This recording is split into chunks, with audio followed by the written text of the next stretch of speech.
Agora às 9. Agora, mas eu vou prestar o sinal, porque isto não está um bocadinho reportagem. É para não estarmos aqui a transmitir. Vai ser a sticker. Som. Eu liguei. Não.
etiquette manual for Portugal will begin in a few moments. We kindly ask you to turn off your cell phones or put them in silent mode. Thank you.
Bom dia.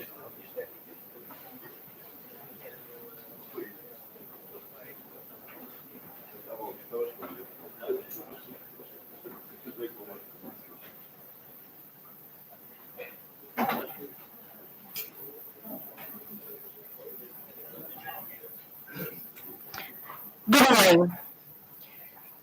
We would like to call your attention for the following safety information. In case of an emergency, please exit the auditorium either by using the back door or using one of the side doors going down the stairs, following the emergency signs. On another note, we also inform you that all participants are invited to lunch in the officers' nests. Lunch will take place after the morning panels between 1:30 and 2:30.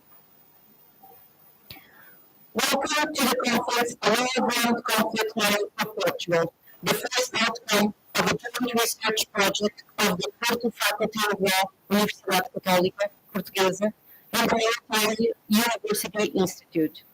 Throughout this international conference that gathers professors from different law faculties and military experts, we aim to highlight the importance of drawing a military network for Portugal. For the opening remarks, the Military University Institute Commander, Lieutenant Colonel Emilio Theodore Mari, will take the floor.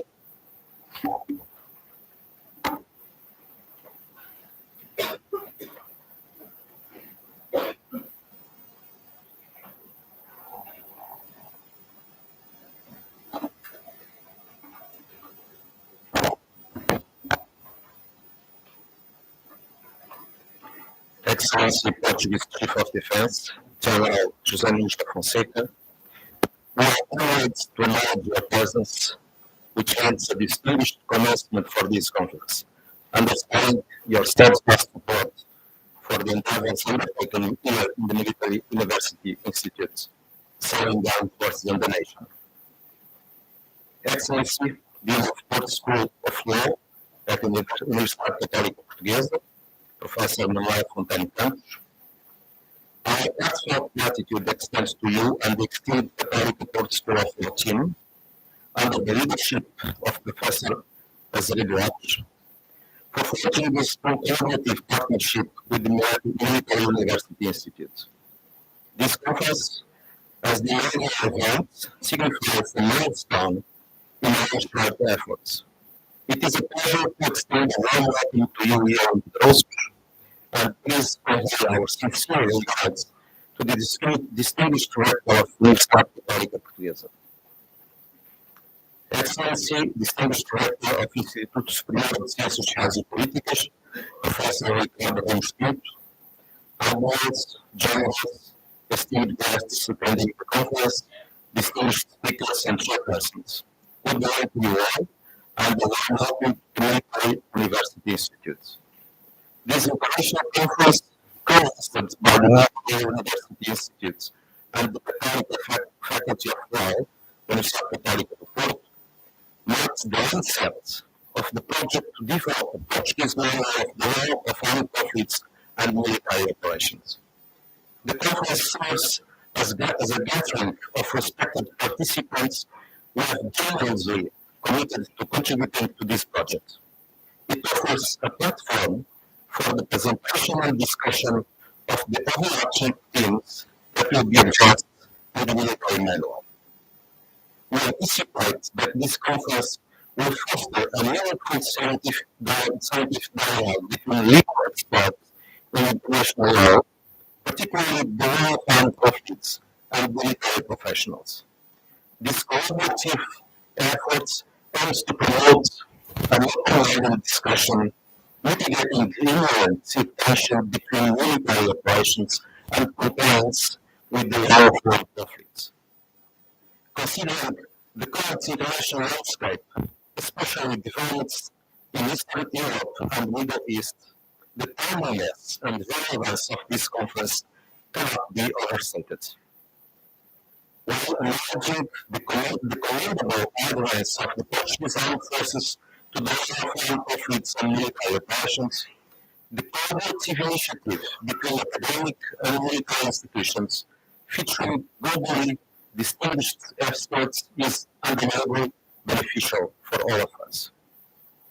Before concluding these opening remarks, permit me to draw on personal experiences and observations shared by many in the audience as someone involved in capacity building missions in various African countries. The challenges posed by excessive violence, collateral damage, civilian casualties, and the pursuit of a zero casualties policy are real in military operations. And these challenges underscore the complex interplay between political and military actions, emphasizing the necessity of cooperation between civilian and military leadership to navigate and resolve these complexities. These challenges become even more pronounced when dealing with the imperative of rebuilding nations emerging from conflicts that have left them as a failed states. Such nations often grapple with the absence of consolidated peace process. Active armed groups fighting for power in remaining internal conflicts, fragile or non-existent institutions like the judicial system, and armed forces under the construction with weak command and control structures. The absence of sustainability structures, questionable leadership, and the lack of mechanisms ensuring accountability further compound complexities. I'm sure that the level of the ongoing conflicts and military operations will generate significant contributions to the actions of armed forces across diverse conflict scenarios like the one I just mentioned. It holds relevance in addressing the multifaceted challenges we confront today. Thank you for your attention, and I extend my best wishes for a highly productive and enlightening conference.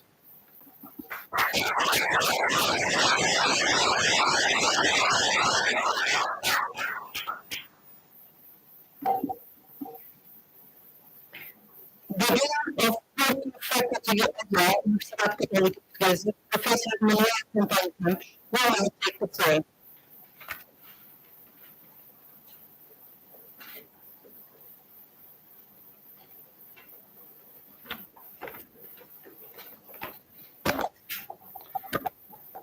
Your Excellency, the Chief of Defense, General Jaime Fonseca, Your Excellency, the Commander of the Military University Institute, Lieutenant General Irmino Maya, your Admirals, Generals, Professors, ladies and gentlemen, distinguished guests.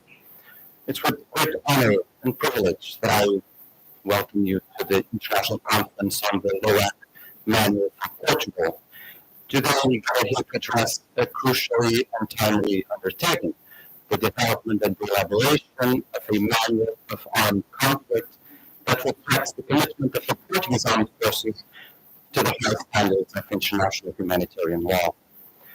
While doing this, it's essential to recognize the significance of our collective efforts in shaping the way forward for Portugal in the realm of armed conflict.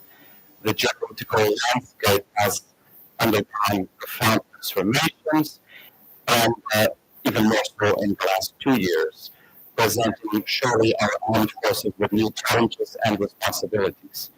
In this context, the need for a comprehensive LOAC manual becomes clear. Portugal has a rich history of contributing to international peace and security, from peacekeeping missions to humanitarian interventions.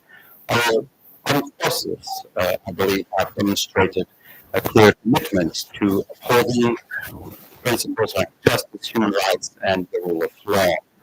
This conference serves as a testament to our dedication to further enhance our capabilities and align them with the evolving nature of conflicts in the 21st century.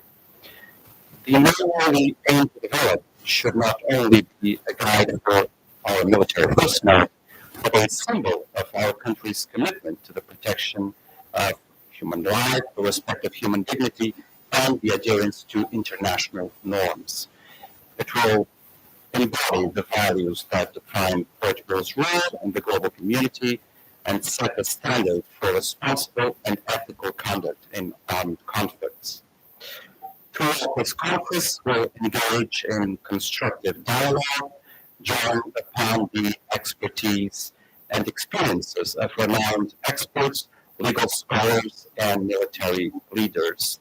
We'll address the intricacies of modern warfare, the challenges posed by asymmetric threats, and the imperative to balance security concerns with humanitarian principles. In doing so, we'll lay the foundation for a manual that not only meets international standards, but hopefully exceeds them, reflecting the best practices in the field of the law of armed conflict. The organization of this landmark conference and the advancement of the research project for the Manual of Armed Conflicts for Portugal are the result of a collaborative effort between two distinguished institutions. the Military University Institute, and the Portugal School of Law.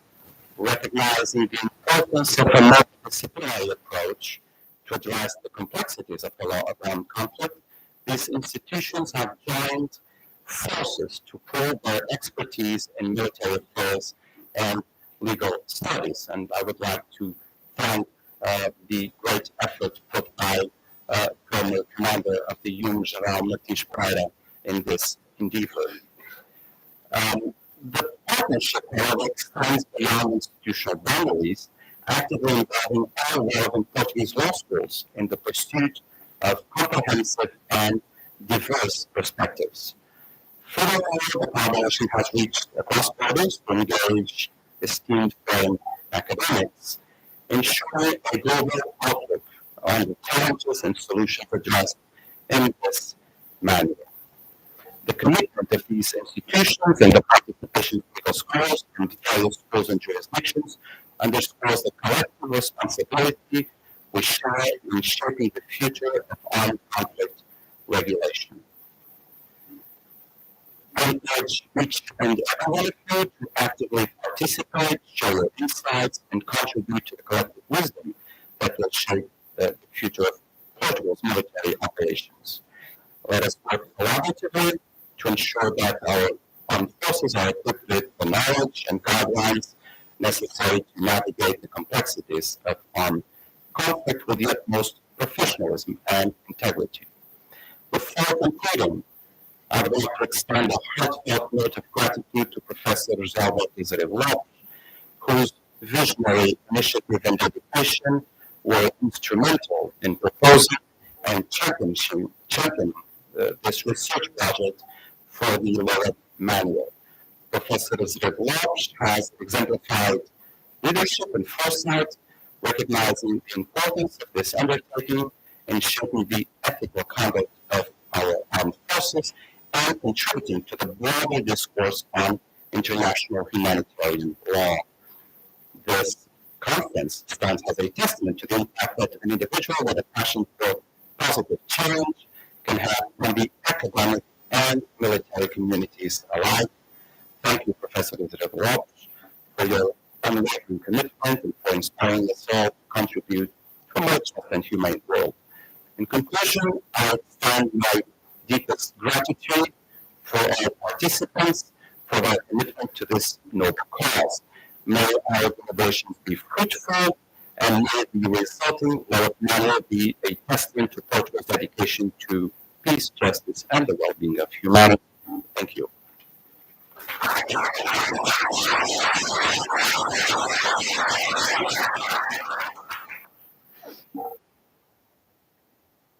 His Excellency, the Chief of General Staff of the Armed Forces, General José Nunes da Fonseca, will address the audience.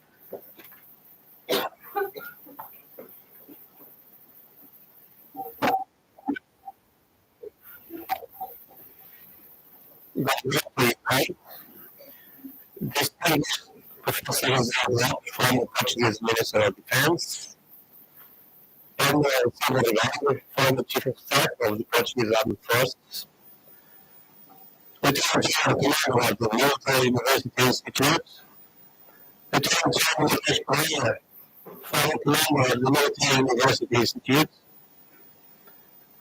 Professor David Porto Faculty of Law, Rector of the Instituto Superior de Ciências Sociais e Políticas, generals, analysts, and other officers, civil, academic, security, and religious authorities, scholars, researchers, and personalities, dear guests, ladies and gentlemen. It is my honor, as Chief of Staff of the Portuguese Armed Forces, to extend you a very cordial greeting. This international conference was led to meet objectives and personal expectations is specific each one of us. Both the Military University Institute and the Portugal School of Law deserve sincere congratulations for organizing and leading this significant event. because it deals with one primary topic for the Portuguese armed forces, the law of armed conflicts. In fact, this event is the first step to produce the national law of armed conflicts and military operations. The manual will be designed for Portugal and for its armed forces and rightly called Portuguese LOAC manual.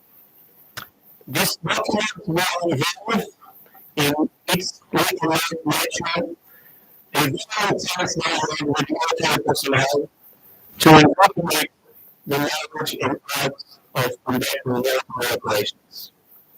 Furthermore, it will reflect the provision doctrine of the Christian state and partner with individual academic or military opinions, however qualified they are.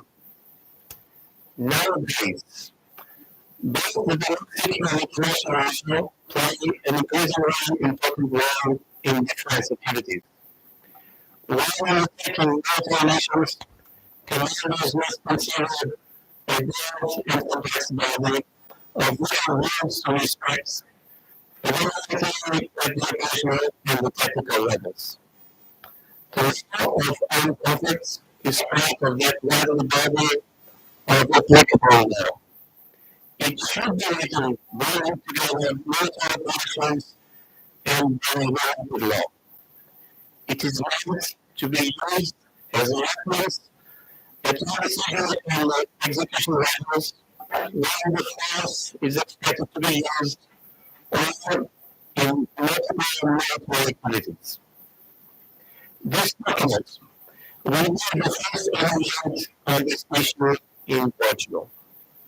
The states of the Military University Institute and the Catholic Purpose School of Law as its fundamental powers, the process of development should therefore involve legal experts from all the known Portuguese law schools for a consensus at national level.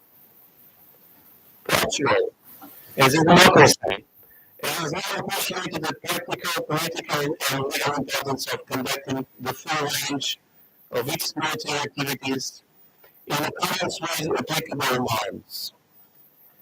The development of this manual, beginning today, will be a key step towards publicly stating the Portuguese interpretation of what the law of armed conflict requires. The manual will also be beneficial for training military personnel in this body of law and will serve as a reference for academic purposes as well as rationally used to inform practical decision making.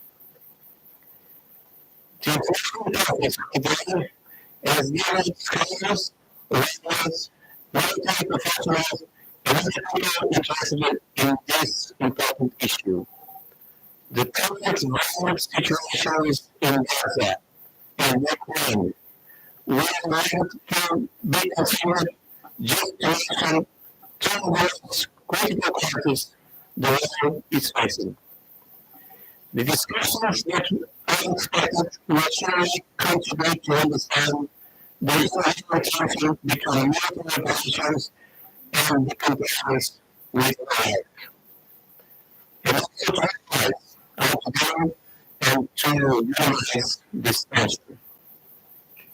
We still raise the bar to the present collaborator and president of the International Committee for the Manual, Professor Jose Lopes, from the Catholic Purpose School of Law, and to the collaborator of the military specialist, the former commander of the Military University Institute, Lieutenant General Nicholas Pereira. Under their guidance, this remarkable initiative will definitely be a success, resulting in the benefits of the Portuguese armed forces and the prestige of Portugal. Good job and thank you.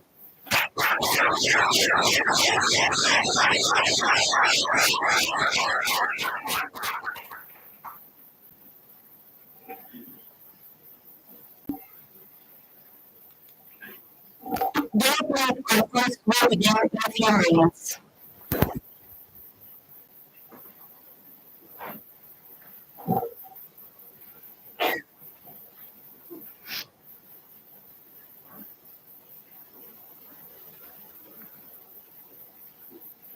I would like to call to the table for the opening conference. Could you please make presentações? Professor Angela Sani and Professor José Alberto Ziretas.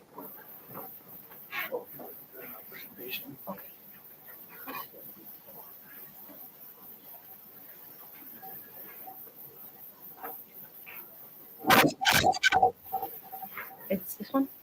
Oh.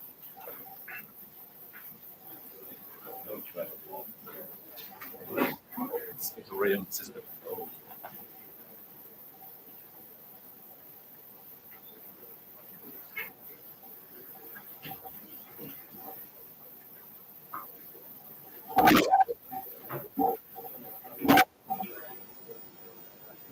Hoje eu estou aqui para a gente.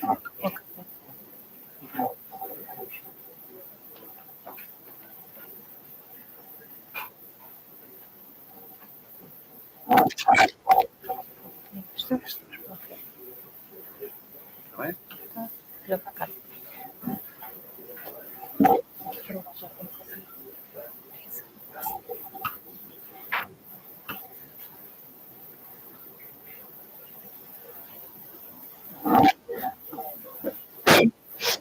Before we start, it was with great honor, but also with great responsibility, that we received a special message from the United Nations Secretary General António Guterres to all the participants in our conference.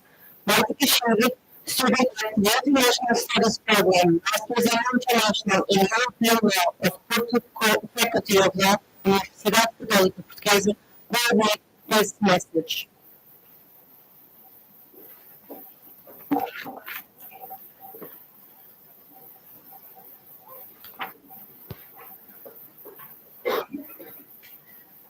United Nations, the Secretary General message for the International Conference on the Law of Armed Conflict, Lisbon, 6 December 2023. The importance of law and conflict cannot be overstated. Despite the pledge enshrined in the very first words of the Charter of the United Nations, humanity has lived to free itself from the scourge of war and its devastating effects, notably on civilian populations, including women and children. For as long as humanity continues to resort to force and a vain attempt to solve disputes, we will need ways to limit human suffering during armed conflicts.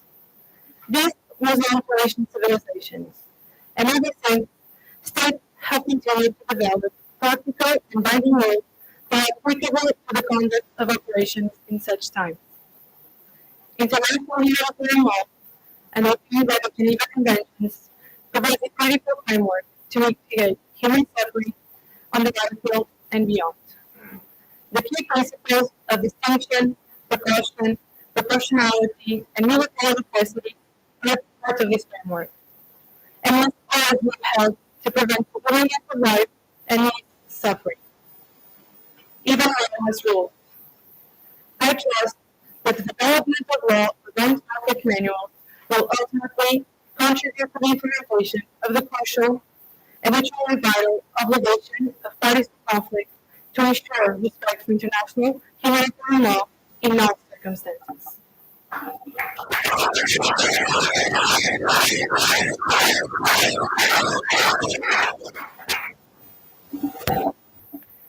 This event brings together some of those who have seriously agreed to participate in the project, addressing and discussing overarching themes in times of conflict, in times of conflict and war. The opening conference will start with hybrid warfare and criminology by Commander Frederico Azelar Fernandes Montesinos. Then, LOAC Manual, What's the Point, and Right by Professor André Sari. And finally, a list manual to Portugal by Professor José Alberto Ziretas. This conference will be chaired by the Military University Institute Commander, Lieutenant General Guilherme, to whom I pass the floor.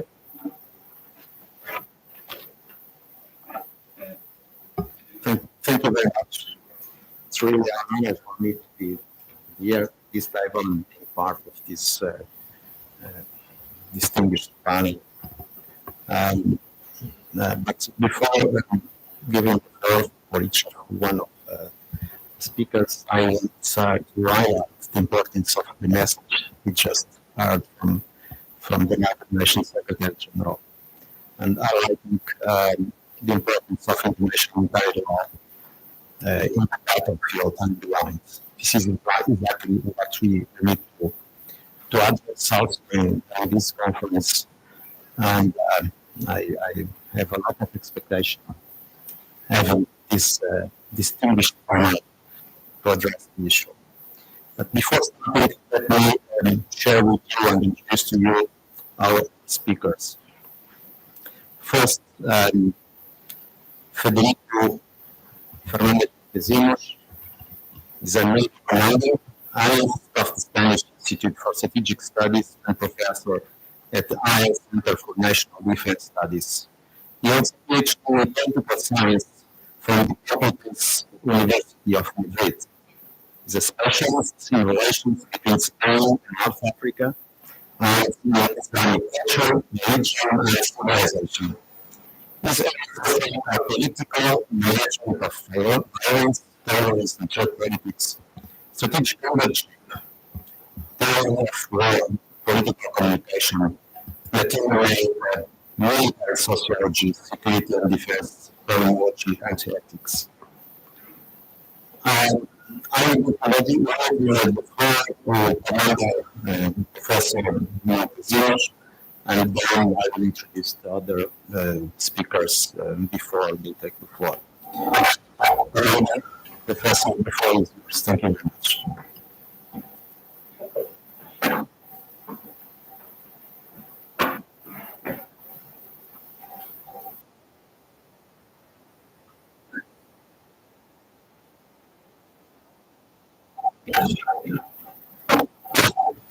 So,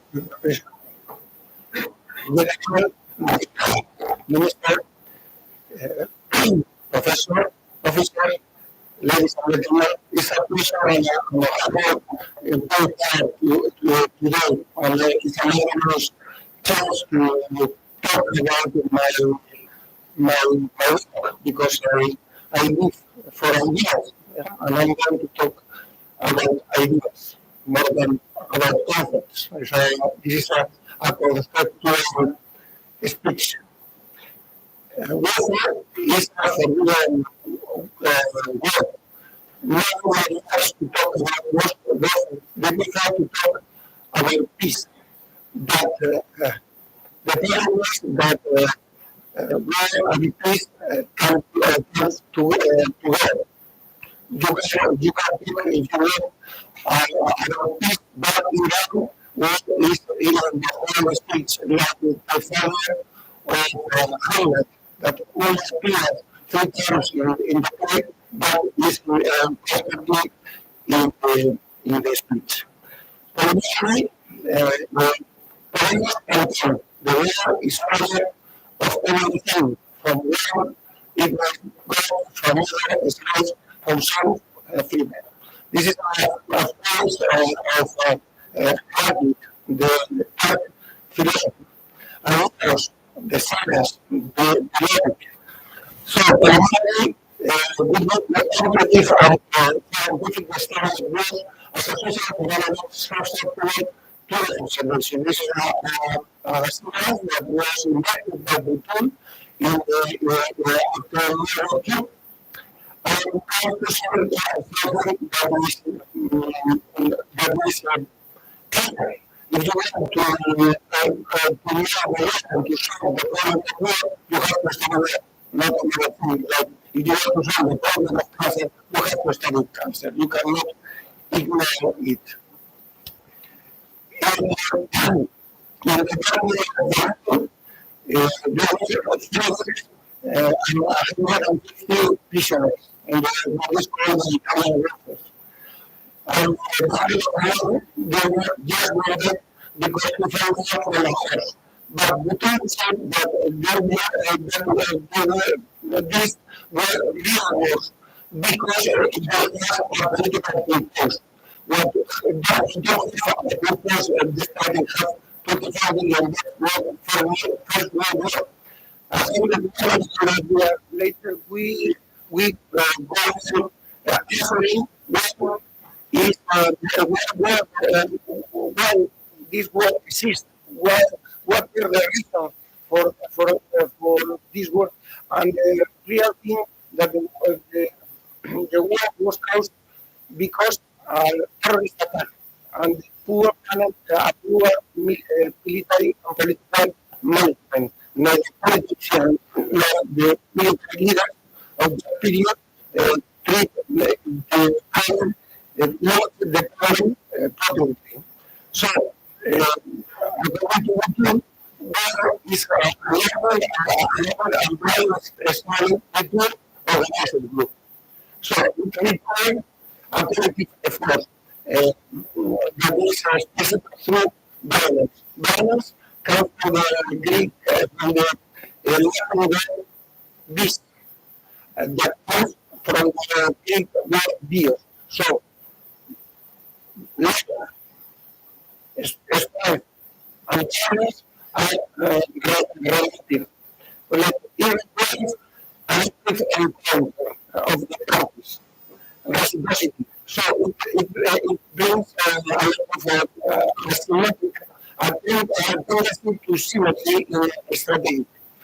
And this is very important because it has multiple consequences. First, can transform in an accident of there is a tendency to the use of the maximum strength distribution to achieve targets. And well-defined organization. If there is not organization, there is not properly a worker. Even we said what about the fact that the beginning of civilization was military because it started when there was excellent than allowed the maintenance of armed forces. We can think that the war started with a declaration use a gun. It goes on in a foreign ground, used in battle, and it finished in peace agreement, by a peace agreement like that. According to until 1996, used force in 264 points, and the times were in 5. The last time the United Kingdom declared war was in 1942 against Syria. The outcome contest of better accomplished by the war was begun. And Civil War didn't appear in peace anyway. In fact, personal warfare ended in military anger. The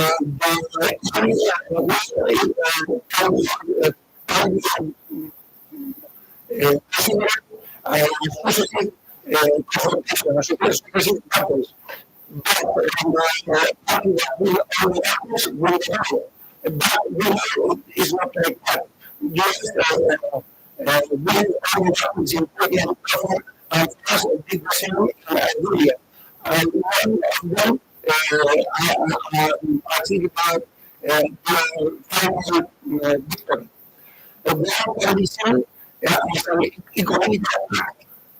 As with the use of religious work also medical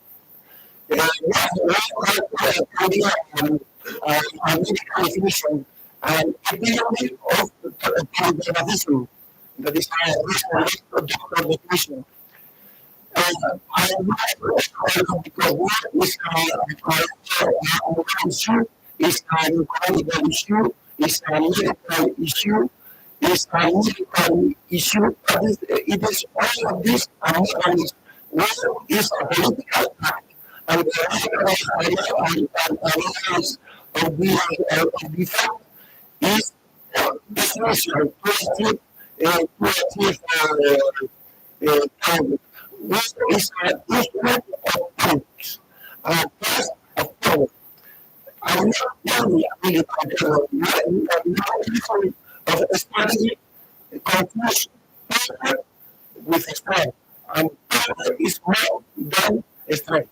And also have is only a political law, a transformation law. And also has a contradiction in itself that the objective of war is peace. The objective of war is peace. It's not justice. War and peace belongs to politics. We can even say that war is peace is not basic, basic of justice, but of injustice. The injustice that all both parties feel and accept. They have to feel injustice and accept injustice because peace.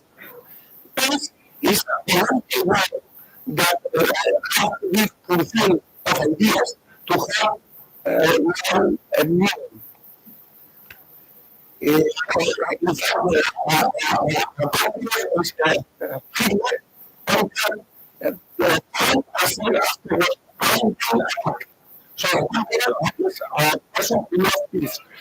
So the person who gets or who sounds or whose idea of peace is affected is the people who will know.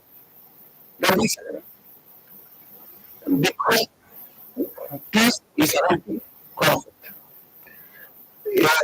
It's not basic on the fact. Could be basic on the fact, but not always is like that. This is the problem of war. It is the same like the problem of values, but now it is on the side. It is good to catastrophe and crisis. It not like that. The main condition for war is that exists practice.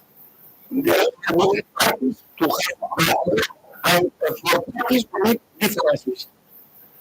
Differences. So the is the war have differences and practice.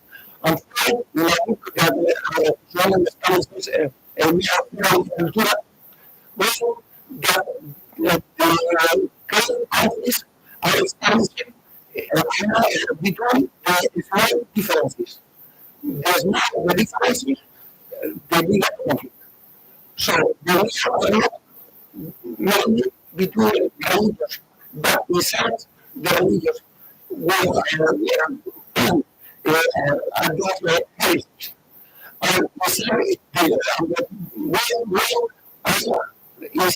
only societies, the civil war, because we need more powers to solve the differences.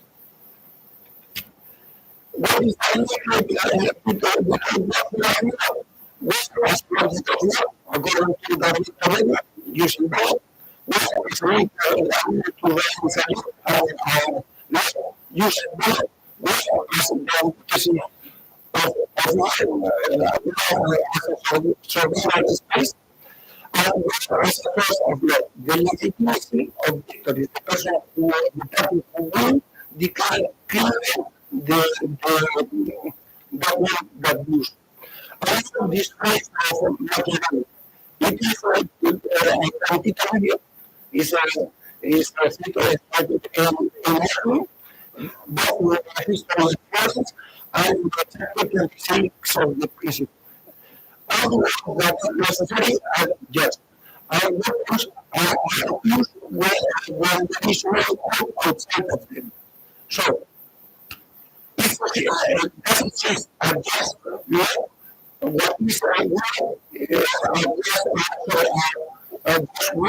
what is right belongs, as we have seen, to politics. And what is just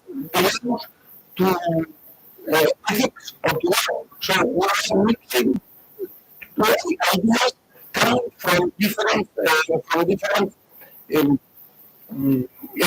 areas. It doesn't exist a clear solution. Can we get justice given to a new case on the right side? It could be politically necessary, but just it's very difficult to say that from a critical point of view. And we have to understand the kind of work we have attended. Sometimes it doesn't happen. We have the facility of information.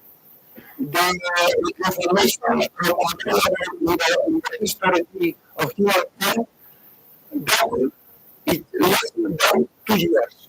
So, armed forces means armed forces that have weapons, that have tools. This means the same that is accomplished by a society of structure that society. Because the warfare is done through the tools we use to work with. So, if we live in information society, war is part of this. And we have the information warfare. What is disinformation? Disinformation is anything that prevents us to use all the information available. So, it's not related to technology. In fact, in 21st century, it's not necessary to share. You have to create a piece of reality and transform it. The key is probably the informative agenda. The informative agenda is deficient in disinformation. The person who thinks the informative agenda gets the power. Between truth and power is a relation. There exists a relation. The object to get the power, get the truth. So, for the truth is a fight for the power. And the split of the truth is the split of the society, because there is not a society without some truth. We think that the key element of this society is liberty, but it's not like that. Liberty starting during the environment, the concept of liberty, it comes from the Western style against class rule. The key element of Western society is that constitution of this country. Western society are society that talk about everything. So that person is a problem. It's problem because he can be mistaken. And a person is telling to freedom. And this is a relation. And because now Western society can get problems. Countries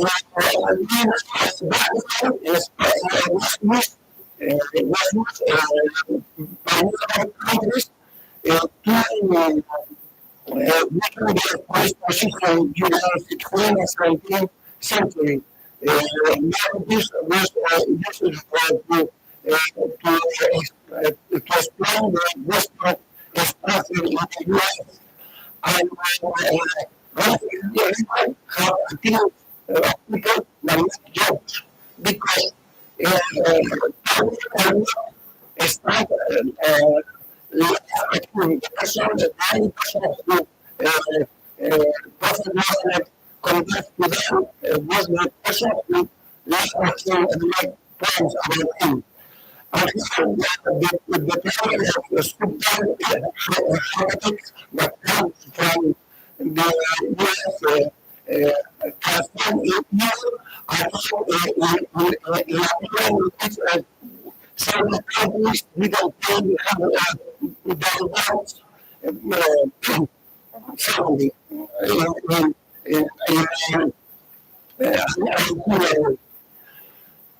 it's not properly done through only through violence, but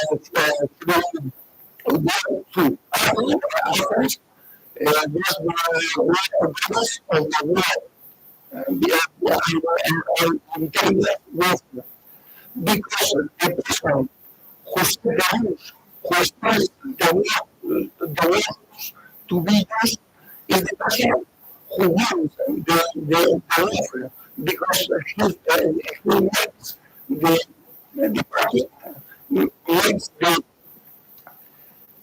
third world in which the war is going to be done. And if I said that means I want to win. There is no more chance.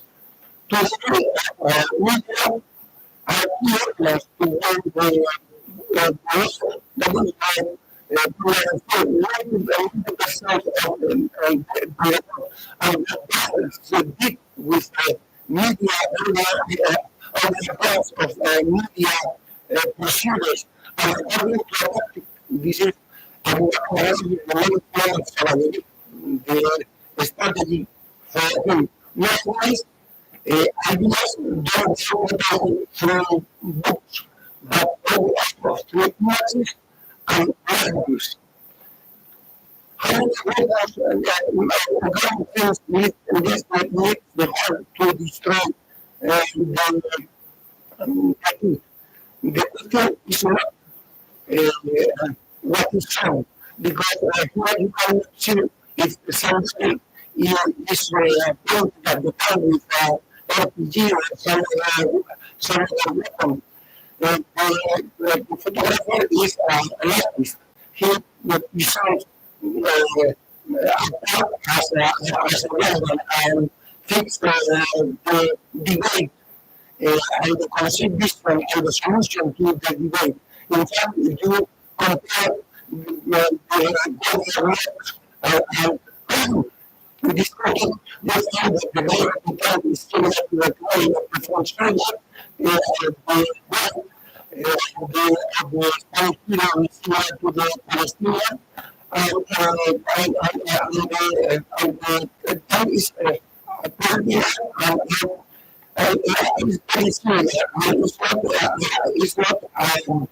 it's not something as person the photo to have neighbors or the consideration where we do not feel act and feel. We feel act and think, or we think and we make sure that that's what first that's what is inhabited to a society. This is a mixture of history and myths. Another is a mixture of facts and perceptions and approaches. But only as the election is not misguided this action listed on cost are interrelated. It is the spiritual dimension of balance. Relatives do not discuss reality. They create it and carry the ethical space that makes possible balance. So, narratives are critical tools of persuasion, and the theory of narrative is the agenda. The narrative is not related about what they say. It's related about what they did not what the personal style. Is the narratives are able to tell the silence. They tell the silence. They establish just then that the topics we are going to talk about and they are to talk some of the topics because they are extremely far away. If they talk about something that is not expected, they are disrupted and go down. And people in that conflict recently is China and Portugal because of narrative. Globalization is based on integration. The legal integration, the bigger conflicts. No integration, no conflicts. And the conflicts is small because we have an integration. The problem is that local conflict can be realized and can go.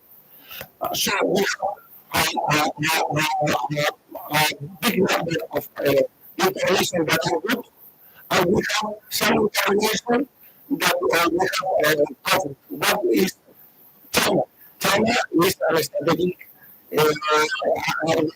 competitor that sometimes are country with jurisdiction, a country with special ministers, a country with accountability with attitude in some issue. So reality is multifaceted. And we have greater 10% of GDP is back at 3% time. Conversation during I not really expect personal for research. They subsisted entities and companies that have international relation.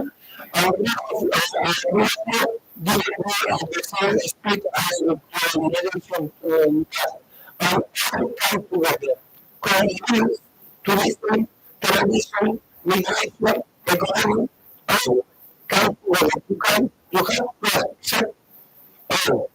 There is the thinking with the ground with a big estate. So here, what is called ground conflict that are not properly military conflict, that are not properly pacific. It comes as the time. It is a complex situation. For example, 60% of the European PD is based on space. If somebody shut down a space, you can lose 1% of the GDP. But are you sure what's happening in the outer space? What is the answer to the web? Must we destroy our satellite? We go to another area to differentiate.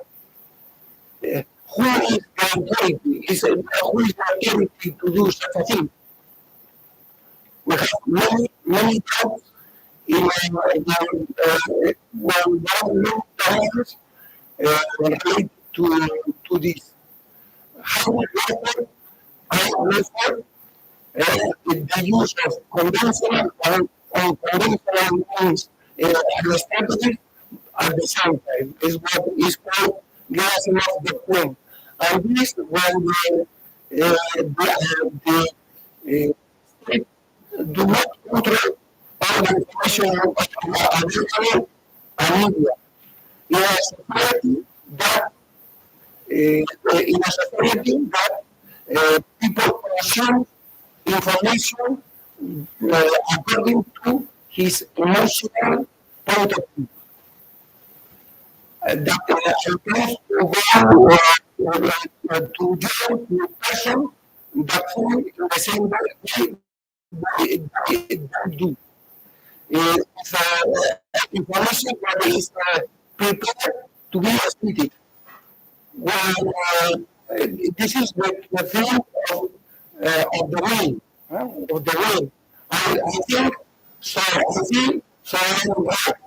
And this here appear ideas of posture that is a way to alter the informative agenda and to affect the condition of society through emotional false information friendly for some of them. This is not completely a false information. We receive false information. We have not to turn to only to share what is correct. We have to ask ourselves what is the reason for acting like that. To make and will finish. Every society has villages. Ethnic, language, religion, and culture are the classical villages of societies and history. Villages are elements of that makes societies. And institutions are made to communities. So this is covered for this information. Crises are moments for decisions. The crises are subjectives. Community has to decide this is a crisis or is not, if it is not a crisis properly. And the community has to decide if the crisis is well solved or is not. So a crisis generate and communication problem. The communication preservative element is a key element in a crisis solution. Think about a fire in a discotheque. It can cause 3, 4, 5 deaths badly. But even turned out because smoke. But you have to spend 100 deaths because there was people entering town and it was a tragedy because of so information, communication is essential for crisis. Crisis is always a news. Terrorism can generate a false crisis because terrorism is implies the use of media to amplify the effect. So, crisis is always, if you don't solve the crisis in the moment of the you lose the control of the crisis, it amplifies its effect. So, this is a key element. And the most important part for a crisis are elections. Elections, the whole system, the current institution is a moment of a strength of condition to the system because the system, the national system, stresses and is a good moment to attack a country. As conclusion, I would like to focus with counsel. Each town has its own particular form of work. Thank you very much, sir, for the permission.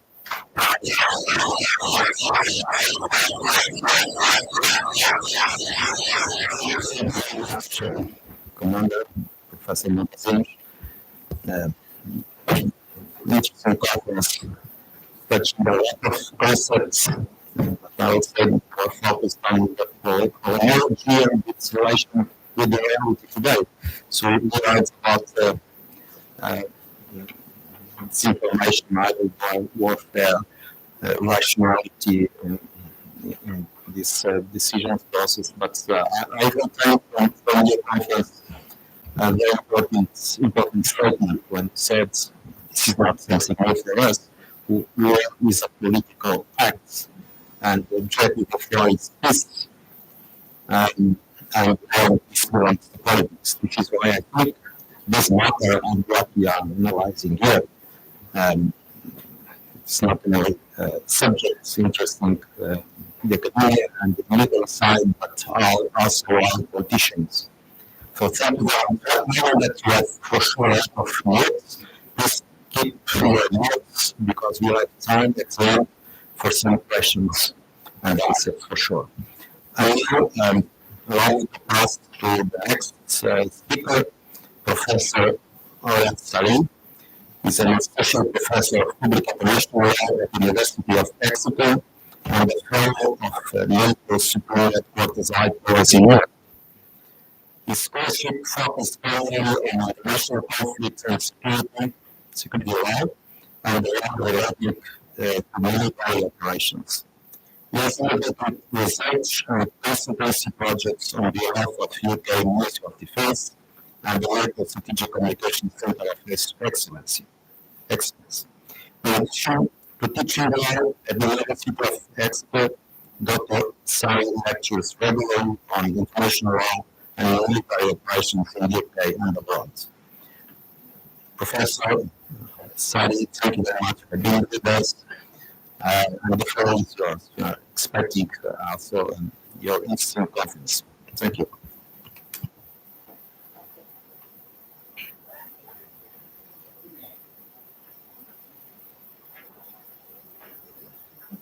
Sorry, I'm trying to put it present mode, F5, that should work. but it is a projected. Okay. If, I don't know if you saved it in different. no, I was trying to figure it out.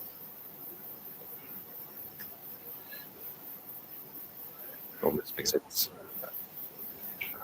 What is it for sure? Okay. So there's a setting here which allows you to not have an individual window, but to display the whole thing.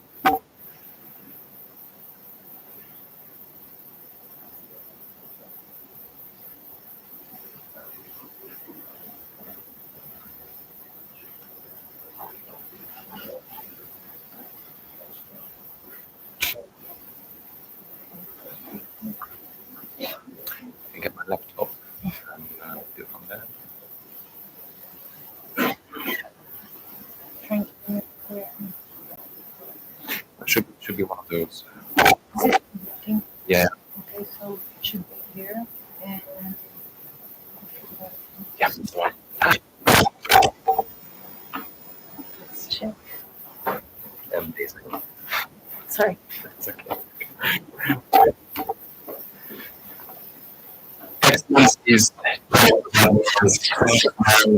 distinguished guests. It's a great pleasure to be here, and even greater pleasure to preside working. So we got that sorted out. It's good to be back here in Lisbon. I've been a number of times before, and again this morning I went for a run, and it's just a really, really beautiful city, I have to say. So again, thank you very much for the invitation and the opportunity to be back in Lisbon. It's really a privilege to be part of this project and to be here at the very start of this project, which will eventually lead to publication of a manual on the LOAC conflict for Portugal. In the analysis today, I want to take a step back and ask the question of why would anyone want to write a LOAC manual? What's the point of writing a LOAC manual? And if we decide that there is a point, there are good reasons to do so, and what are the challenges? How can we overcome some of these challenges? And how to go about it from a more practical perspective in writing a manual. So when I'm asking these questions, please don't take that as me putting a question mark behind this project. I think there are many, many, many good reasons for embarking on a Portuguese manual. The reason I'm asking these questions and taking the step back is simply so that we can look at some of the underlying reasons, the underlying challenges, and then the underlying modalities of bringing this project to a successful conclusion. So let me start with the first question.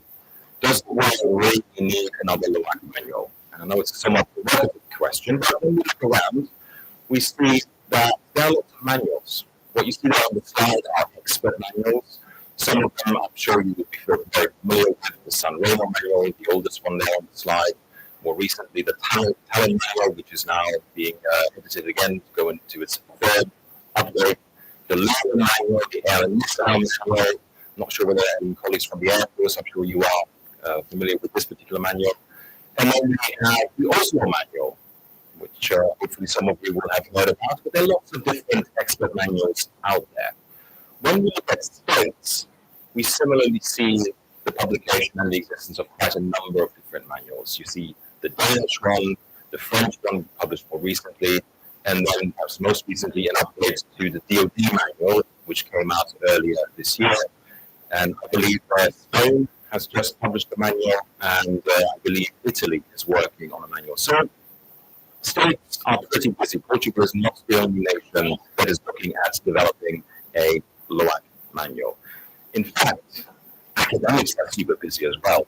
So here you find some publications which are commentaries on manuals. So not only do we have a lot of manuals, but we also have quite a lot of academic writing on the very process of creating manuals. So with that in mind, does the world really need another manual on the armed conflict? So let me try to answer that question in 3 parts. First of all, look at some of the reasons why it's a good idea to write a manual. Secondly, what are the key challenges that we are facing in this field? And then thirdly, from a more practical perspective, how to go about actually completing a project like this and writing, publishing a manual.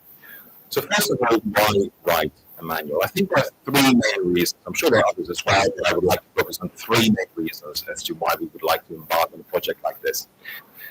Again, I'm sure in this audience, all of you will be aware that states are under an obligation set out in the first common article of the Geneva Conventions to respect the Geneva Conventions and to ensure respect for the Geneva Conventions. Now, there's a long standing debate about what exactly this obligation entails. There's no question that it does require states to train their armed forces, to instruct their armed forces, and to make sure that their military personnel comply with the obligations set out in the Geneva Conventions.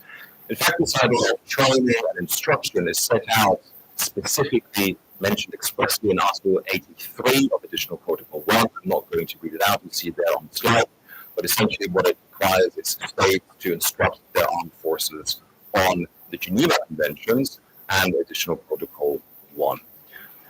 So what's the added value of the LOAC manual? What's the added value of the Portuguese LOAC manual? Well, obviously, even though the law does not require states to have manuals, they can nevertheless be an extremely useful instrument with which to comply with that duty to respect IHL and that duty to instruct the armed forces. Not only that, not only from a formal perspective are they very useful, but also from a more practical perspective. They can address specific training needs of an individual nation. They can explain the rules in a way that resonates with members of your armed forces, providing examples, for example, from past operations. So there's both a formal as well as a practical reason as to why having a manual as a way of instructing the armed forces in LOAC makes a lot of sense. So let's turn to the second reason, custom in international law. What you see on the top of the slide is Rule 142 of the ICRC, the International Committee of the Red Cross's study on customary IHL. And essentially what it says is that states have an obligation to instruct their armed forces in international humanitarian law more generally. So where this differs from the Additional Protocol 1 obligation is that the treaty obligations only require instruction in the Geneva Conventions and AP1. Under custom, the obligation is broader. You have to instruct your armed forces in the totality of IHL. And that includes obviously not just the treaties, but also custom. Why is that important? Well, in some areas, custom is really the main source of LOAC. Non-international armed conflicts are the obvious example. Targeting in a non-international armed conflict, what is the military objective in a non-international armed conflict? None of the treaties tell us. It's all based on custom. Custom also addresses novel questions and novel situations where we do not yet have treaties. So when we're looking at questions around how does IHL apply in cyber, if there are any rules, then these will be rules mainly of customary international law. And also custom is incredibly important, in particular in an alliance perspective. So as of course you will be aware, some members of NATO, in particular the United States, are not parties to Additional Protocol 1. So here again, custom comes in and provides a basis for legal interoperability. So what's the added value of having a Portuguese LOAC manual when it comes to custom? Well, basically, it's your opportunity to restate what, from a Portuguese perspective, you consider to be the rules of customary IHL. Not only that, but also because it's an official manual, it's an opportunity to authoritatively engage in international debates as to what the existing rules of custom are, and also perhaps to push back on some more forward-leaning interpretations of custom. What's the third reason for engaging and writing a manual? I would say it's developing the law. And here we can distinguish very clearly between expert manuals, the ones I showed on the slide, as well as official manuals created, developed by states. The authority of an expert manual depends largely on the other people who wrote it. The authority of the experts, the robustness, the rigor of the process they have followed in drafting the manual, and then also how states react to a particular manual. Again, San Remo is a really good example. Many states have almost literally copy-pasted bits and pieces from the San Remo manual. It is very, very influential. However, compare that with official manuals of states, and the emphasis is very much on official. Their authority, sure, it also depends on who's involved and are they reputable experts. Much depends on the process, but at the end of the day, the status of an official manual derives from the very status of the fact that it is official, published by a state. In that sense, it may qualify as state practice and opinio juris in itself. So actually, it may in itself contribute to the development of rules of customary international law, either by restating, affirming, crystallizing, or perhaps even developing new rules of customary international law, unless a state decides to enter a caveat, and a number of states have done that and said their official manuals, they do not form opinio juris. That's up to each individual state to make that choice. But the bottom line is, even if it is not a formal expression of opinio juris, nonetheless it will be widely seen as an authoritative statement of the legal position of the state. So again, what's the added value here for Portugal in writing a LOAC manual? Well, for me, the whole point of writing a manual is that it's an opportunity to develop a national position and to express a national view on difficult, sometimes controversial, open questions of the law of armed conflict. I mean, let's be honest, there are libraries full of various works on the law of armed conflict. Do we really need to cut down trees and add some more to those libraries? Probably not. I mean, some books are not so good, some books are absolutely excellent. The point, the real value of having a Portuguese official manual is that it expresses the national position of this country. Okay, so make that count. Let me go to some of the challenges that we are facing, that you will be facing when you are drafting a manual like this. But as you mentioned, there are at least three maybe more objectives and aims that we might want to pursue in developing a LOAC manual. But the difficulty is they respond to different audiences, and different audiences require different forms of engagement.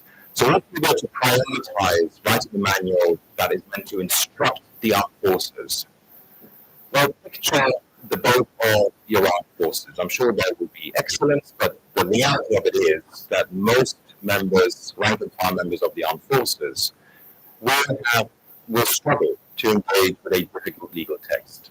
For it to be a good training tool, it needs to be simple. It needs to be short. You probably don't want to have a lot of footnotes. And you don't really want to go into complex, difficult questions, right? So if the brain has training, you want that type of lightweight, digestible type of text. If you prioritize engaging in international discussions, developing custom, restating Portugal's position on custom, well, maybe you do want some footnotes, quite a lot of them perhaps. Maybe you do want to enter into a lot of detail, so you probably end up with a longer text. You probably end up with a text that does not shy away from controversial, difficult questions, and we'll have to discuss these. That is not going to be, the outcome of that is not going to be a text that is going to be very helpful in instructing your armed forces. It will be helpful to more senior officers, legal advisors, and international partners. So depending on which of these objectives you prioritize, you will end up with a different type of text. So that's, I think, one of the first big challenges and big choices that needs to be confronted. Second challenge is what we might sort of broadly call contemporary challenges, and we heard about hybrid warfare. The first that is definitely part of this. The operational environment is evolving. We go back to Clausewitz. Clausewitz tells us that the nature of war is constant. It's about combat. That doesn't change. But the actual character of warfare, how the states fight, who is actually fighting, what we fight for, that is changing all the time. And we see major operations in novel, or perhaps now not so novel domains like cyber and outer space. We see the impact of novel technologies, automation, artificial intelligence. We see greater involvement of civilians on the battlefield. So in the past, the Vietnam War, that was often described as the first TV war, television brought the war to the living room, right? But today, if I just illustrate this thing, okay, my phone, it takes me to the battle space. Because I can do things on that phone. I can pay, I can provide funds, I can probably download an app and track incoming missiles. I can actually, from my living room, engage in the warfare itself. Metaphorically, it doesn't physically take me there. iPhones are not that good yet. But certainly, you see that there's a big difference compared to Vietnam and where we are today. So there's a greater civil involvement and democratization of warfare. All of these novel technologies, the involvement of civilians raise very, very serious legal questions and challenges. In the interest of time, I'm not going to say too much about the information environment, but another challenge here is just the sheer amount of attention that is being paid to compliance with the law gun conflict, the sheer amount of misinformation, deliberate or unintentional, that is being pushed out to the various claims. As soon as you have an armed conflict, within 2 minutes you have war crimes allegations. Within 5 minutes you now seem to have genocide allegations. Again, obviously, when we look at Gaza and Israel, what's going on there, it illustrates that massive international attention and how the law operates in an information environment. So all of that creates legal challenges, but also practical challenges that a LOAC manual has to respond to, address, but also navigate itself. So the third challenge is, let's face it, those of us who are academics in the room, it's great for us, there are difficult questions, or open questions of the law conflict, which have not been resolved. I could give you a long list. I'm not going to do that, but you will see a couple of questions there on the slide. Does Portugal agree with the definition of DPH as it is set out by the SRC guidance? Maybe you do, maybe you don't. What is your view on membership criteria in an organized armed group? Continuous combat function, or maybe include also those who carry out combat service support or combat support functions? Is data an object? So in the realm of cyber, is data an object for the purposes of the principle of distinction? Matters hugely. If it is not an object, then the principle of distinction doesn't apply. The civilian protections don't apply to data. And if someone were to hack into my phone and wipe it off, too bad. It's not protected by IHL. So there are lots of questions. Again, I'm not going to go through all of them. You see them there on the slide. In fact, I've got a little bit more on the next slide. The bottom line is, one of the reasons why setting out on a project like this and writing a manual is difficult, because you will have to address these questions. They're difficult from from an academic, normative perspective, they're challenging because they're politically sensitive. But I think in my mind, the whole point of having a LOAC manual is not to shy away from these questions. If Portuguese armed forces find themselves in an armed conflict, they need to know what Portugal's definition of DPH is. So this is the opportunity to actually clarify it. But that requires having some difficult discussions, difficult questions, and making decisions on that. So with all that in mind, let me finally offer some thoughts. I hesitated. I didn't have to call these guiding principles. You will see I have a lot of questions that you might find useful, and also perhaps some suggestions. So it's a mix of questions and suggestions. But let's make a start. So looking at ends and means, I think it is absolutely critical to define the objectives of the project. What do you want? Is it something that you will use to instruct your armed forces, or is it something that is really about signaling Portugal's commitment to the rule of law and engaging in international discussions? Depending on that objective, you will have to produce a different type of text. So here's the main audience here.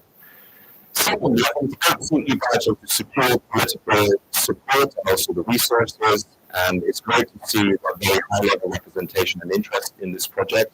Political support is vital precisely because, as I mentioned, a lot of the technical legal questions ultimately raise very sensitive political strategic issues. And it requires not just the technical legal experts to have a view on that, but also buy-in and support from the military leadership and also wider government. Having a robust editorial process is absolutely vital. This is a big project. It will include a lot of people. So therefore, defining what the different stages are. Are you going to ask a small group of writers to produce a first draft, then have peer review, then have an editorial committee? And I'm sure many of these questions have already been addressed. But the point is, they need to be addressed, and there needs to be a very robust process for it to work, in particular to stick to time schedules as well. So looking at the format, as I mentioned, it's very important to think about the objectives and who the target audience is, and that will have an impact on the format. So for instance, you could follow the expert manuals, what they have been doing, and have black letter rules with some commentary. Most official manuals don't actually do that. They have a narrative. That's probably the way you want to go here as well. You might be very simply state the law, not really recognizing controversial subjects, discussions, competing views, or do you want to go a little bit like the International manual into actually acknowledging that not everything is crystal clear, and then having to argue that why does Portugal come down in favor of one view or one school of thought over the other? Again, in terms of style and length, that's an important decision to make. Footnotes. Are you going to go with the DOD manual? Lots of footnotes, big text, heavy book. You can kill an elephant with it. Or do you want to go the way many other manuals have gone and basically not cite academic works? It's a lot easier, I guess, to do it that way. So again, choices to be made. And just how long? 300-400 pages, that's relatively lightweight. 700, okay, that's a fair amount of detail, but not excessive. You can probably still put it into someone's backpack if you absolutely have to, or a DOD monster of 1,600 pages. So again, just how much detail do you want and do you actually need? Language. Okay, so we're back to the audience. If it is members of the Portuguese armed forces, then obviously having it in Portuguese makes a lot of sense. Not so helpful if one of your other main target audiences would be the international community. Right? So I mean, Google Translate is super helpful, but actually having an English version of the manual would be preferable. So probably the best thing to do is to do the same thing as Denmark has done and have a version in local language, in this case Portuguese, but then also an English translation at the same time. I assume in terms of information format, it will be a printed book. Is it sufficient to just put a PDF online? Why not be a little bit more inventive? Have an app.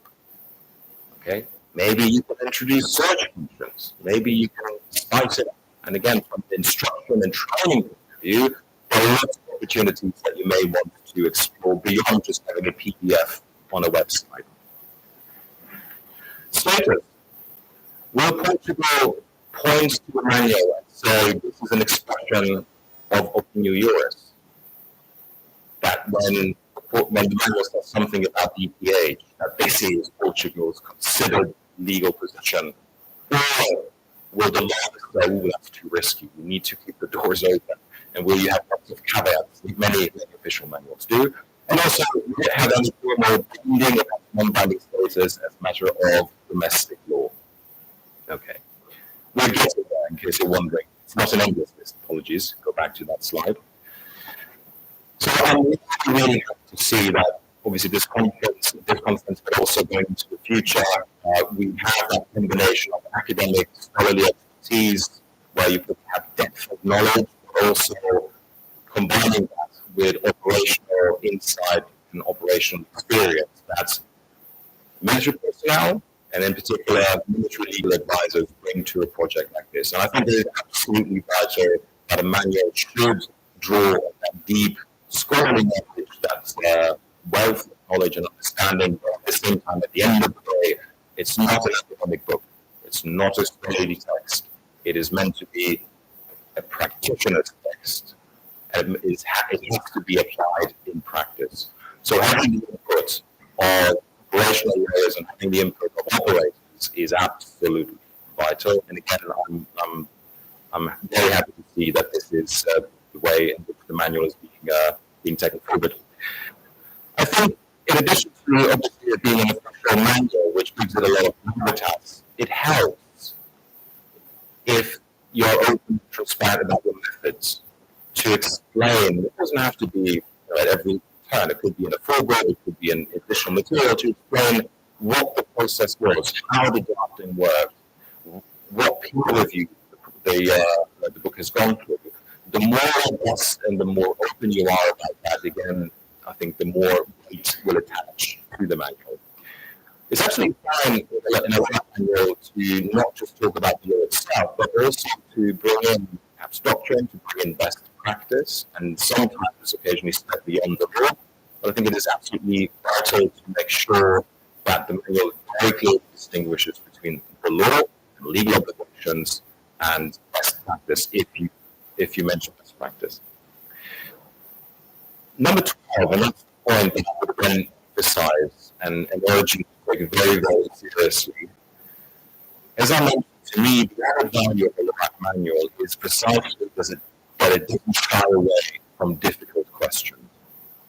That will raise sensitive topics that will need to be discussed and need to be decided upon. There needs to be a process whereby the people who are drafting the manual, the editorial team, can go to the military and political official, or that is not just necessarily government, but also thinking about, say, prime ministers, legal advisors, but the various stakeholders and communities, and say, this is where we are. These are the options. The law does allow us for some movement. This is where we think Portugal should be going. Is that okay? There needs to be an actual decision-making process that addresses and gives answers to these sensitive questions that will come up. So finally, this is, again, I keep saying this, it's a long, difficult process. I mean, it doesn't have to be super long and super difficult. Depends if you want to call for 500 papers, that's a lot easier than writing 3 times as much. But still, it requires a lot of effort. Make the most of it. Make the most of it. Have a Twitter feed. Have a website. Engage with the international community. Publicity. So I would very much encourage you to think about how can you get the most bang for your buck. If you are going to engage on a project like this, do it with that publicity. You want it to be influential, and not just domestically, but internationally. So work on it. Are you going to update it? Do you have a process that will look at revisions and updates? Again, a manual is not just for Christmas, it's for life. You need to think about its future and how it will work in the future.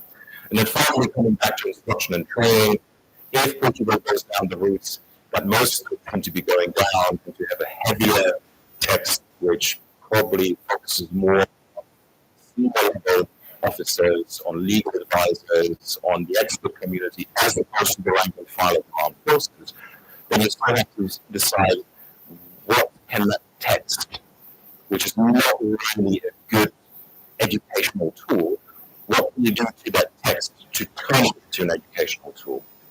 You're only happy to issue it to every single soldier in the armed forces, every soldier, every marine, every airman, because 4, 5, 6, 700 pages is not something that they will read. So how can you convert it into usable training materials?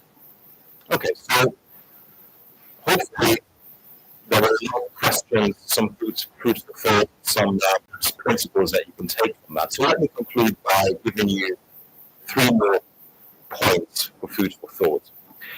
I don't think there's a single way of writing a national LOAC manual. In fact, there's no single definition of what exactly a national LOAC manual is. So that's great because you have freedom of choice within obviously certain boundaries. I mean, it is a genre, but within the genre, how you're going to write it, what you prioritize is up to you as a nation. You need to make those decisions, and you need to follow through on those decisions. Secondly, again, I say it's not an easy task. Be aware of it, and I'm very sure that the leadership of this project is well aware that this is something that requires a lot of effort, a lot of time, and also resources. So plan accordingly to make it a success. And the community likes to emphasize no plan survives contact with the enemy.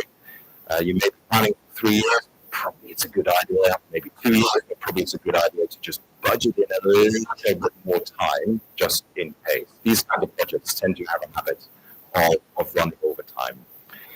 So again, for me, this is the most important point. Why would any state, any nation embark on a project like this if what you produce is just another book that we put on the shelf?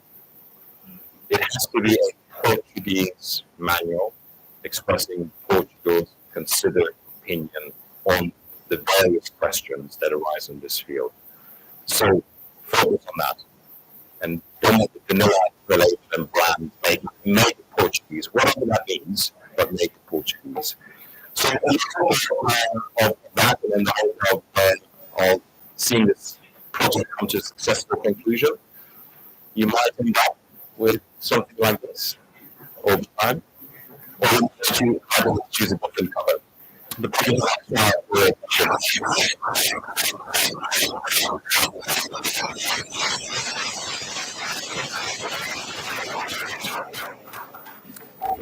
Thank you very much, Professor Sally, for your conference, which outside we have in front of us. It's really a challenge to very quickly what are the objectives for this manual, and that every time it's a very important point.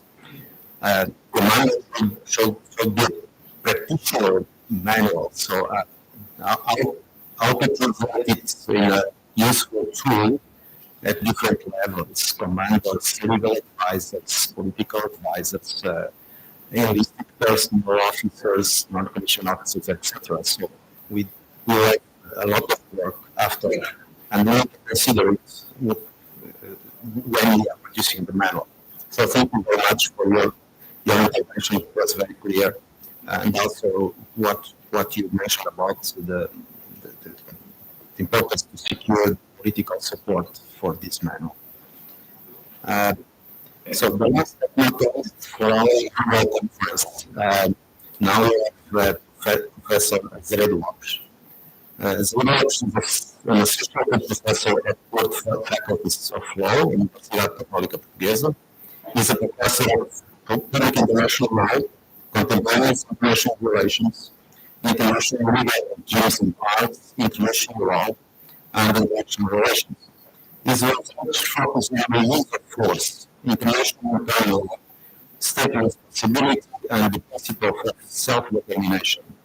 In addition to teaching at the Portugal Faculty of Law, Professor of Zredovic, is visiting professor at the School of Communication and International Relations, but in the University of Barcelona, and which survivors in different countries, and specifically in East and Northern Angola.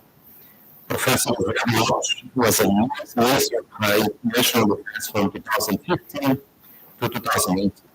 Professor, you with us and please. Thank you very much.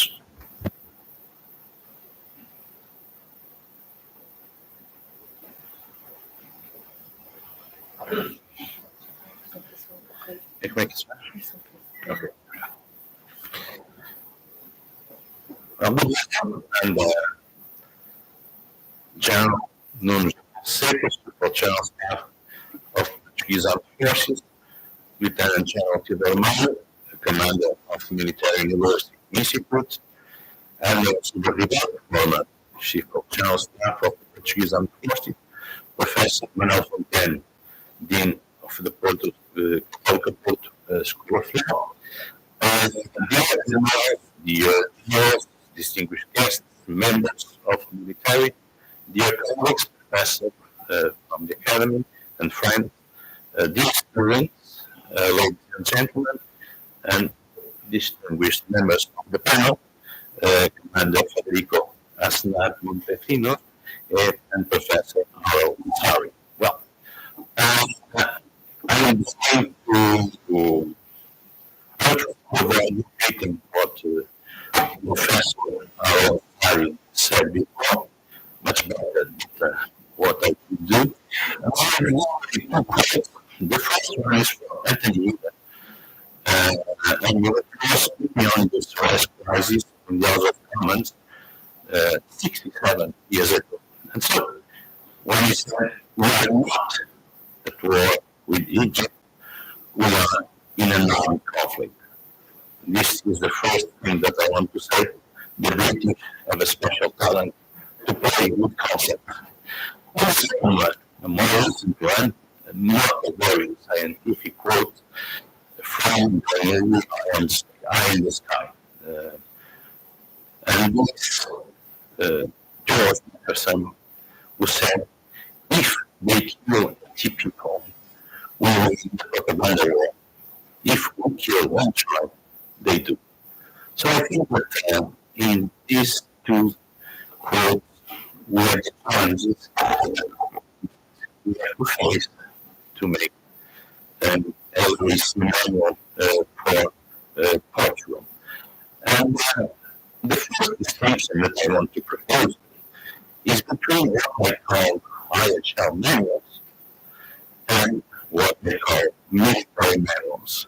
And finally, I don't totally agree with Professor Sari because I think that there is a very clear distinction between what is an academic manual and in this vocabulary, for instance, the Italian manual as an idol, I put also a manual to have very clear space from the beginning between what is produced in academy, and we are really good, and this specific concept of the LOAC manual, if you want, the national LOAC manual.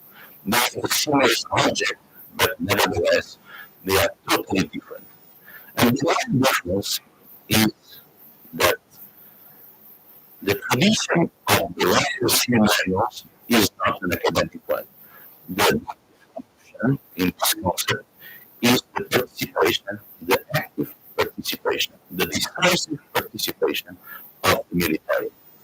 If we avoid this, we will never have LOAC manual as I believe it should be. So the first idea in the first round, interaction between international leaders, professors, and military personnel, military experts from getting together and gathering different practices, including this specific coordination, this operational plan.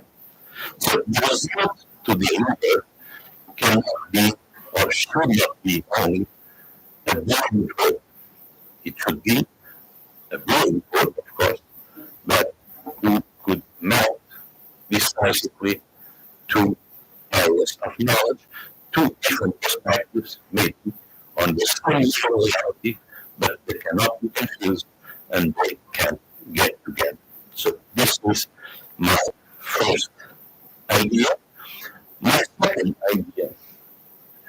and no article from upper alignment and more matter, but only matters, of course. So, as Professor Simon said, there are thousands of work on international maritime law. There are some dozens of LOAC manuals. There are some dozens on LOAC manuals. And this may function endless task, because there is always someone connected and someone working on what we have done. But then we're focusing on connections. And if you wish, is always a mode of dissemination. This is one of the first dimensions that I want to stress. And secondly, it is a part of the best process of drafting international law. It's really interesting to notice how national perspectives on the law of armed conflict are stronger when they come from countries that have LOAC manual. So I would ask, maybe slightly differently from Professor Howey, why a non-LOAC manual? I would ask, why not a more of this? I can't find any reason not to elaborate an LOAC manual. So it's really, I think, a easy project. If you achieve this task, I think it's excellent. And I cannot see any advantage. I and why Professor Kai was so brilliant presenting his ideas, but I cannot find one single reason not to do a Portuguese LOAC manual. Maybe it's a question, but I cannot see one single reason to avoid recognizing that this is not, and I have to stress this from the beginning, this is not an easy task. It's not easy to gather all international law professors, and I think that we have organizations in Australia, maybe I think we have more international law professors gathered in this room than ever before, so this is already something quite extraordinary. And finally, we have to unite this group with another decisive group.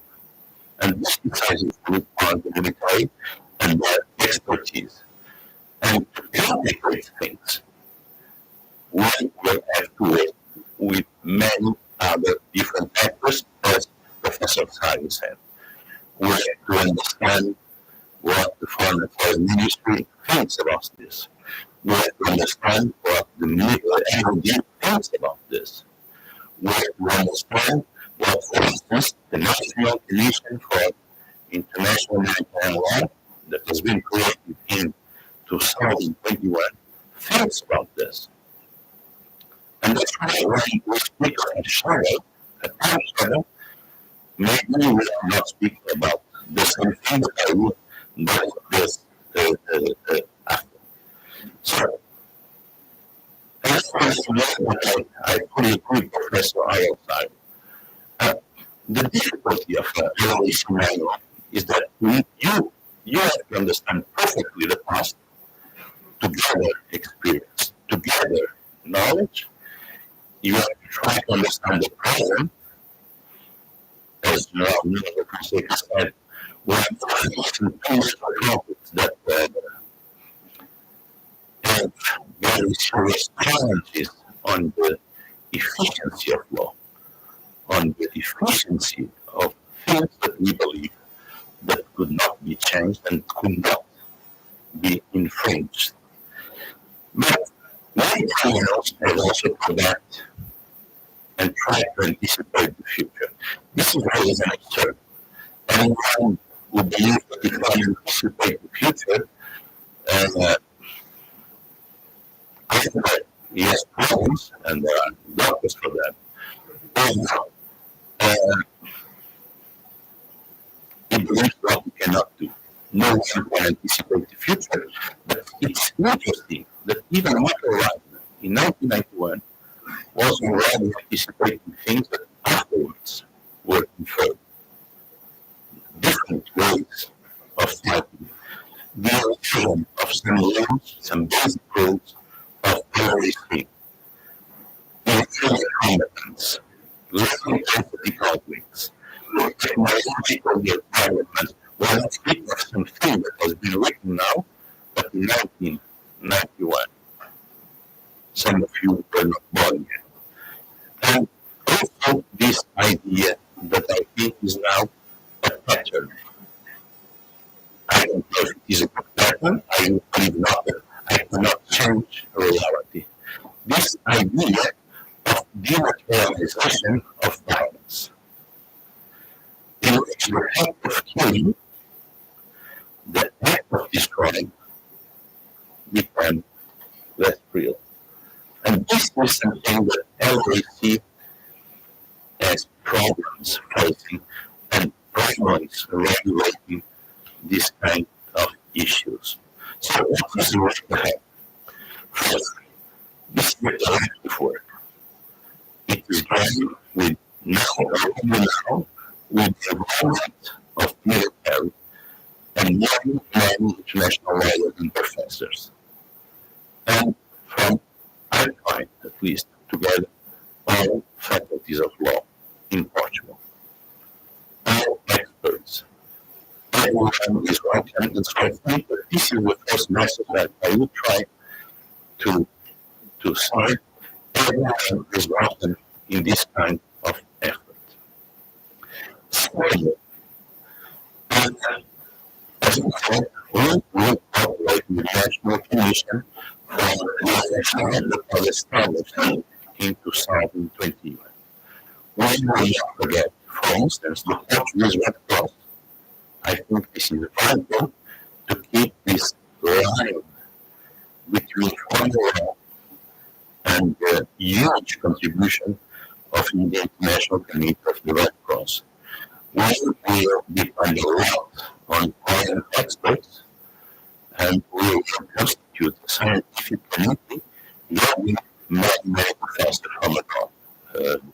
I will not announce the names, but I am having some, I believe, very important calculations, but we will have the occasion with the necessary transparency, as Professor Sai said, so the necessary transparency to so that this process can be participated, understood, scrutinized, criticized. This is a very important idea in which I strongly believe.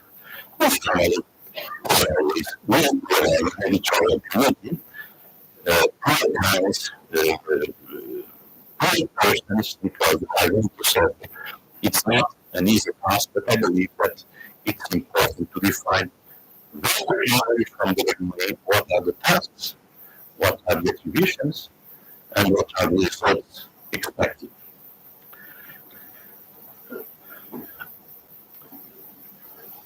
Professor Sai will be told that we have the intention of presenting the first, I said that British time is different from Portuguese time, that considering the time that we are taking to get by now, I understand your question, but I think this is important to establish as a target, at least a first draft. And when I say a first draft, I'm not saying a manual, a first draft, so that we can give to peer review, submit it to our international experts. We have the intention of gathering all of them in several international conferences so that we can interchange knowledge and learn, of course, with them. But in 3 years' time, I know that because I think that it's preferable to have a clear objective. The first draft, my intention is to present it until the end of 2024. And we will see. We will see.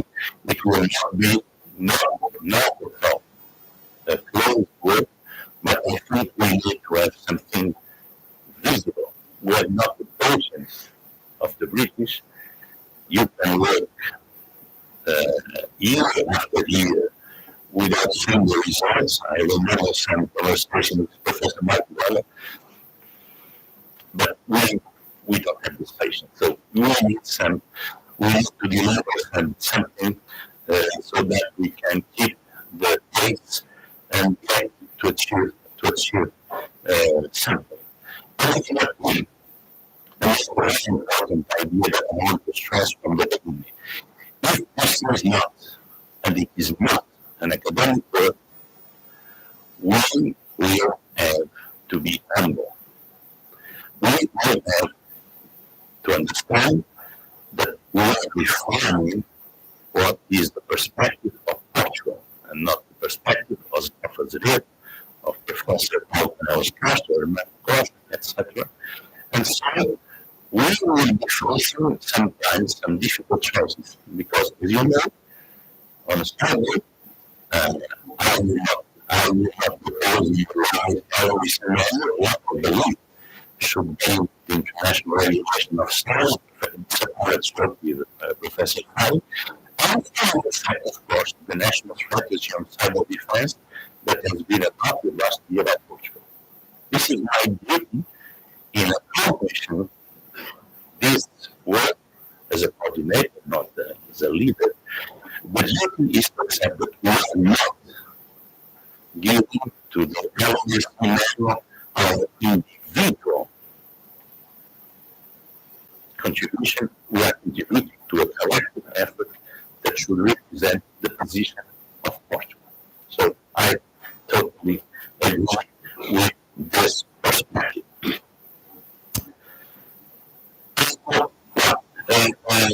This, I think, that are some of the steps that I would propose. I think that one of the major consequences will be that we will be discussing much more around of armed conflict. We will discuss much more than before all these specificities of international humanitarian law, and this idea of dissemination will begin in the academy, will spread to the military, and this is, from my perspective, one of the first advantages of this kind of work. So, this open discussion with different actors, with the effect of the internalization inside the armed forces of a set of obligations, of rules of international humanitarian laws. But let's be clear, the armed forces are already well aware of the importance of the law of armed conflicts. We have experienced military working with law of armed conflicts. We are legal advisors and don't believe that we are going to invent things that the military don't know. They already know most of these basic rules on international humanitarian law.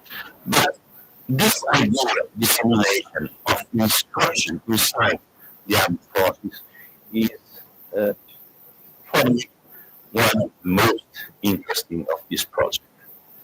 Because the academics, those coming from the academy, will listen a lot with military experience, and I believe in the dialogue we will both benefit with the experience. I am sure that I will benefit with the experience. And please don't forget, we are always speaking about the more recent conventions. Don't forget that this idea of instruction is a novel idea.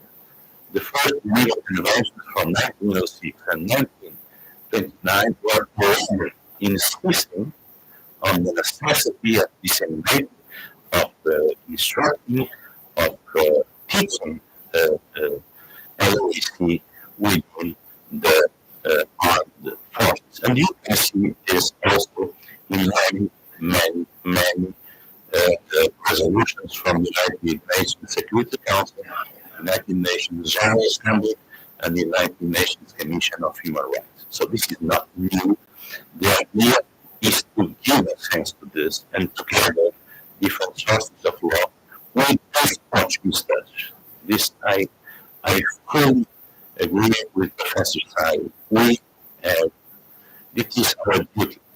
something that is not a national product.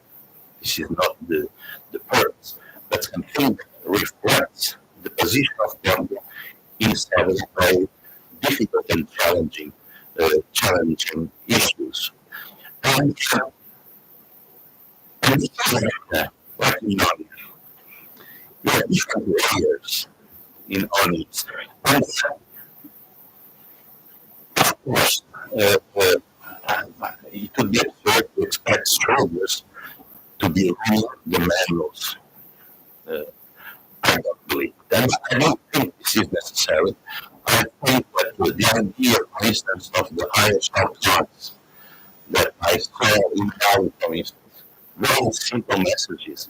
And I want to say that the Portuguese armed forces are excellent on this. They bring an example. This small, this is a blue notebook. This is for the first mission in Central African Republic. And I was going in office and I said, wow, this is so well. This is slightly better than the basics, it's more than the basics, but this is already so professional. Understand, so when you see the pilot in Central African Republic, every soldier has this. Okay, I think that we can be prepared not only to understand what the armed forces are already doing their work and doing their work very well, but also that we can learn with them in establishing these different layers from the beginning of the call, from the manual to other dimensions that can explain what I've been saying. So, I'm going. This is one of the, I think, my major things. The major idea of what should the manual include. I think that we cannot avoid a good chapter on international operations. For reasons, first, because Portugal is not being engaged in a direct conflict, very fortunately. And because when we are engaged operationally, we normally do it inside a specific context. United Nations, NATO, and this is very important to stress as a national specificity. And so, if an LOAC member of dealing with international operations, we call the Portuguese LOAC member. And so, I believe that this should be a pilot of a Portuguese LOAC member. We are not going to change rules from NATO. On the contrary, we are working a lot with the military and operational work and doctrine of NATO. We are going to explain to the United Nations what is peacekeeping, what is peacebuilding, and so on. But I think that if we don't reflect in our manual our specific experience in international operations, then a military LOAC manual for Portugal will be more or less useless and sterile. Sometimes we speak about the golden rule, and there are lots of works on military ethics about this golden rule with this positive and negative variation. One should treat others as one would want to be treated oneself, and the negative dimension, one should not treat others as one would like to be treated. There is a discussion on this. Would this be the golden rule of any LOAC manual? I don't believe so. First, I think that including ethics or morals in a LOAC manual is always a risky exercise. Secondly, because I think that either you follow a normative reading of this golden rule that implies compliance with law, but if you use it and act utilitarian reason, very quickly we will amount to suspension, retaliation, and violations. We have very recent examples that we should avoid from my perspective. Is there is not involved for LOAC manuals, even though I have to stress this, I think that we have some similarities mostly in democratic countries and inside those democratic countries with those who belong to the same family. And I am speaking of the transatlantic bond, speaking about NATO, I'm speaking about European countries. I see some patterns that are more or less understandable. Some are more elaborate. See, for instance, the French LOAC manual, which is by the way very different from the British LOAC manual. But some clean manuals. I like, for instance, the Danish manual. I like the New Zealand manual. I like a lot the new Spanish manual for on international humanitarian law for armed forces. It's very important, it's very clear. I agree with you. We should avoid, for instance, doctrinal references. But I'm not sure about the footnotes. I think that the Portuguese have the footnote, the professor. To go against our national professor and many footnotes. We think that there are steps and that they can explain many things, and so I believe that you anticipate that there will be many footnotes. Short footnotes with many footnotes. So, and this scenario is a matter of policy. So I have to stress the courage and the vision of the armed forces in accepting this project. It's also a matter of politics in a certain way. And if you forget policy, you are more dependent on politics. If you have strong ideas on policies, I think that you can achieve better results. And so I strongly believe that this is a matter of policy. I think that this is somehow also an instrument for our foreign policy. This is an instrument of soft power. This is an instrument of relevance. And if we compare the impact of countries with an LOAC manual and without an LOAC manual, I think that we can very easily the differences. So to make a very short reference to another idea. We speak always of LOAC manuals, but I don't believe in purity. I don't believe in very clean manuals without any other reference to different branches of law. I believe that we have to discuss, because the frontiers between use and between the use of force and what we called before the laws of war are getting melted, and not necessarily in the good way.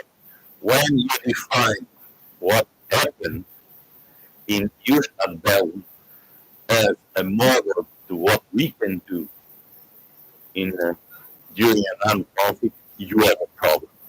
When you try to define very clear frontiers between war or an armed conflict and peace, you don't find reality. So these are different perspectives. And I think that the Security Council, even if there is a very clear crisis of multilateralism, I think that the Security Council in two recent resolutions has almost had everything. When one speaks about Chapter 7 of the United Nations, threats to peace and security, to international peace and security, and you see, for instance, in a resolution about Central African Republic, reference to international human rights law, international humanitarian law, the idea of security forces, the idea of criminals. You have to make a reference to all these dimensions. I don't think that this is possible to close an LOAC manual inside those very strict frontier. And I will finish with the idea. Of course, I agree with this. The necessity of looking to what is more challenging today. Emerging technologies, artificial intelligence, environment, space. You have to deal with everything. You have to face difficulties, even if we don't know very clearly what we are speaking about. But I think that we have to insist on getting back to basics, reaffirm the basic principles, and get them very clearly expressed with their difficulties. The idea of combatants, for instance, that you so well described, is one of the most challenging today. But when you see this extraordinary resolution from the 19th of October, you see something that you are not used to see. When you see that the multinational security support mission, security support, all necessary measures, this is the sophisticated way of using force to fulfill its mandate, strictly adhering to all international, including international human rights as applicable. And then you see in one single paragraph, defense, security, Chapter 7, international human rights law, and all international law. So we are now in a much more complex world in which defense, armed conflict, transitional situations, combatants, new forms of violence put us with this difficult task. But we are very comfortable, and I will end now. The 30th of October this year, the Planning Commission for the elaboration of the LOAC manual was established. So we will in Portugal, we have already spoken Portuguese and Italian, so this will be a party. This will be a party. I'm professor. What is the shadow? By the end of 24, they have to publish a mess. So we are like this, much more optimistic than those coming from the islands. And no, I'm not just kidding. I also believe that this will not be done in 1 year. We'll need more, but I have the intention with my friends, with those who work together, to present our first draft by the end of 2024. Thank you very much.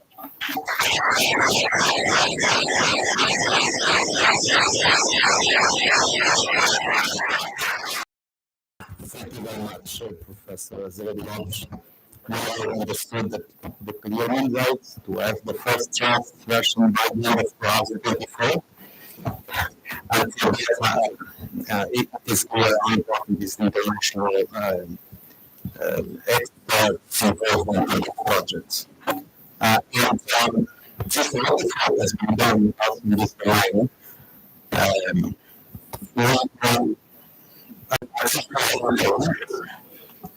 I'm talking about the alliance in Africa, for example, and it's a question related with the development common structures multiple operations where we have commanders from different nations in the alliance with different levels, different roles. This will be also a challenge in practice. So we have to very, very, very good to have a practical manual useful also when we are involved in military operations in Europe, for example, or in the EU. Just one thing on my side. So you mentioned the Supreme before the Parliament and the Commanders. Be sure that this is what we are doing in our armed forces, and this is what we are teaching also here at this university, military institute. And we asked for us to be part of this project. So yes, because this is also a key area to our action on the ground.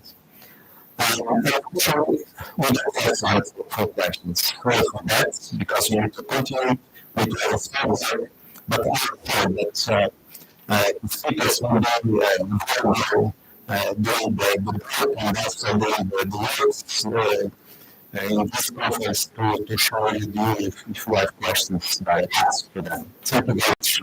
Thank you.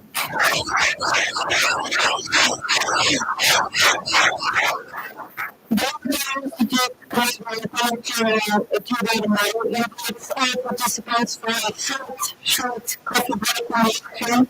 And the coffee is start as soon as possible. Thank you.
Então, eu acho que fica aqui sempre neste.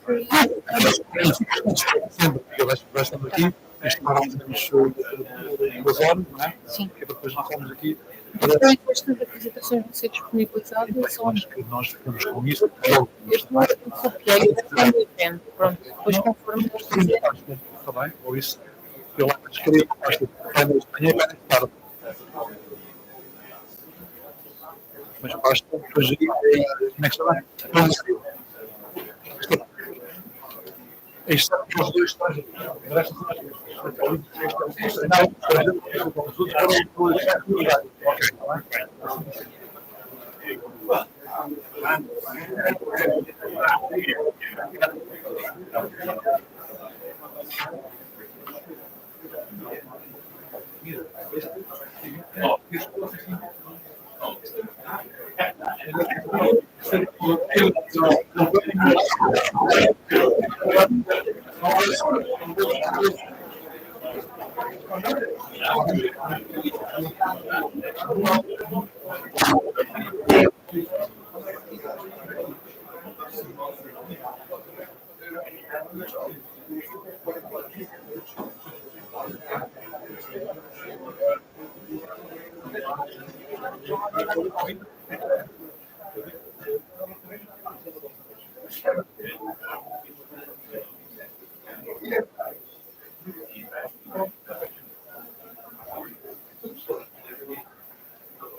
Tem que ver.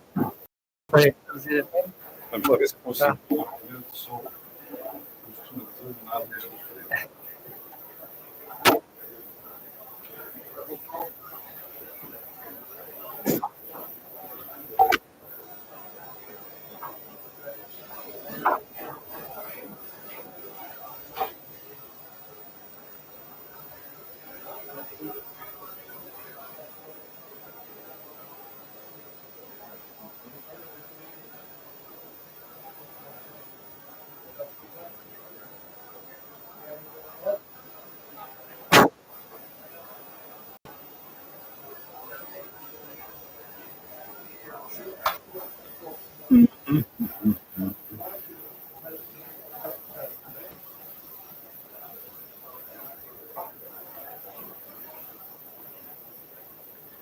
Mas não sei onde devia pôr aqui. Não sei se há possibilidade. É no ambiente de trabalho? Tem posto no ambiente de trabalho. Não tenho certeza. Também na parte informática. Pronto, então vamos ver se consigo. Parece que está aqui.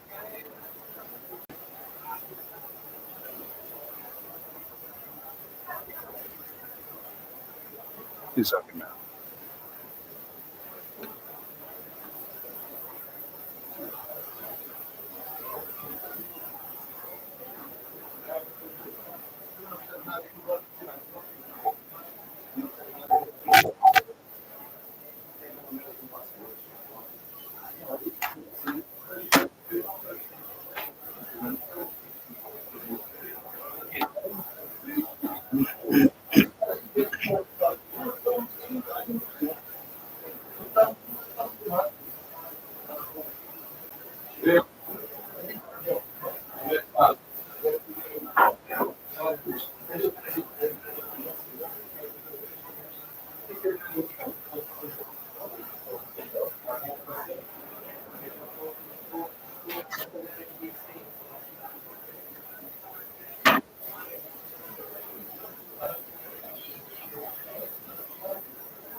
Eu estou aqui. Sim.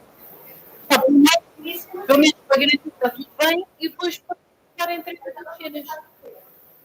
Olha, já estou. Isso que eu vou dizer. Que anda máquina. Não falha nada.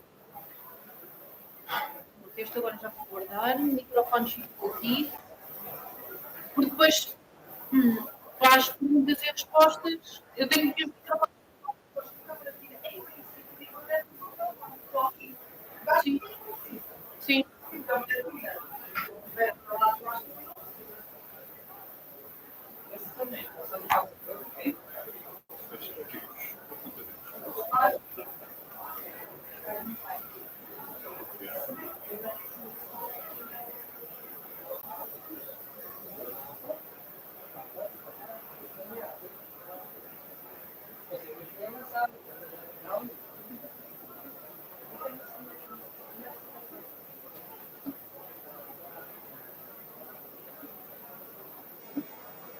O moderador também recebe venda. Aqui são pessoas que perdemos.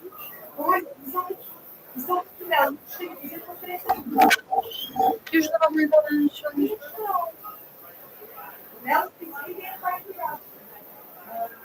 Eu vou pôr isto no gabinete.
Portanto,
fez Ok. Mas para qual é não sei depois vai funcionar. não sei funcionar.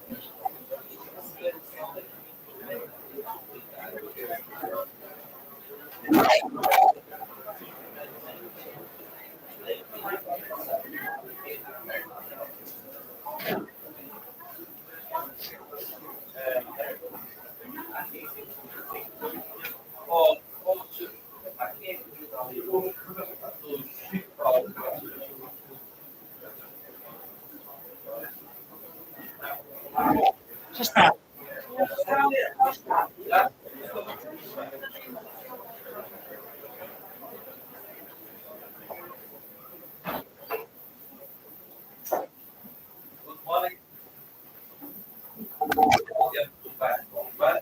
Of the international influence of the law of administrative manual Portugal. We are going to have today as we delve into crucial discussion on the intersection of international humanitarian law and Portugal military guidelines. Your expertise and insights will undoubtedly contribute to a comprehensive exploration of the complexities within the legal landscape. Thank you for joining this significant day. I am National Constitutional for Portuguese Chief of Defense, honored to be moderator for panel 1. I look forward to guiding insightful discussions on the Portuguese law of armed conflict manual, leveraging my expertise in both military and technical realities. The panel is structured with three 20-minute presentations, each covering distinct aspects of law and conflict management. This presentation will be delivered by experts in the field, providing in-depth insight into legal frameworks, ethical considerations, and practical applications. Following the presentation, we have allocated about 30 minutes for a public debate where participants, including esteemed guests and attendees, can engage with the speakers. This format allows for a thorough exploration of complex technology, encouraging dynamic exchange of different perspectives. The spread of practice ensures a balanced and comprehensive explanation of complex subject matter, fostering a cooperative and enlightened discussion. We eagerly anticipate the valuable contribution from all the distinguished speakers and the active participation to all that is during the engagement bank session. The first speaker is Professor Maria Isabel. She is Assistant Professor of Politics Faculty of Law from Technology University. She has a PhD in International Law with an emphasis on the war on Iraq in 2003 from the perspectives of U.S. development and international state responsibility. Professor of Public International Law, International Legal Regimes, International Humanitarian Law and Rights, International Law, and International Relations at the Faculty of Law from Technology University.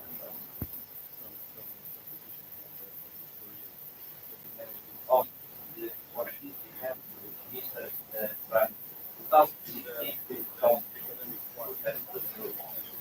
And she has been also and as my students and publications are in international humanitarian law, use of force, and international state responsibility. And Professor Isabel Tavares, she's going to address a very significant thing, the protection of combatants for the Portuguese law of man. And the importance of this life is again the principles of fairness and humanity in our conflict, ensuring protection of combatants regardless of affiliation is crucial for maintaining the credibility and the legitimacy of military operations. This topic addresses the ethical considerations surrounding the treatment of those engaged in armed conflict, promoting adherence to rules that mitigate unnecessary harm and contribute to the overall humanity of warfare by emphasizing the protection of freedom, of justice, individual responsibility, and the preservation of human dignity in the complex landscape of life. Professor Isabel,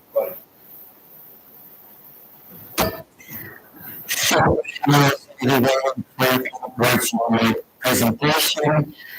I would like to greet Madam Commander, General Moran. Thank you very much for receiving us in our hands. Such a lovely welcome.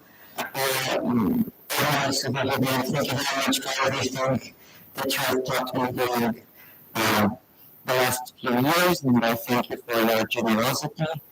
I would also, of course, like to greet Professor Francisco Coutinho and Professor Paulo Camilo Castro, with whom is an honor to share this panel with.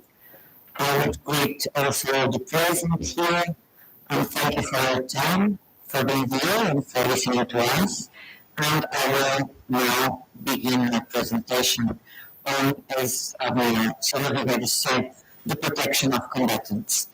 And to begin with, I would like to recall that the protection of combatants is at the heart of use and value from the very beginning, and has been clearly present in its evolution towards our idea as we know it today.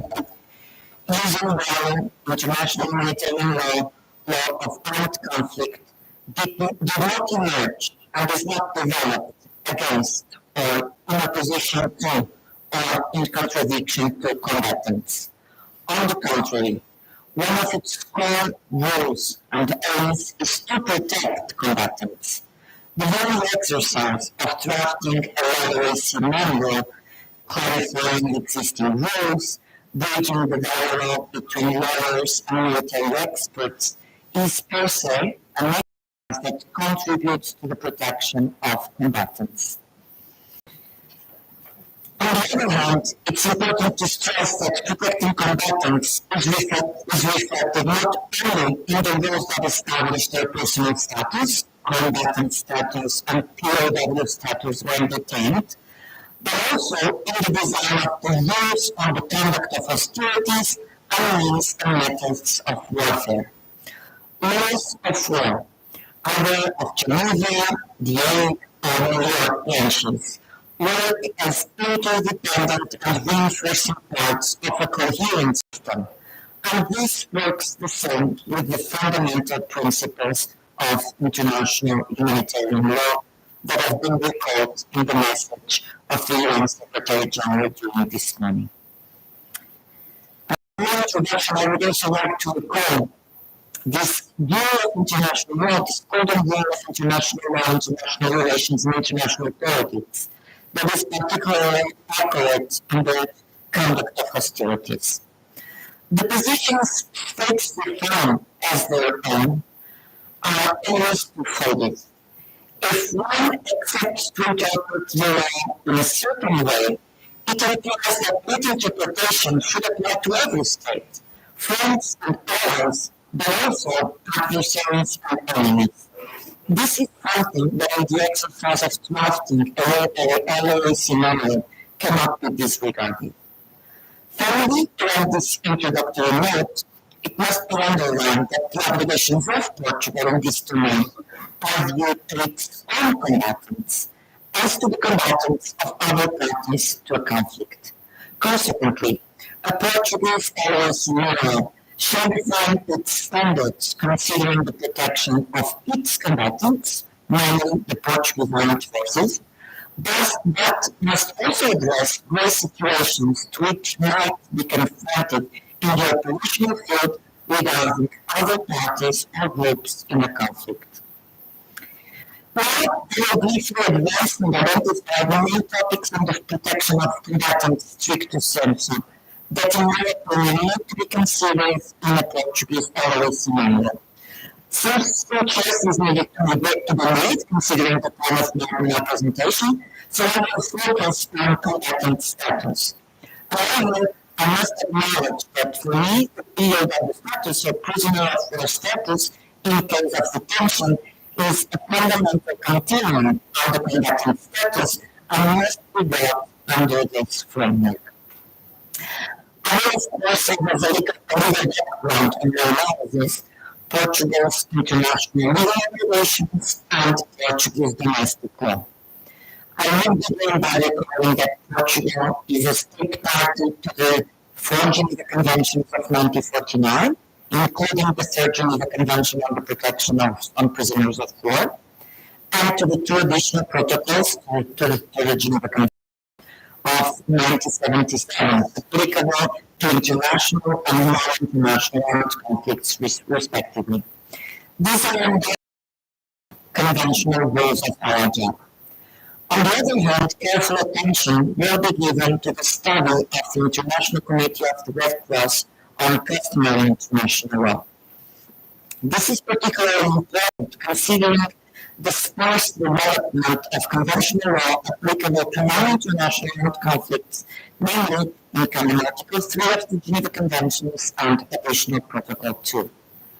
I would also consider the consistent position of Portuguese foreign policy attributing a major role to the fulfillment of its obligations under international law and international humanitarian law in particular.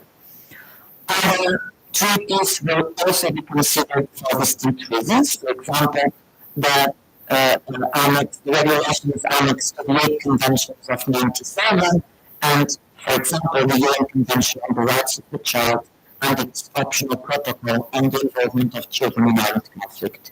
And of course, Portuguese domestic law, the Constitution, the law of national defense, the organic law of the armed forces, or the regulation of military discipline.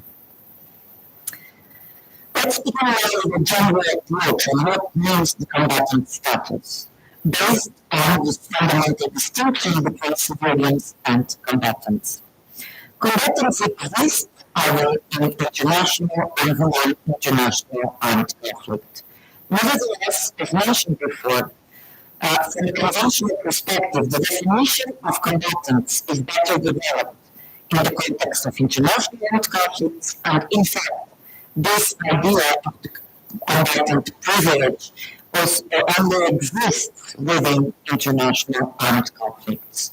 Thus, I will mainly focus on international armed conflicts, and then I will address in the end separately non-international armed conflicts.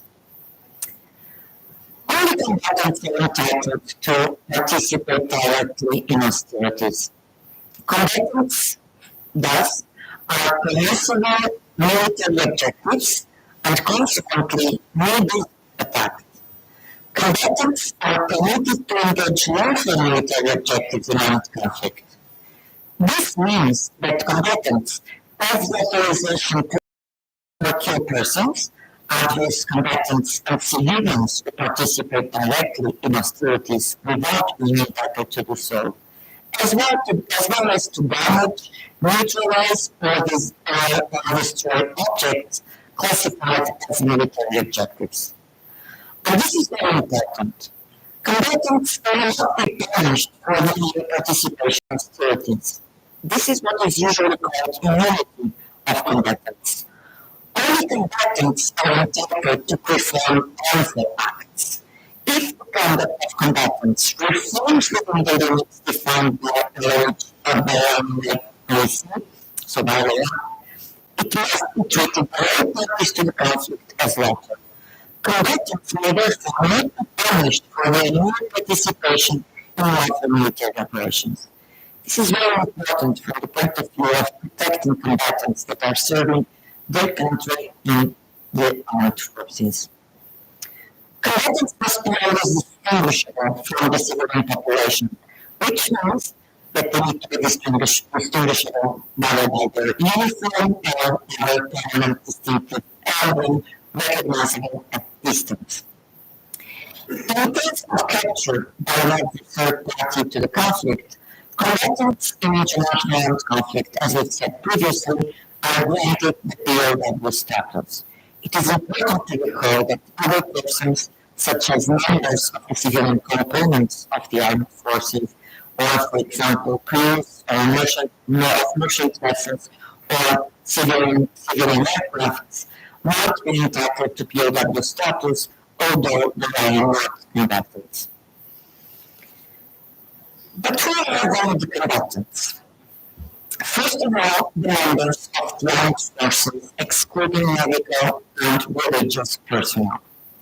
According to a draft understanding of Additional Protocol 1, that has been enshrined in verse 3 of the International Committee of the Red Cross Study on Customary International Humanitarian Law. With respect to international armed conflicts, I'm still focusing on international armed conflicts. The armed forces of a particular conflict consist of all organized armed forces, groups, and units that are under a command responsible to that party for the conduct of its subordinates. This applies, very important, regardless of whether the government of the party is recognized by the adversary party or and federal armed forces can also be the armed forces of such governments, even if not recognized.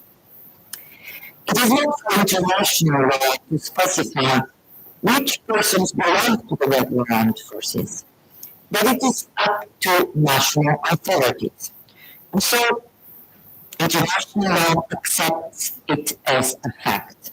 This results clearly from different rules of general international law, for example, the principle of unity enshrined in Article 4 of the draft articles on state responsibility, or, for example, in the International Law Commission conclusions on customary international law, where it considers that the practice of states can be states performed at the operational level. So armed forces themselves, when acting in the operational level, they are contributing to the practice of states. Thus, considering the Portuguese Constitution, the law of national defense, and the Organic Armed Forces, the members of the Portuguese Armed Forces, when deployed in accordance with Portuguese law, are combatants and have the right to participate directly in hostilities. Two important notes at this stage. First, armed forces retain their combatant status when engaged and deployed in military operations within the international organizations that they belong to. And we know this seems like a major feature of our foreign policy, the participation of our armed forces see the missions in the international organizations we belong to. Second note, a very special look on children. Portugal adopted a very clear statement when signing and ratifying the optional protocol of the UN Convention on the Rights of the Child, assuming that no voluntary inscription under 18 years old is allowed. Besides the members of the armed forces, there are other members that can be considered combatants.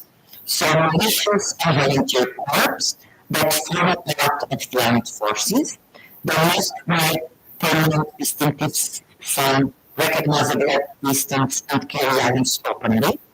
Organized resistant movements that do not form part of the regular armed forces, but they belong to a party to the conflict.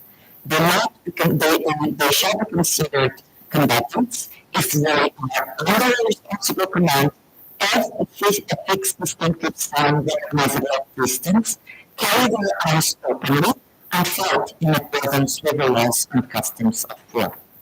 This category of combatants is of particular relevance when we are talking about international armed conflicts as defined in Additional Protocol 1, Article 1, Number 4. So the enlargement of the situations of fighting against colonial domination and alien occupation, as well as against racist regimes, within the context and the definition of international armed conflicts. So in these situations, the party to the conflict, they are awarded the status of combatants and consequently the combatant privilege. An important note also on the VLS. The VLS are also combatants, but this is the only situation in which lawful armed conflict does not make lawful direct participation of persons in hostilities, subject to an authorization by one party to the conflict, but in the autonomous decision by the persons themselves. And so they are combatants, but they are not authorized by the public authority to engage as combatants. In this context, I will also shortly address the importance of military command, leadership, and discipline within the context of protecting combatants. Combatants have the special obligation, commanders have the special obligation to be aware of their specific responsibilities under international and Navy law. And this implies the responsibility to assure that their subordinates are aware of their respective obligations and have an adequate training. On the other hand, military discipline and the existence of effective mechanisms of control and punishment in case of violations of IAJ are fundamental. Regarding the non-international conflict, I will shortly address the question. It is true, as I mentioned, there is no combatant privilege in accordance with conventional law and Common Article 3 and Additional Protocol 2. But of course, if there is an armed conflict, combatants do exist.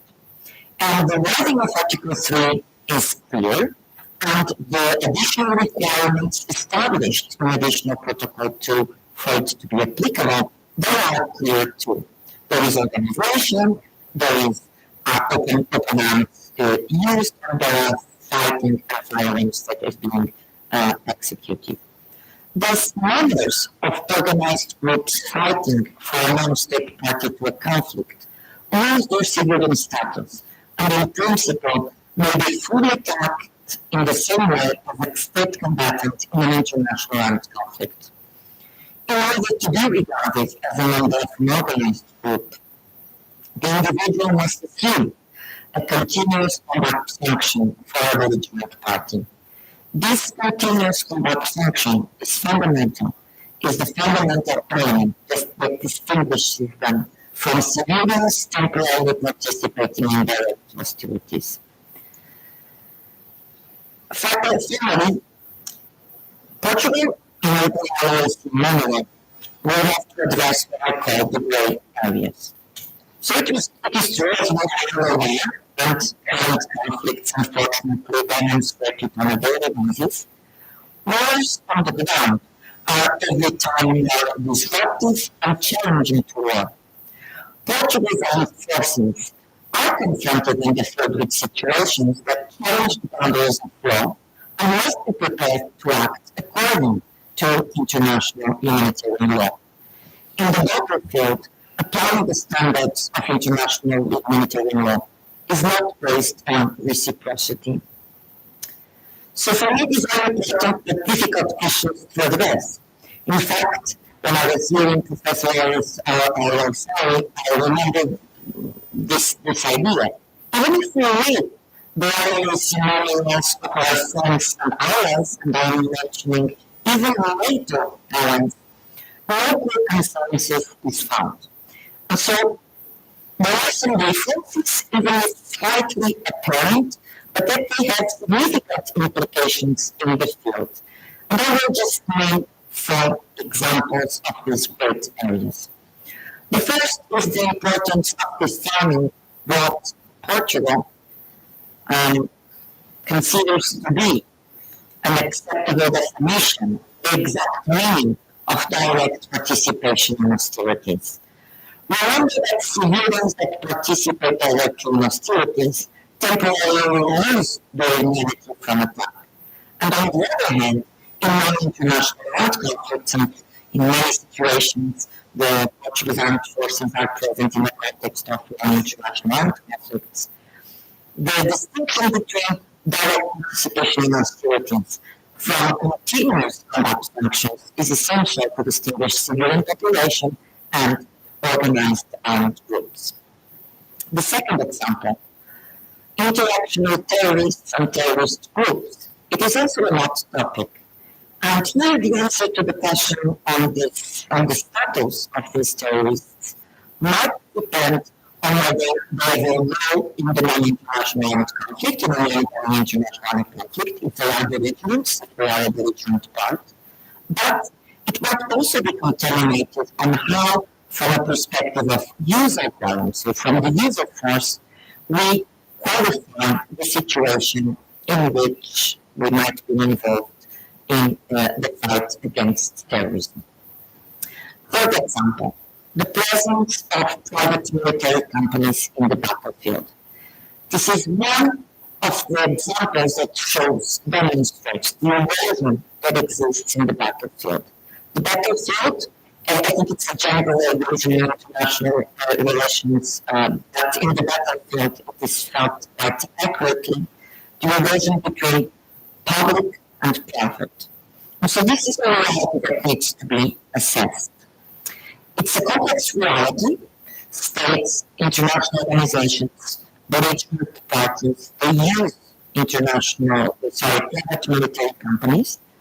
And in this sense, we need to answer to difficult questions such as, for example, is a contract between a state and a private military company equivalent to an authorization in the sense of combatant privilege?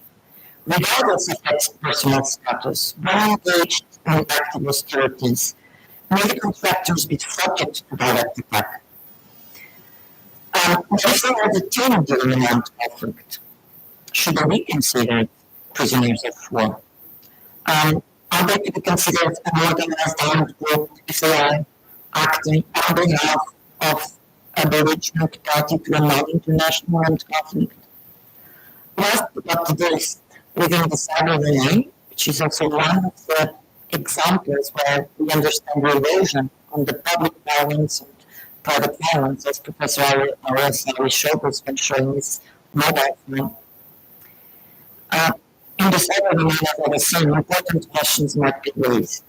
And if one is dealing with cyber operations that are performed by members of the armed forces, I would say no major difficulties arise, at least not regarding the combatant status. However, as it is clear, the cyber domain is of easy access to apparent civilians. Just think about the so-called Ukrainian IT army. Should those hackers or so-called activists be considered combatants? Remember, Remember the problem we mentioned in the beginning.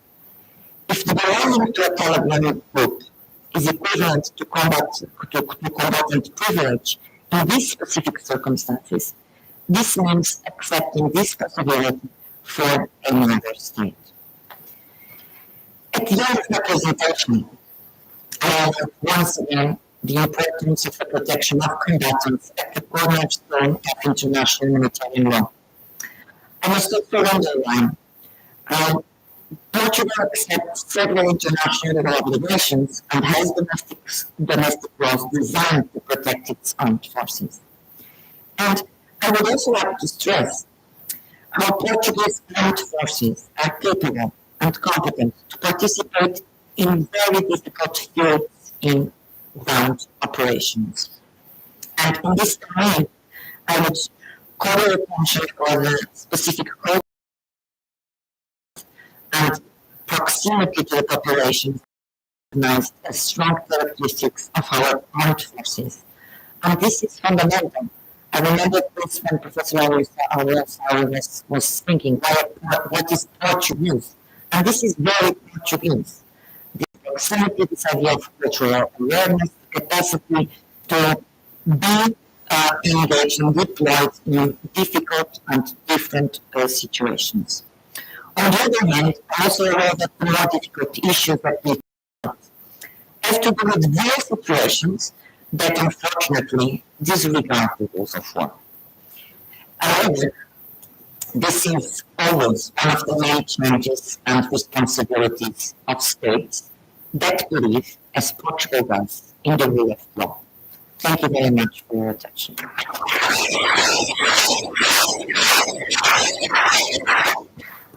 Thank you, Professor Isabel.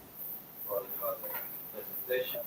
And the second speaker is Professor Francisco Freire Coutinho. He will address the topic Space and Law Armed Conflict. Professor Francisco Freire Coutinho is an associate professor with education at Nova School of Law, Lisbon. He graduated as doctorate and aggregation in law from Nova School of Law. He's member of the Center for Research on Law and Society, the Portuguese Society of International Law, and the Portuguese Association of European Law. He coordinates the Atomic Protection and the Portuguese legislation, the Combined Lab and Space Civil.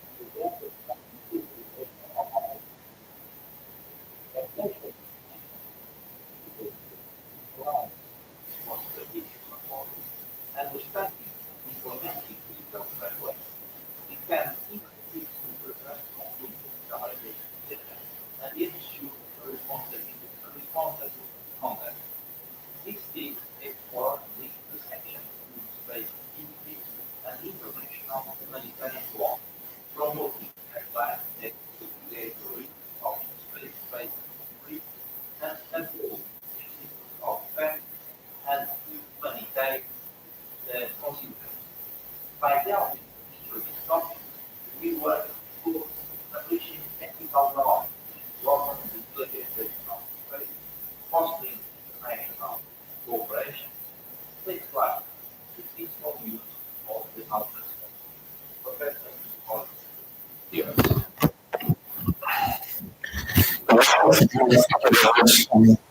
It's very to meet you here. To admire for and my colleagues in panel, Professor Knauskas and Professor Isabel Tavares. It's really great to be part of this the project from the start. And of course, we have about protection of compliance, which is a crucial topic for actually, as I mentioned, which is any we are going to draft in the 21st century has to address different issues that we have to deal with. And how we deal with our complex in the introduction, I know which is very true, which is that we look at our space and we see an increasingly congested, disputed, very competitive space, and it's competitive both by states and also by international organizations, but even private actors. And that is something that I find it extremely interesting. That shows that space is a very strategic domain, and it's particularly from the perspective of states who have been developing since the 60s and launching space objects for multiple purposes, also for security and defense purposes. And they've been sending to space, especially communication, reconnaissance, and also navigation satellites. And we see the importance of space already on the news when we talk about international conflicts that are unfolding today. Of course, we know that, for instance, GPS was developed by the American military first, but we heard about the news of the use of Starlink in the Ukraine war. And Starlink was developed by SpaceX, which is a private enterprise who is shared by the very contentious Musk. And of course, we know about the European answer to GPS, Starlink, which is Galileo, which also has this very important dual use. So, of course, any law manual has to deal with outer space. Although if you go and see the manuals, we don't see that much reference to them, with the exception of the American manual. And we listened to our sellers and said, oh, we have this DoD manual with 1,200 pages, and we only see 4 pages dedicated to space. So, of course, my presentation here is basically, it has to deal specifically with the questions that I think ASEAN has to address concerning outer space. Although I know, although this has been a priority for the Portuguese government, we have in Santa Maria as well as years and space launches, but we are still doing the first steps also in this field. But of course, this is something that we can actually give our opinion and also influence. Space is dealt with for military purposes. I will start, and actually we need to start here whenever we address our space, which is to see black letter law. So what are the applicable treaties that we have concerning space?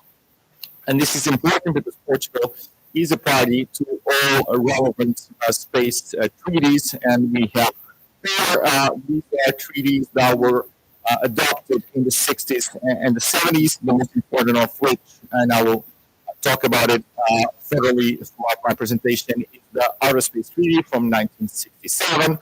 But we also have 3 other very important treaties. One on the rescue of astronauts in 1968, a convention on liability for damages caused by space objects from 1974, and the last treaty, which is the convention on the registration of objects that are launched into outer space from 1974. So every treaty on space law is between 1967 and 1974. Since then, we only have space soft law. But this was relevant because the United States and the Soviet Union back then, they were actually agreeing on a lot of issues regarding space. So the most important treaty regarding outer space is the Outer Space Treaty from 1967.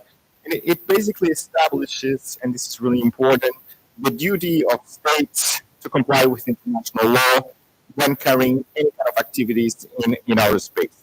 So this means that space activities must abide by the Charter of the United Nations, and they must be pursued in the interest of maintaining international peace and security and on promoting international cooperation and understanding. And we have essentially 2 guiding principles which are tantamount to outer space. And of course, they will be problematic when we try to compatibilize them with the situation of an armed conflict. And those two principles are, first, the principle of non-interference. And this basically means non-interference that space systems of all nations have a right of passage for the space without interference. This is a legal framework which is very similar to the legal framework that we have from the high seas that we know from the Convention of Montego Bay. So every state has the right to go into space. And the second principle, also very important and related to this one, is the principle of non-appropriation. So this basically means that we don't recognize any national claim of sovereignty in outer space. So in a nutshell, this basically means that outer space has to be free for exploration or use by any state. The problem is that none of these international conventions from the 60s or the 70s, we see no provision intended to be applicable in wartime. They were not fought for a situation of armed conflict. So this basically means that in principle, we're going to apply to others exactly the same rules that we are going to apply in other environments, such as land, sea, air, or the cyber domains. And the basic rule, and I know Silver Rivera has mentioned it, of outer space is that we can have certain military operations in outer space, on the moon, and on other celestial bodies, but we must abide by this overreaching principle, which is the principle of the peaceful use of outer space. So peaceful use of outer space is basically the guiding for any military activities in the outer space. But the Outer Space Treaty does restrict two kinds of military operations in outer space. This is from 67 again. So there are two limitations, particular limitations. And the first, which is problematic as I'll try to show, is a limitation that we found in Article 4 of the Outer Space Treaty that basically states that no state can place in orbit around the Earth any objects carrying nuclear weapons, or, and this is the most important part, any other kind of weapon of mass destruction. So no state can put in our orbit nuclear weapons or weapons of mass destruction. Of course, the layer of the law says put in outer orbit. This may not apply to intercontinental ballistic missiles because they go outer orbit just for a fraction of the time. So maybe it doesn't apply to that. But the most problematic is what do we mean by weapons of mass destruction? Does it include, for instance, anti-satellite laser weapons? It certainly includes conventional weapons. What is that in outer space, for instance, anti-satellite laser weapons do create a lot of mess. And we have seen some examples in 2021. The Russians exploded a satellite in orbit, and that satellite added, this is the one I have, 1,500 pieces of space junk. And we don't have technology to grab that space junk. So basically, the effects of using anti-satellite weapons could create a lot of destruction. Does it mean it's mass destruction for these purposes? Because this is extremely problematic. Because of course, these treaties were not fought for a state of hostilities. And of course, the principle of non-interference is completely inconsistent with the state of hostilities. Of course, we know that these satellites are military objects. They're crucial. We know that. So, to what extent can we actually destroy them in space is something that we need to consider while looking at my contribution to this manual. The second restriction is more crystal clear, is also Article 4, is that we cannot establish military bases on the land before that or test any kind of weapons on the moon. But of course, this means we cannot do that on the moon or other celestial bodies, but that does not mean that we cannot use space for military activities. We can use space for scientific research. We can use space for any kind of peaceful exploration, and we can also use the military for that. So, and this is my last point. What is exactly the allowed monetary use of space beyond this restriction of using weapons of mass destruction uh, or establishing military bases or testing weapons on the moon? Basically, we can do anything that is not incompatible with the principle of use of space for peaceful purposes. What does that mean? It basically means, of course, that peaceful purposes do not mean aggressive, nor it means non-aggressive and possibly beneficial purposes, which have to be consistent with the Charter and with international law. And for example, is it a lawful military use of force to use observation information getting from satellites in space? I mentioned in the beginning of my presentation the GPS, the Starlink, the Galileo, etc. They all have military use. Are they lawful according to the Aerospace Treaty? I think they are, because they are not that different from observation that we can do from the high seas to the territory of any state.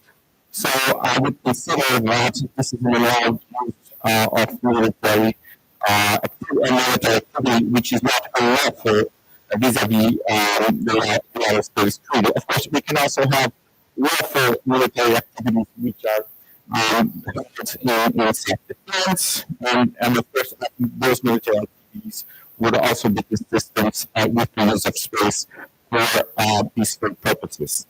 And finally, the last point I would address is something that also stems from the Aerospace Treaty, which is also very important, and that's something that I don't think states have been complying with. And this is something that Portugal, of course, needs to emphasize, which is Article 9, that basically provides that we need to use our states in cooperation, mutual assistance, and can prevent any potential interference with the rights of other states to also use space. So Article 9 basically provides that the lawful exploration and use of outer space, in this exploration and use, states must be guided by the principle of cooperation and mutual assistance.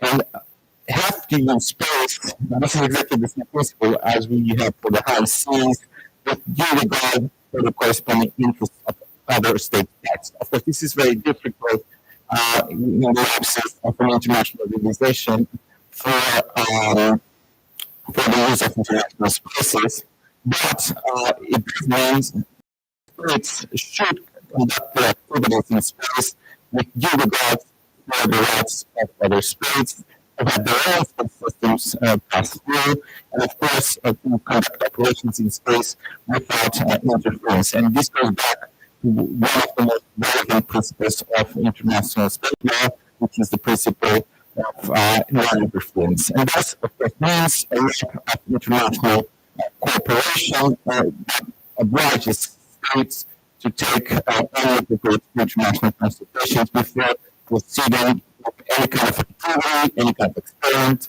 that may create challenges in outer space. So these experiments that we have seen from the Chinese and the Russians on testing the facilities that they have for the construction of satellites are, of course, a breach of Article 9 of the Aerospace Treaty. So this is, in a nutshell, basically what I had to say. Again, my contribution will be limited to this project, although I'm very excited for FLAIR, which is the law of space, in which we've been working at the law school for the past few years. So thank you so much for having me here, and for listening to me. And I'm really welcome to engage in any discussion that you may want to have after this presentation. Thank you.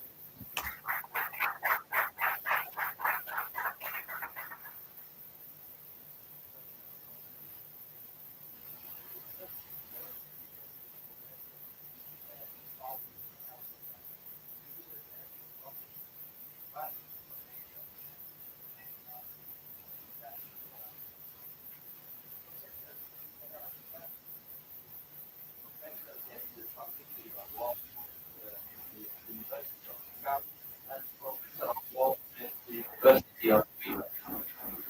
He coordinates masters in European Union law, international law, and comparative law. His main teaching areas are economic integration law of the European Union, institutional law of the European Union, and economic law of the European Union. His main research interests cover international law and European Union law, and will focus on the following subject matters: paradigm shifts in the legal orders, law of international constitutionalism, linkage between legal orders and systems, dispute settlement means and methods, jurisprudence of international and regional courts, and law of law. The importance of the field environmental protection and international humanitarian law for the Portuguese law of conflict manual lies in recognizing the environmental impact of other conflicts and the need for legal frameworks to mitigate such errors. This topic emphasizes the ethical responsibility to safeguard ecosystems, natural resources, and civil well-being during warfare. Integrating environmental considerations in international humanitarian law fosters sustainable conflict practices and helps prevent long-term ecological damage, promoting a holistic approach to conflict resolution. By addressing environmental protection within the framework of humanitarian law, we contribute to a more comprehensive and ethical response to armed conflicts that aligns with global sustainability goals.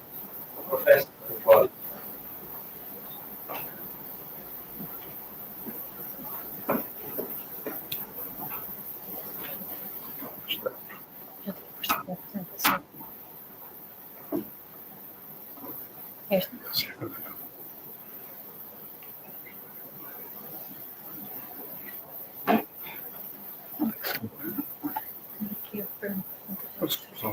Aqui.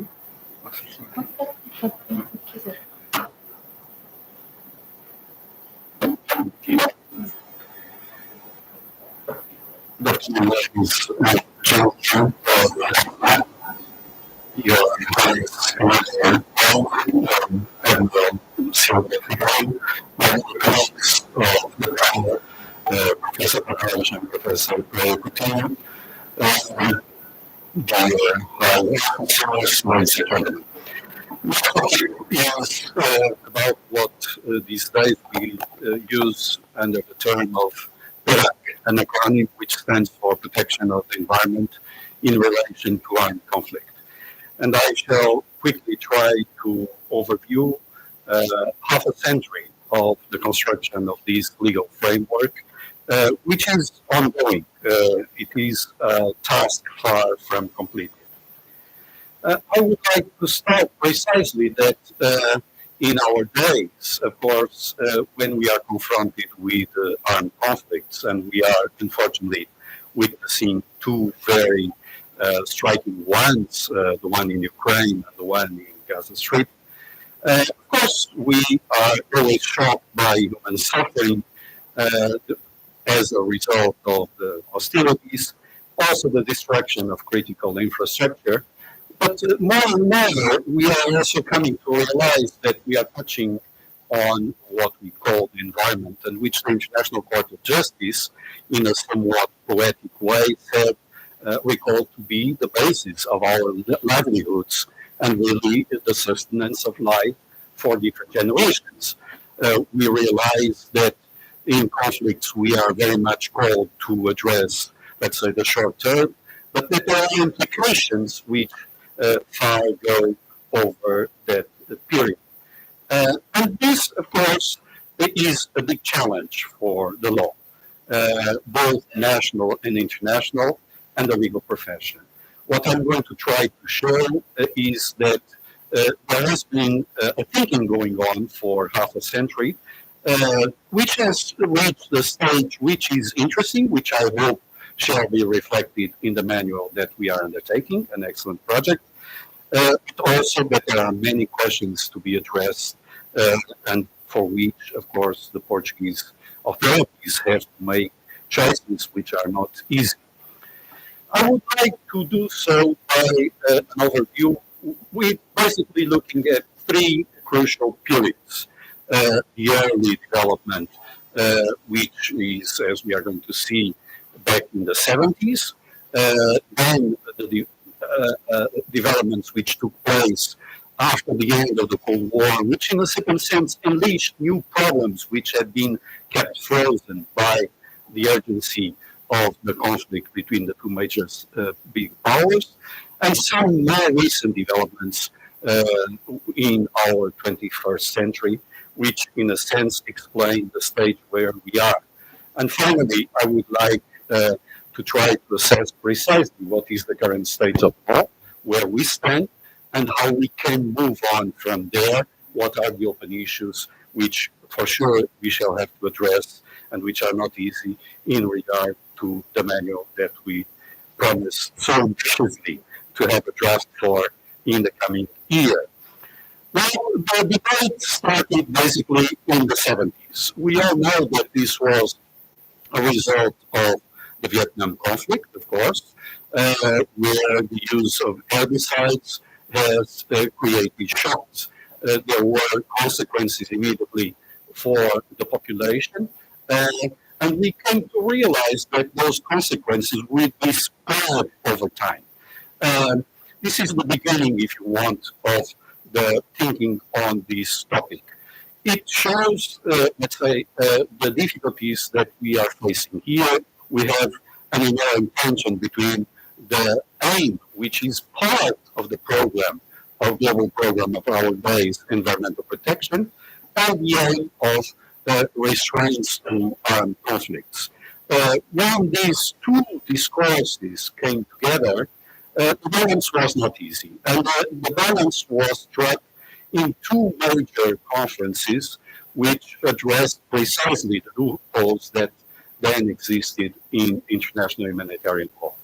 The one conference on the Committee of Disarmament, it was about arms control, and which reflected basically on the modification techniques of the environment, the idea that there should be limits to the weaponization of the environment which had been witnessed in the Vietnam War, and the convention, the big convention on the reaffirmation and development of international humanitarian law, which took place from 74 to 77, which basically tried to take stock of the developments which had occurred after the Second World War, filling the loopholes which existed in international humanitarian law, and address, let's say, new problems. The result is, on the one hand, one edition of these modification techniques in the NMOR Convention of 76, and Articles 35 and 55 of Protocol 1 additional to the Geneva Conventions. Interestingly, they use three terms which basically set the standard of what is prohibited as a means of warfare. Three key standards, which usually in our language we denominate the Troika. Before the Troika in Portugal, there was already a Troika in international humanitarian law. And these concepts are that the damage would have to be widespread, it had to be long-lasting or long-term, and the option is different in the two conventions, severe. What does this mean? Well, it is striking that there were two different senses of these terms in the two conventions. But there were agreed interpretations of these concepts. In regard to widespread, it basically meant a few hundred kilometers. In regard to long-lasting, it said a few months, possibly a season. Whereas severe had to do with the impacts on people and economic activities, it was, in a certain sense, more reachable. The option which was undertaken in Protocol Additional 1 was different. Firstly, the idea is that these three standards have to be met cumulatively. There's an end, which means that all of them have to be met together to indeed have an impermissible environmental damage. And on top of all, the concepts were not defined. And in the discussions in the conference, we can see that there was the sense that it should be a higher threshold than the one resulting from the ENMOD convention. But certainly the idea that long-lasting would not stop at a season. One, as mentioned, several decades. Well, at that time, it was unforeseeable that some of the environmental consequences would be measured by decades. We know these days that this can be indeed a fact, as we have seen, for instance, in the Gulf conflict. What does this mean? What is the meaning, let's say, of this first clash, if you want, of two aspirations? The aspiration of, let's say, ensuring via law environmental protection, and the aspiration to have legal restraints to the conduct of war. Certainly a very unbalanced result, particularly if you look at Additional Protocol 1. Basically, we would say that this so high threshold would be tantamount to a total defeat for the cause of the environment. It would be impracticable to find damage of that kind in the circumstances of the time. Now, this imbalance, which in a certain sense was very representative of the epistemic communities at the time, military were there always, in a certain sense, built, mentally built for winning a war, not necessarily for considering these considerations, which were just at that time emerging. This has changed. This balance or imbalance, if you want, has been in the change ever since. This is starts to become visible already in the 90s, where we can indeed detect immense concerns for the preservation of the environment. It's interesting to see that the players for this revision, if you want, of this normative balance between considerations are different than the ones which used to be before. Basically, the debate had been centered among states at the United Nations, although in a specific setting.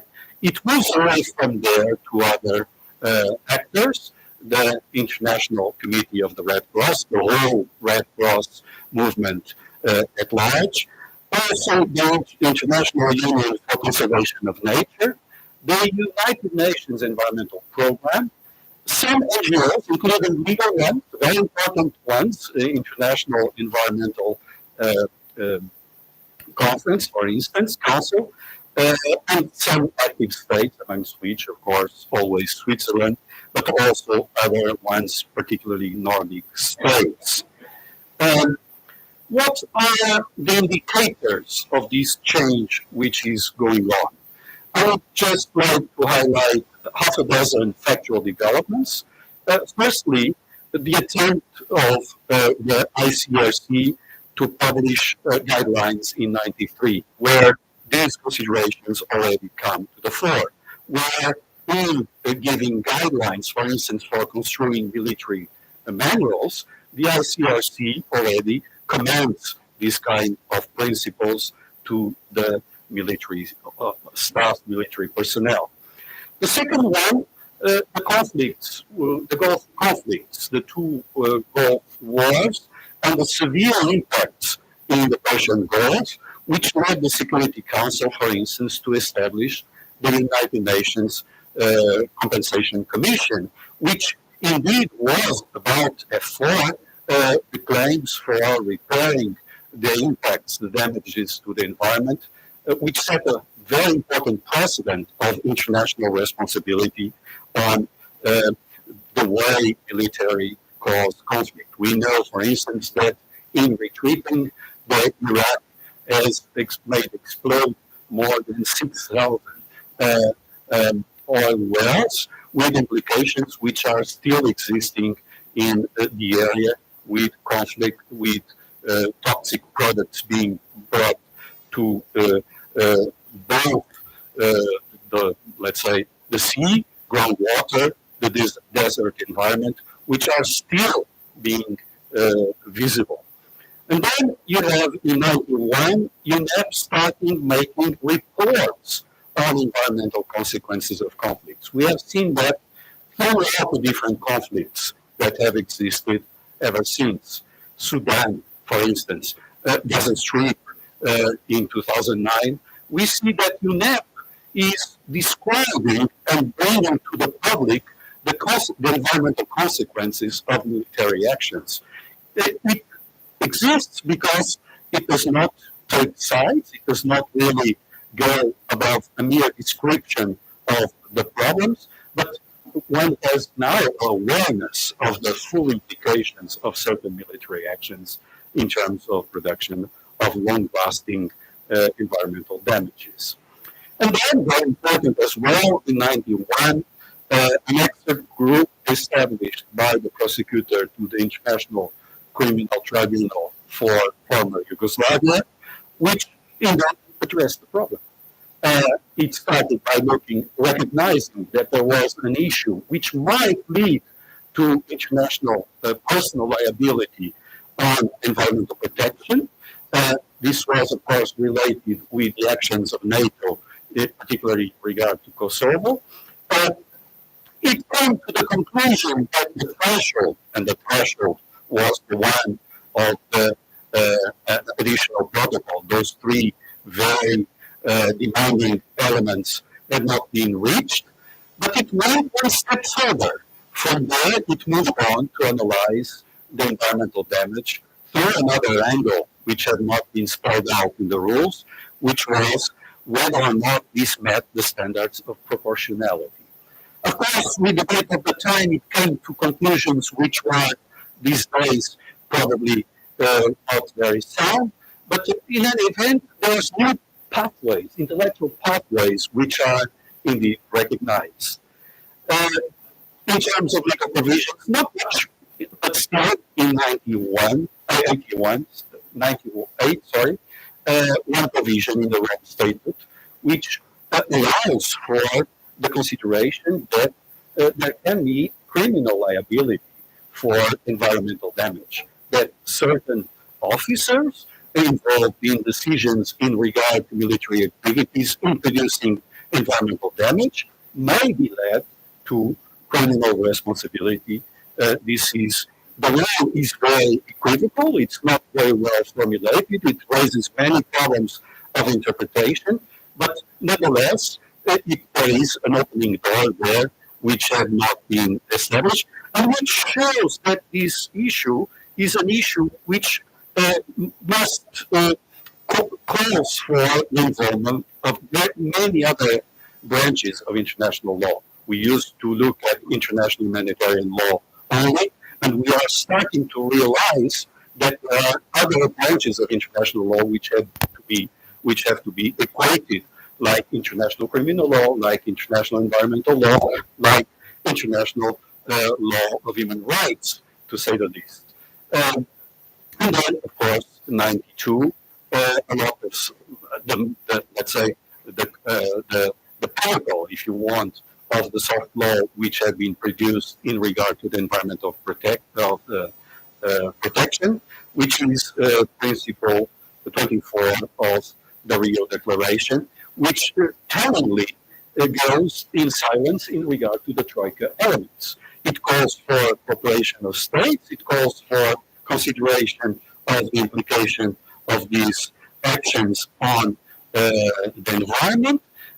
It calls for prevention, it calls for remediation, and it is silent on the threshold which had been established, to use the term that my dear colleague had firstly used, black print letter, the additional protocol 1.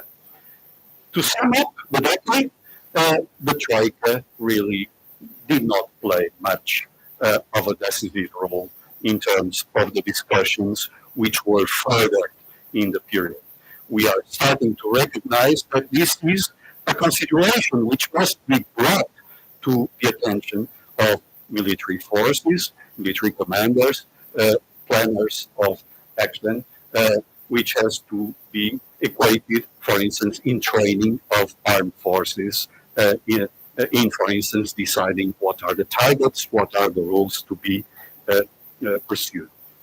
And now, more recently, some recent developments. And it's interesting to see that there is a common denominator, that we are indeed starting to discuss more substantively on the law.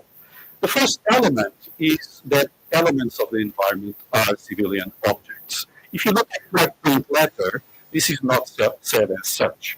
And now this nexus is clearly established. And what does this mean? Well, it means that we have to apply the principles, the general principles of international humanitarian law, also in regard to the consequences for the environment. The principle of distinction, the principle of proportionality, and the principle of precaution. The elements of the environment know what this means. For instance, is that the environment may not be the target of attack, unless, of course, they are because of a specific military use of significant military objectives.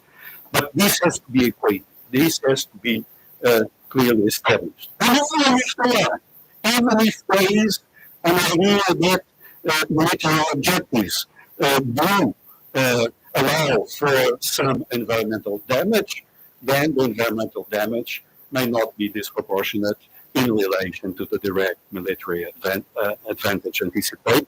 And this is certainly one conclusion which was substantiated by the expert group which advised the prosecutor in the International Court Tribunal for former Yugoslavia. What this means, in a nutshell, is that military personnel, as they are used to, have to balance different elements in their decisions, and that environmental considerations are these days also one of the elements which has to be taken on board in the equation.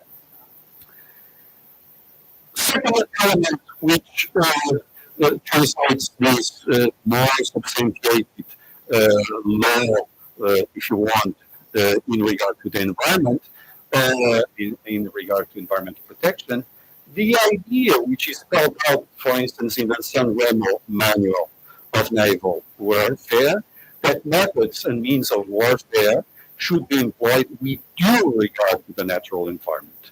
There's here a principle which is now well established and which I find also replicate in the ICRC very important documents in regard to customary international environmental law of 2005 and the guidelines of 2020, more directed as at assessing the consequences on natural environment.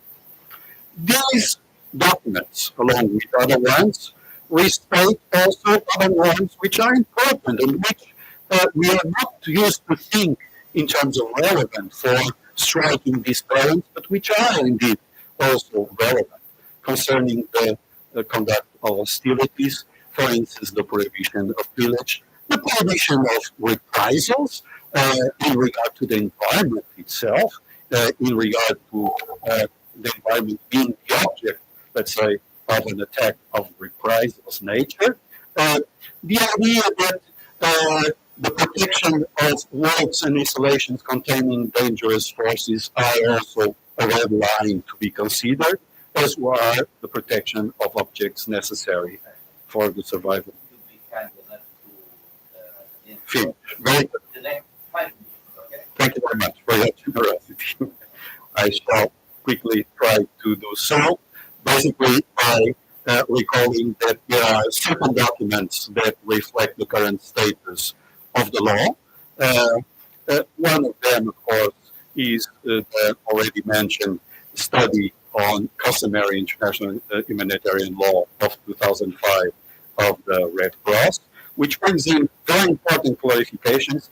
And I would like, in particular, to highlight the one in regard to the importance of considerations of precaution in balancing, let's say, the different factors which determine, let's say, a military action. You have to consider precaution in regard to the environment. You have to not be excused by lack of scientific certainty in regard to the effects. You have to consider the possible implications of this. This is not supported in actual practice, but it is considered best practices. And we have, for instance, this morning talked about, for instance, the study of NATO of 2016, and you have some inroads already into that in that context. Is this an option for the Portuguese, let's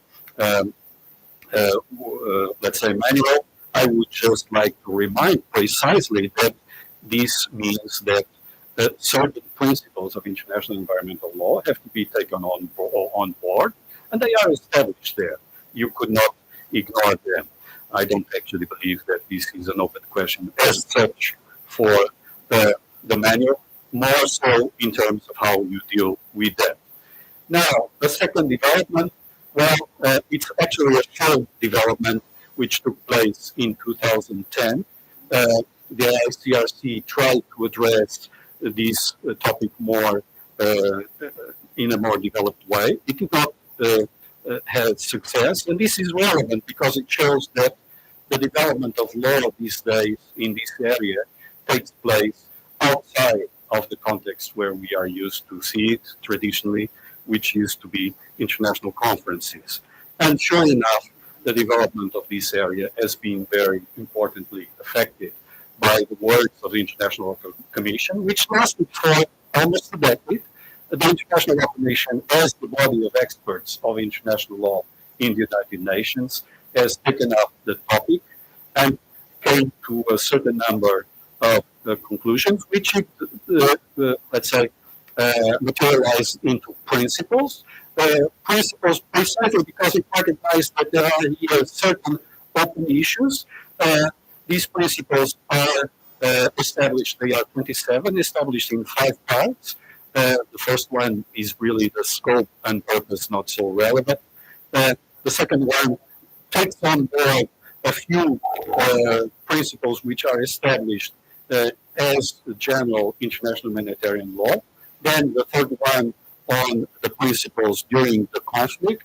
Very interestingly, the fourth one on the actions in states of occupation, which are so relevant these days. And then the fifth one, which we were not used to have, what happens after the conflict is so after the hostilities are overcome, because we are coming to realize that this is a topic which has implications throughout 3 periods: before, during the conflict, and after the conflict. And the principles are indeed a very good indication of the problems which we are there. I would just like to very quickly say that this is highly innovative. There are elements which are very innovative, for instance, in regard to occupation precisely, which is a problem that we are coming to see is of a burning nature.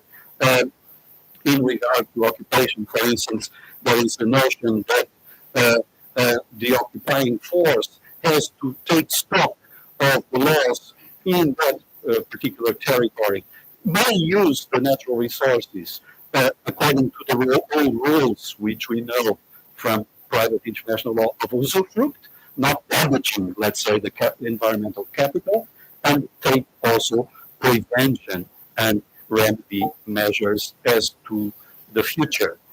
Also, in regard to subjects, it's very interesting that these principles, for instance, have two principles in regard to actions by enterprises.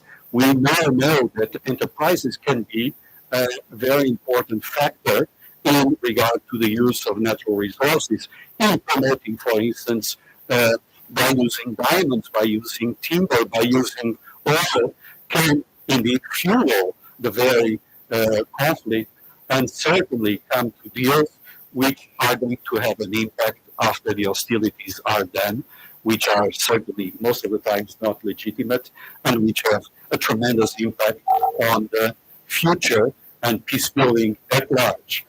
A very important idea, conflicts of laws. We used to think that international humanitarian law, by its very specific nature, would be the law only applicable in terms of conflicts. We are coming to realize, and this is the view taken by the International Law Commission, also in other different exercises, that international environmental law is applicable even in times of armed conflict, that these laws, these rules are not derogated. And also the idea that since the substance of international armed conflicts and non-international is basically the same, some of these rules also seep into this area, which is so important because most of the conflicts are not international ones, but they are non-international ones. I will leave it here as an assessment. There are other issues which are open. I'm sure we shall address them in the manual. I would like to greet Professor Elizabeth Lopes for this very daring initiative, not least because of the time schedule that he imparts on all of us. Thank you very much.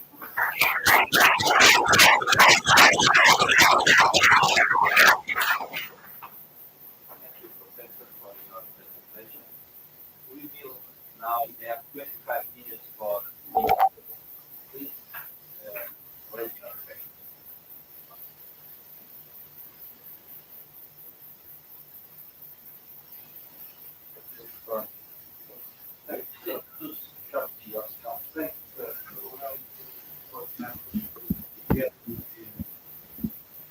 Special Power Training Institute. So as I told my dear teacher and friend, Professor Francisco Coutinho, so when could you state the outer space begins? And could you assume that the PORTUGAL could have a downward effect on international law, even though it was found that UN bodies such as ICAO that may and if so, could the states have survived up to that line? And if so, could the states proceed with military activity up to that line? Thank you so much. Thank you, Francisco. It's very amazing to see you after so many years. I do believe that communities should serve to be a small role where national space lines and aerospace begins. And we had that discussion recently when we had that episode with Charles President from the United States. But they were destroying the Americans. I think they did it in the national airspace, so the basically national territory. Of course, we do have some international conventions that actually do apply to international aviation airspace. But besides that, yeah, it's national territory, and current military interventions could actually be applied. Still, the international convention not actually defines that. This is, of course, something we need to deal with, because as aerospace becomes more and more important, also the limitation with this international zone has to be determined more rigidly. But I do think that the common ground is the international standard, according to most observers, and I also defend that. And I think it will probably be the limits where we define the end of our state, basically, and the beginning of outer space. Yeah.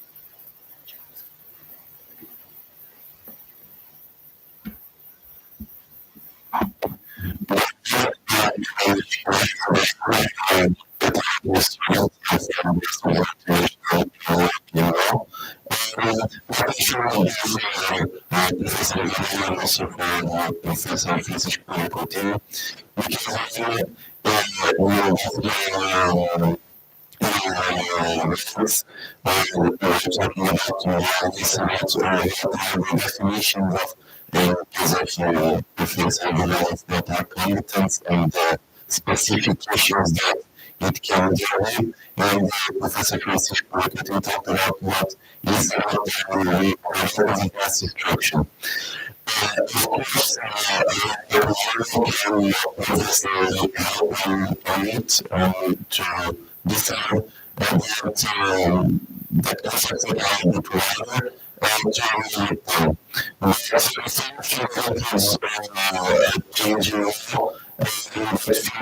consider taking into consideration that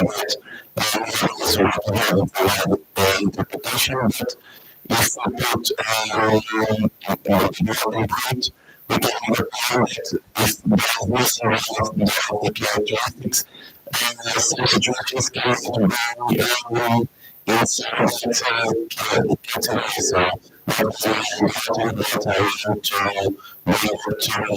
Thanks.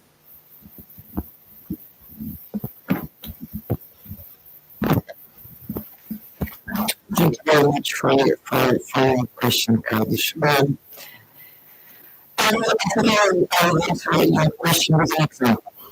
I wanted to mention more specifically the combatant status, but of course I'd like to highlight that this status is based on a basic distinction between civilians and combatants. And so this is a dynamic equation. Either you are a combatant or you are a civilian, and if you are a civilian, you might be temporarily directly participating in hostilities. Considering the difficult definition that we have already tried to address, and you temporarily lose your immunity from attack if you are a civilian.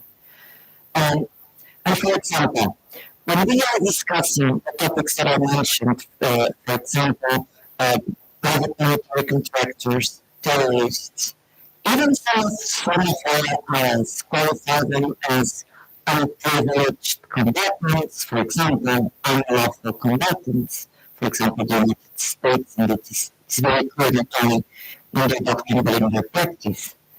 On the other hand, I will say, this category does not exist. So it is used in the speech, but from a legal perspective, it does not exist.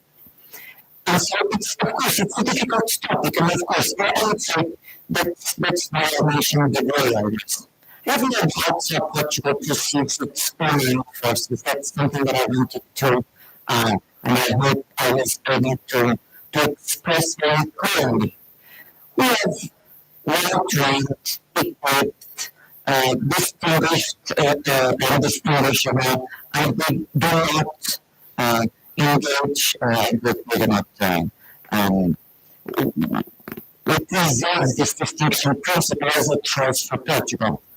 But in the field, the erosion is there.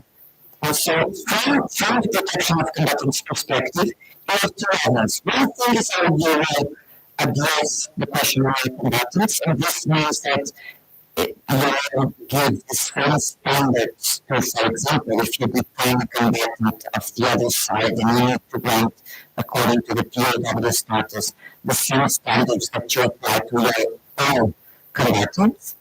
But the problem is that's a choice, and that's a difficult choice. But for example, from the perspective of the protection of civilians, I would say that the position that I think results from Portuguese practice is this idea there is this distinction on whether you are a civilian or a combatant. So of course, in the given areas, you need to decide and you need to be aware. If you define a criteria, this will mean that that criteria needs to work with your friends and allies, but also with your enemies and adversaries. And also that even if you're in the field situations that disregard the laws, you need to be aware that in accordance with, in this case, Portugal, should be the rules applicable. However great the situation is. Just to make it clear, I used the rental weapons mass destruction regarding the prohibition to put into orbit that kind of weapons. What I wanted to refer specifically is the lawfulness of destroying satellites right now because I think it reaches the idea of the peaceful use of space. But of course, if we are in a state of war, it's an target satellites. The problem is that if we destroy them, we are destroying the whole space because even for first states which are not involved in hostilities, it will become impossible to have orbits that can be used by the own satellites because by the space debris that will be created by the strong satellites, we don't have the technology to actually catch them. And that is the problem, which is there is a clear inconsistency between the principle of non-interference and a state of hostilities. Although it's legitimate, because it's a military objective, it will basically create a situation where, as we were discussing earlier, will become a space, a place where multiple orbits will be and other satellites from foreign neutral states will also be affected by the conflict. This creates a problem for the use of force in outer space that I think we need to deal with when addressing this issue in the manual.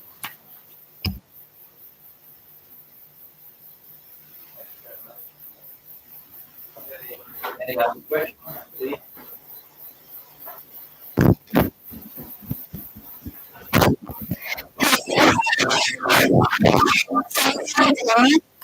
I'm Mr. Pleasure for International Masters from Catholic University. And I'm the Chancellor Professor today. So, while the concept participation is such a complex term, and only international maritime is not defined, here is the guidance on the position of Portugal regarding interpretation, which terms propose the international calendar interpretive guidance, provide some clarification of Professor Isabel.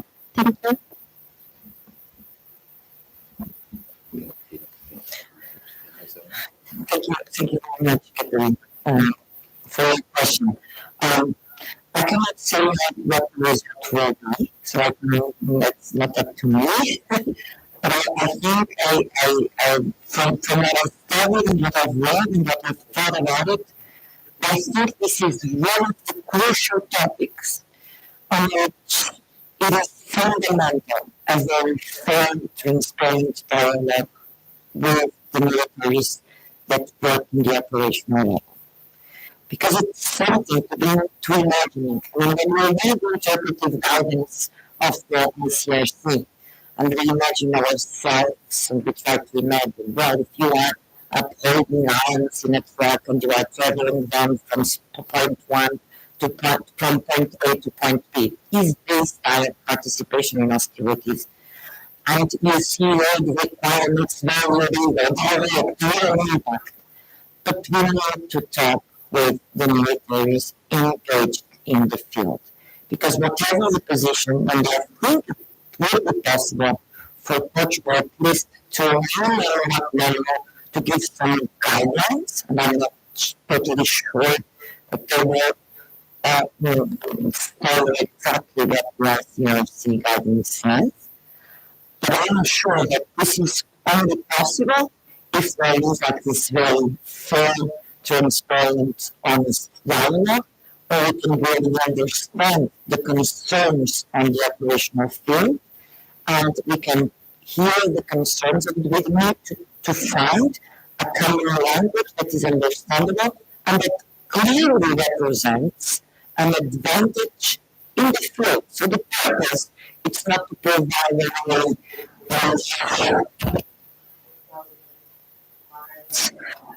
definition.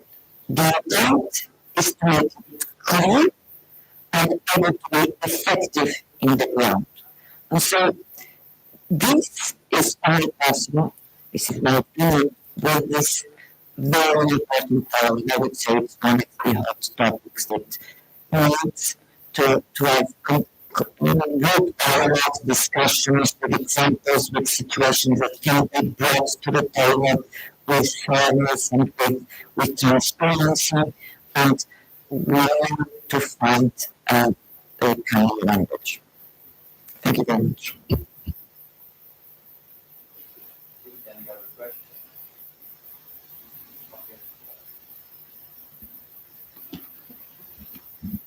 Good morning, my name is Annabelle Wiesenthal. I'm a PhD student in law. Actually, I have a question to Professor Paul Castro on environment. It's a very interesting topic. The specific protection on environment is a very delicate question. It's also a very controversial one. Namely, we don't have environment on the troika that you speak on. Considering that, which would be your understanding on what could be clarified on that behalf, on our LOAC manual behind that controversy, which could be the topics that can contribute on that behalf. Thank you very much.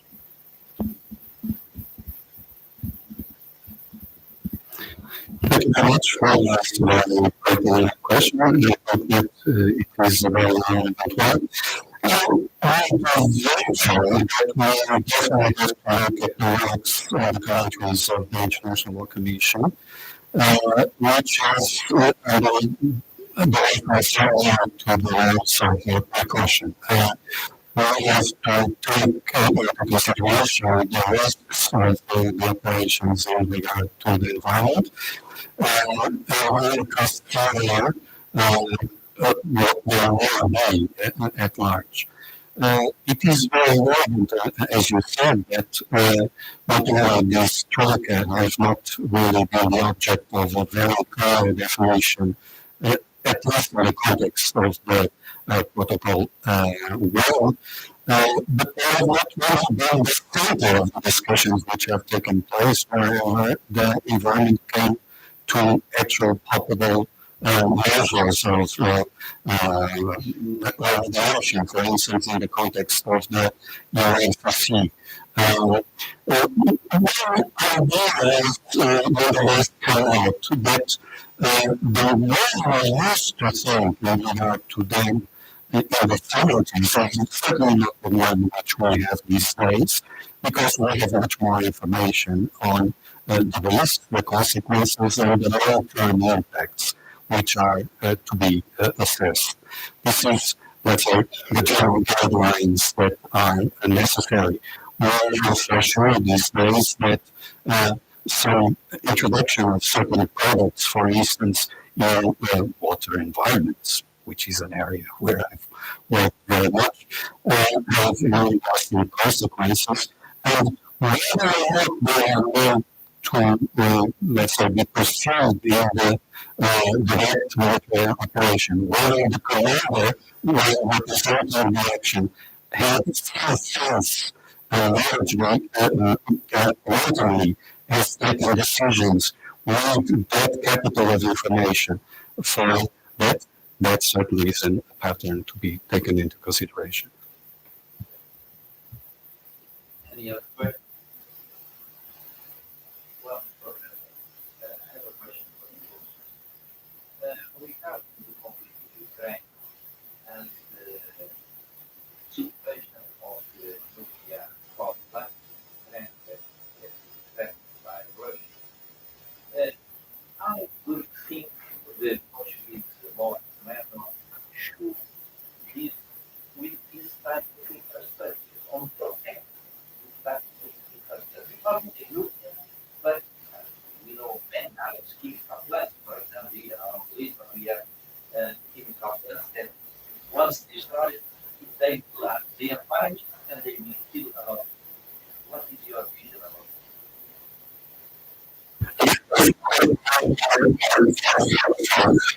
And the question of standard disease is very relevant. And again, we have already the benefit of some experience. In regard to this specific topic, we lack much law, we lack much case law. There's not much indications resulting from bodies which adjudicate on these conflicts, but there are a few still. But we do have, in this regard, something. Again, we have to revert to the old law, and in particular the protocol, additional protocol 1, which, for instance, has some rules on installations which protect natural forces, and which set some limits. It is interesting to see that there is, for instance, the establishment of the idea that as, for instance, medical vehicles can be protected by some science, certain of these installations can as well. And there are already rules on that, 3 oranges signals which can be attached for preventing that. Of course, this is very relevant in Ukraine, which, as you know, is a highly industrialized state, particularly in the eastern part, which is the one which has been more severely affected. These are some situations. It is not difficult to find how to do that in regard, for instance, for environmental zones. And yet, there are also some indications resulting from the International Law Commission that, in spite of the fact that you cannot earmark them with visible signs, you should, as belligerents, studies, try to determine some zones which are protected. The problem is not really the content of protection, it is how you establish that protection. And again, the International Law Commission has given some guidelines which are very useful. Of course, ideally, you should do that through agreements between the parties, but of course, when they are involved in a conflict, it's very harsh to believe that this shall happen. Ideally, you could go for the solution which the International Universal Conservation for Nature has established, which is a pre-agreement or a determination by the Security Council, but we know that the Security Council most of the times is blocked. You can follow also other standards which international environmental law show to point to, like, for instance, the World Charter for Nature, which is pre-establishes some zones. I would much more go to that than, for instance, the latest advancement by the Kunming Biodiversity Conference of Parties, which basically strikes out 30% of the world as in protected zones. I also don't believe that we can go that far. Thank you. Ladies and gentlemen, to conclude, I would like to extend my sincere gratitude to our three distinguished speakers for their insightful contributions to panel 1 and on the law of armed conflict matter of law. Your expertise has been enriched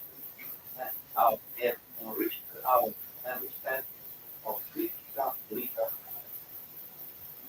We all also appreciate the active engagement of the House, whose questions and comments have added depth to our discussion. In summary, we explore diverse factors, including the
Isto é uma cerveja sólica aqui. Esta do apontador. Obrigado. E não está, mas já agora. Sou capaz de ter posto. Puxa, muito obrigado.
Tem que ter aqui perto. Que os dois nomes, cada um são. Não sei se tem aqui os corpos.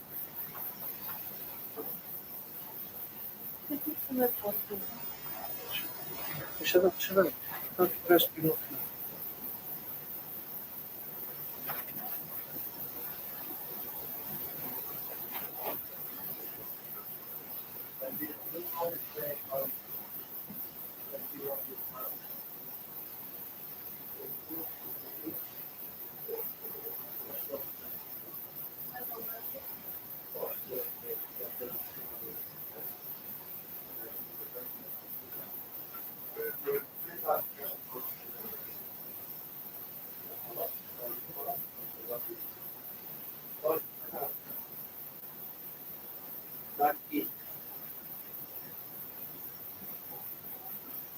Com encerramento dos dois nomes. No encerramento.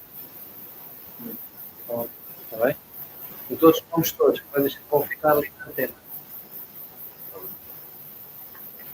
Às 4h30, quando se demorar aqui os nomes diz com encerramento,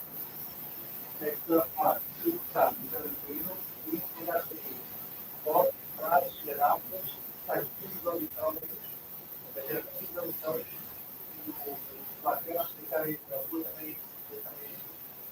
Mas não tem como tirar águas, tem que falar que é mentira, e está aqui.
Vim trazer isto para apresentar outra fotografia, não sei o que.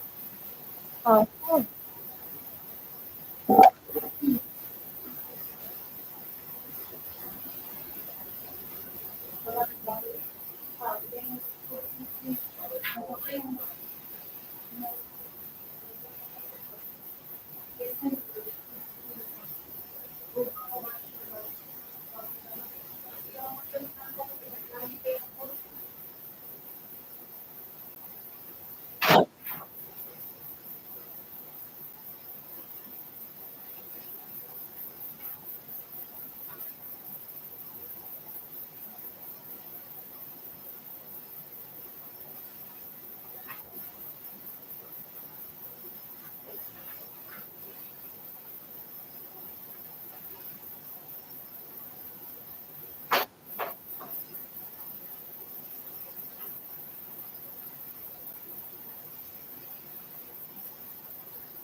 Yok, şimdi suyu iyi.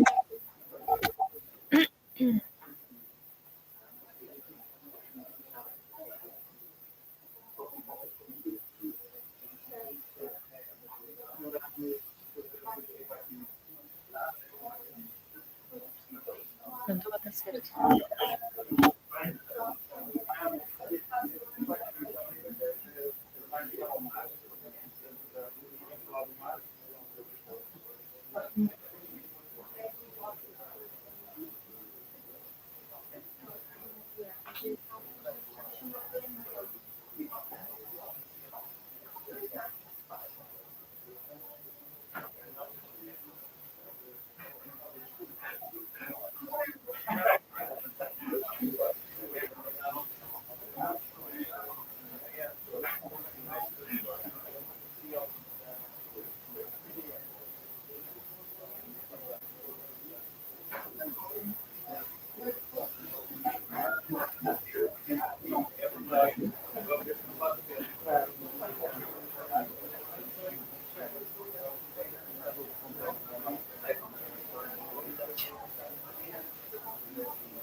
Já vou perguntar ali ao Sr. Almirante. Podes. Licença.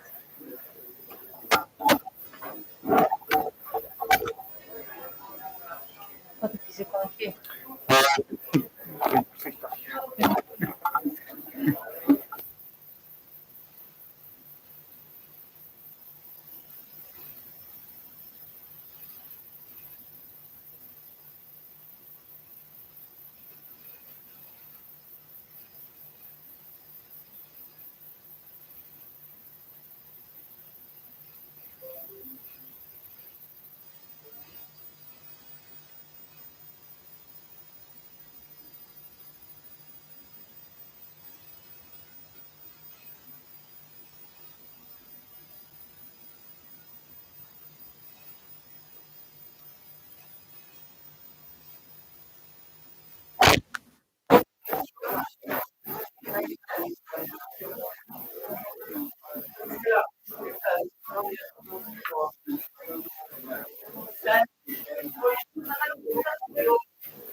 which is going to talk to us about the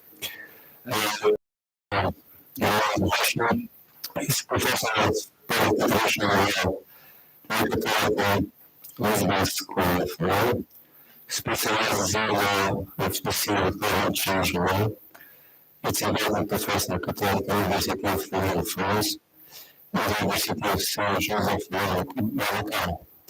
It is a professor at the National University Juliana. National Reporter sabe for climate change law. Acho que estou bem. University. This coordinated the research group of the school regulation, climate change law and regulation. Professor Marshall, you have the floor. So thank you very much for the introduction. I'm going to begin by congratulating special words for Professor Israel Lopes, who is the king of international law in Portugal, if I can say that. And congratulate you for this project, and also good luck for the next steps. This is a very important project, but also, of course, very much time consuming. And Professor Israel Lopes asked me to talk about naval blockade. And as we all know, a naval blockade is a military operation by a belligerent state. I'm sorry, I have belligerent for some reason, maybe because I'm peaceful, but so if I mispronounce it, my apologies for that. A belligerent state meaning a state involved in a military conflict, irrespective, of course, of any judgment regarding the legitimacy or position of that conflict. And military operations are also aimed to prevent these states pilots from entering or leaving the ports or coastal waters belonging to, occupied by, or even the control of an alien belligerent state. This question can be the area of military operation. And the purpose, therefore, of a naval blockade is to cut the enemy's access to the supplies needed to conduct a war. And this can be achieved, among other ways, by controlling navigation in the blockaded area, or by taking other measures but connected, such as visits and search vessels on the seas.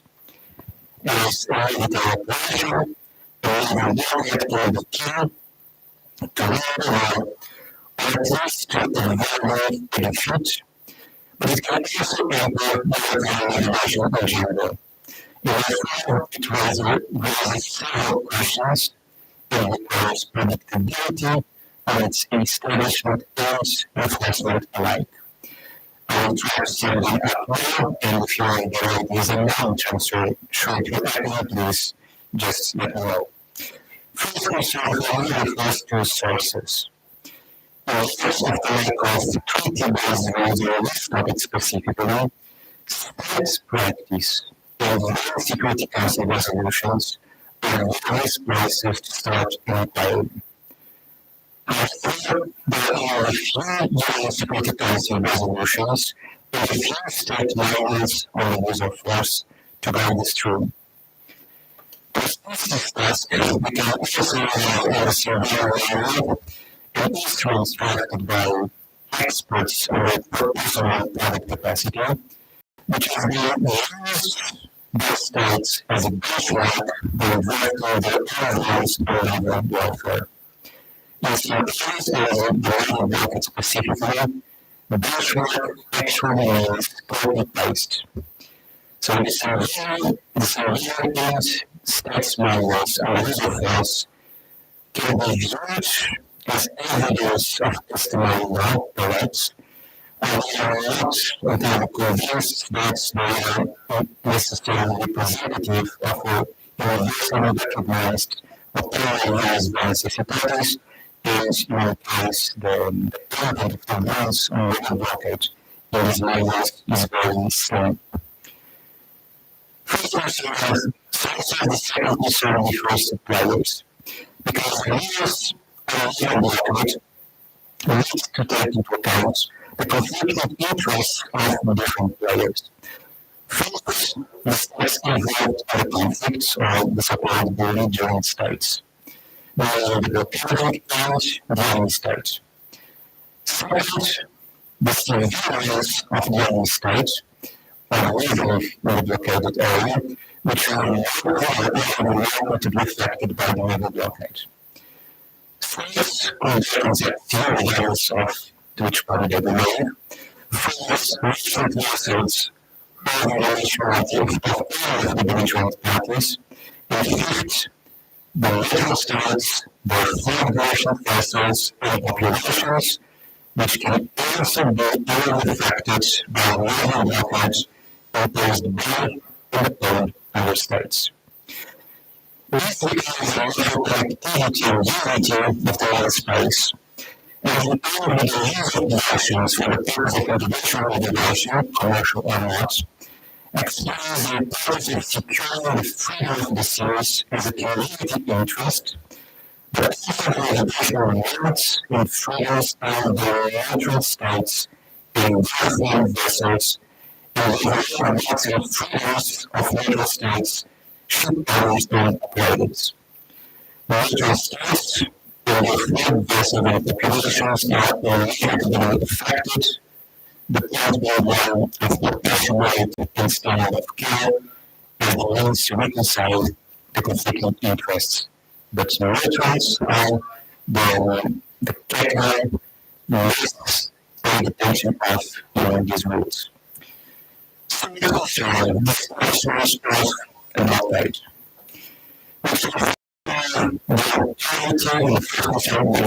This certain concern, certain topic at least, refers to the ability to establish a blockade. But it can also, as well know, of course, it can also define authorities or the democratic structure internal to each state. In the context, it says that the final rule in this system is that a national blockade must be adopted by a friendly declaration by the proper, and I write the word proper, legal authorities of the belligerent states, and so namely a commander who can speak on behalf of that state. So there is a referral to national states on legislations. And so of course, the Security Council is also authorized to establish a naval blockade pursuant to Article 42 of the UN Charter. Second, shall be formally declared and ratified to belligerents and neutral states, and non-neutral states and the duty of the supervision to provide this information to float and notify vessels landing as regulated in maritime areas under their jurisdiction, which was navigation course not being affected by the blockade.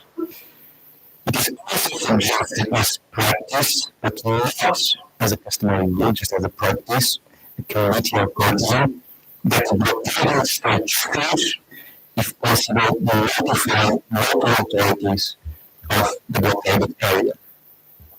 Now, to protect freedom of navigation of neutral states, their vessels, and private operations, the regulation must refer the beginning of the operation, the duration, location, extent, and the grace period within which vessels of the nationality of three or neutral states will leave the coastline, which must be a reasonable time, whatever reasonable time may mean.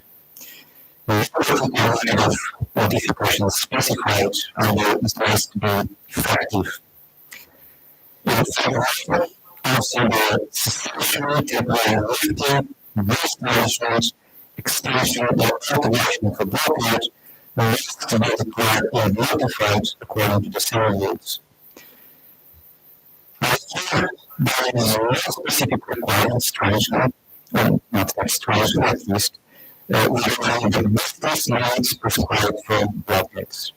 There is also blockades too distant from the shore, which actually they could block force or using the current technology, but they can have a disproportionate impact on the navigation of metro vessels. So there is this concern that it's not entirely clear then what should be the distance acceptable according to the standards of international law. International law is concerned with the use and operation of blockades. This means that the simple fact that a blockade is declared creates suspicion and senses of unsafety, and this may be prejudicial to the navigation of our states, local states, and their flag vessels. Therefore, there is a requirement under international law that a blockade can only be declared if effective. Well, it's only done if effective. If there's no the presence of naval or aerial forces sufficient to provide airplane access or exit from the blockaded area or to stop visit and search suspected vessels. This level of effectiveness is well matched in my view, and this one reading it completely blindly. I'm not sure exactly if it means what it says, especially this consequence of not being done as effective. It puzzles me even in terms of enforcement and even application in specific cases. But in any case, the first effect of forces is assessed in light of the specific circumstances of each case and will include short-distance forces. First topic, the conduction of a blockade. It can require access to the departure from ports and coastal areas of neutral states. In regards to the inland ports and coastal areas, the blockade can be used to cause starvation and civilians, and correctional harms inflicted to civilians cannot be disproportionate compared with the military gains of a blockade. If the police is not familiar, then the blockade is unlawful. In addition to the implications of international humanitarian law. The blockade is also impartially applied to all vessels regardless of their flag, and recent vessels breach or illegal grounds to be breaching the blockade will be captured and immediately being made to any kind of compensation in case of error. The definition of breach of blockade is also a problem. In some sense, it is objective, of course, but it does not require an assessment of intention.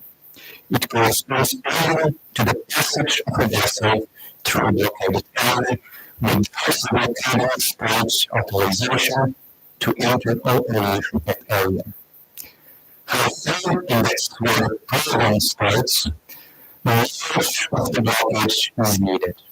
To this end, and since the duty of sharing information lies with flag states, the research is presumed. This ability is properly declared and notified to the affected states. There is only an exception. Even navigation if there is an actual or presumed knowledge does not qualify as a breach of the blockage until the vessel will be stopped and turned away.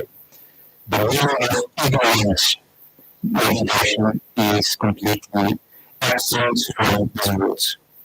Because access can be only from a blockaded area only in some circumstances. For instance, first, if it arises by the blockading state pursuant to the conditions it deems necessary for security purposes.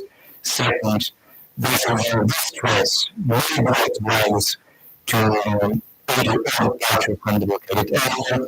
Third, vessels carrying relief supplies to civilians seek and damage should but not shall be authorized to enter or depart to the deported area, provided they follow the protocol of technical arrangements accepted by the blockading states, and I'm sorry, must exactly exception.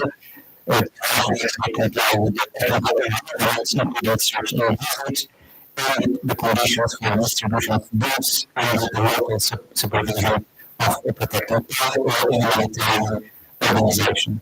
One rule that I find very curious in reading this novel, one realize that exists is the fact that they use the word from should, which implies soft or non-binding obligations, instead of shall, which would imply or binding obligations. So this suggests there is no positive right of entry or leave a blockaded area, but such an obligation only in case of disgrace or relief, allowed just as a matter of courtesy. And the third portion of the also means that it is under the level of law. And as such, the United States are still in need of complying with the dictates of humanitarian law. This allows for increases the proportionality principle by establishing conduct on the docket, perhaps also in due regard for considerations of humanity, and in due regard for the legitimate users of the sin. The users of sin, however, they are legitimate, but exclusive ships and military vessels cannot launch an attack while using the false flag. They cannot simulate being an hospital ship, small coastal rescue crafts, or medical transports. The vessels and their similar ones can be found in a certain code of honor, but also, especially on the condition and also on the protection of Israeli vessels when genuine, in the sense that the hospital vessel, if genuine, is the rights not to see its navigation disproportionately affected by unfair but reasonable suspicion and the users. The other is our vessels.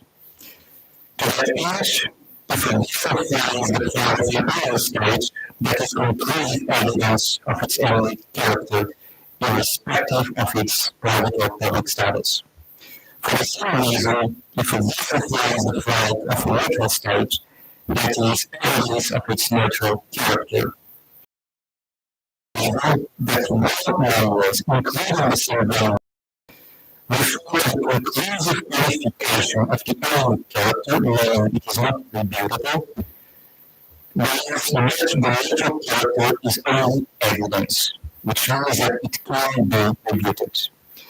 This explains why a political worship is suspected and a neutral vessel is in fact an alien vessel can stop, visit, search, and can even capture that vessel or divert it to a different destination. The question in this regard is what is a vessel? Which of course I will not ask you, I will provide an answer to this question because this is one of the most difficult topics in international refugee, but which this case really needs some kind of enlightenment, especially having in mind the methods and technologies that can be used, such as autonomous submarine vehicles or similar use of technology.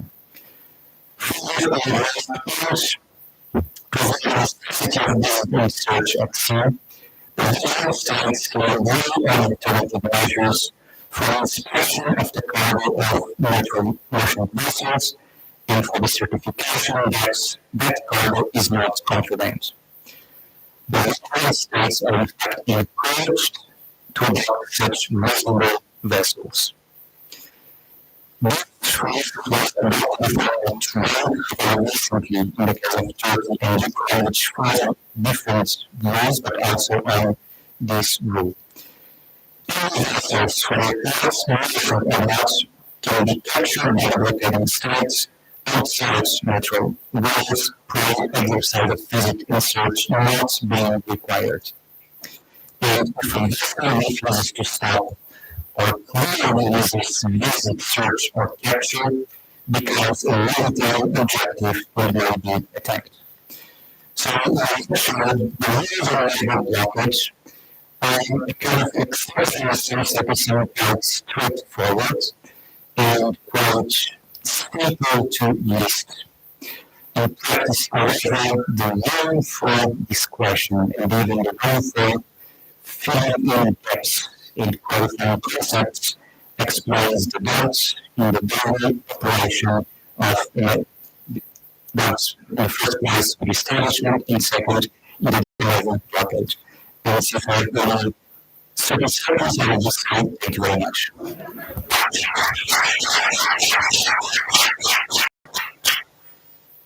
Thank you very much, Professor Anderson, especially for keeping the list show. Thank you. Our next lecturer is Professor Inês Quadros. Professor tells about these questions and national and some examples. Professor Inês Quadros is assistant professor for the faculty of law, where she graduated in 2001, obtained a master's degree in 2005, had a PhD degree in 2017. Researcher based on the fields of European law and law, the preliminary ruling procedure in the international market, and public international law. Associados. Yeah. Since 2020, Professor Inês Quadros is a conservative competition law department. It's a regular speaker in Portugal, with the Suggestions Bar Association, the Portuguese Bar Association, in 2003. Professor Inês Quadros. Thank you very much. Just to Catholic University and not the university, but that's not a problem. We are from university. Yes, it's okay. It's okay. It's just yes, we have some good relations with the University of Lisbon, but I'm calling from Catholic. Okay, so my first words go to the organization, and especially to Professor Ludwig, who's not here at the moment, just left because he probably would not like to hear. To thank the organization for this very ambitious project, which was very needed, and for, of course, having invited me to be part of it. So to my colleagues for the competition, I really like what the others talk, and I'm afraid my talk will be in a very different topic, probably political one, but I hope not too boring. I hope these some of the topics on geostrategies that I'm going to talk about can shed some light to intervention protection of humanitarian goods and also criteria to the application. So just because I'm not sure whether I'm facing an entire or exclusively legal evidence, just to recall that I'm going to speak about geostrategies norms, which are those that are not only mandatory, as all legal norms are, but are actually mandatory, which means that they are available and they need the state's consent. They are not the company through the practice of states, but at some point they acquire force and they bind states, even those who have not consented on any way on them. So, having just conscience was as a very long tradition in public international law, it has received regress in the aftermath of the Second World War due to the need to reform limits to states' action. So, humanitarian law was precisely actually the set for the renewed interest in just conscience. So, just first to begin our economy, concept of just conscience is a set of planetary norms that oblige states regardless of their law. Now, I just say that just causes really matters, given that international humanitarian rules are unfortunately so often disregarded as a type that some of them are considered peremptory. What difference does it make that some of them are considered jus cogens? And in fact, interestingly, there is not much attention given to the jus cogens nature of some international humanitarian rules. Not only the international humanitarian law is not instead, but some parts of it. The customary nature of laws is often referred to, but the special strength that some of those norms have for their jus cogens is often disregarded. I found one particular author in a book on humanitarian law who actually mentioned the customary nature of several laws of international humanitarian law. And he had a footnote saying that while in general customary rules can be objected to and therefore can actually don't bind other states because you can put those that have objected to the formation of the rule. If this is the general case, the fact is that customary rules are binding on every state. But when saying this or recognizing this, the same author attributes this to the fact that this comes from the imperative character of those norms. So they refer to customary international law, they have the sense that these are particular special set of rules, but they don't attribute that character of those rules of humanitarian law. We underestimate the importance of a law being considered jus cogens. It's not only a matter of language, as I will try to explain, but there's also an unequivocal strength that is part of the terminology that is used. That is that we should avoid trivializing the concepts, which could ultimately weaken the importance of jus cogens. If every rule is jus cogens, then actually nothing is in fact jus cogens. But what is clear is that even if the nature and foundations of jus cogens are not without controversy, nobody rejects the empowering effect it has in international relations.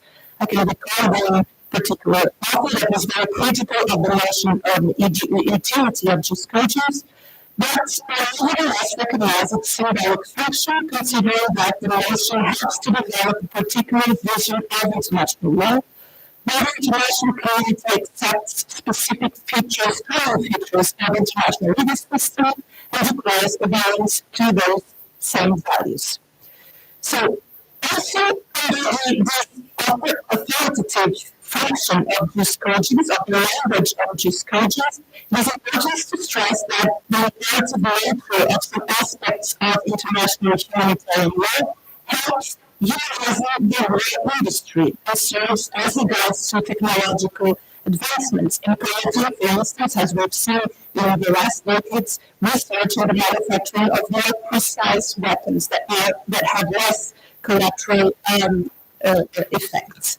So you explain well, in my view, so after having explained well, in my view, jus cogens, it is important to provide some examples of jus cogens in international humanitarian law, and I'll try to describe the consequences that arise out of the fact that they are really imperative, mandatory.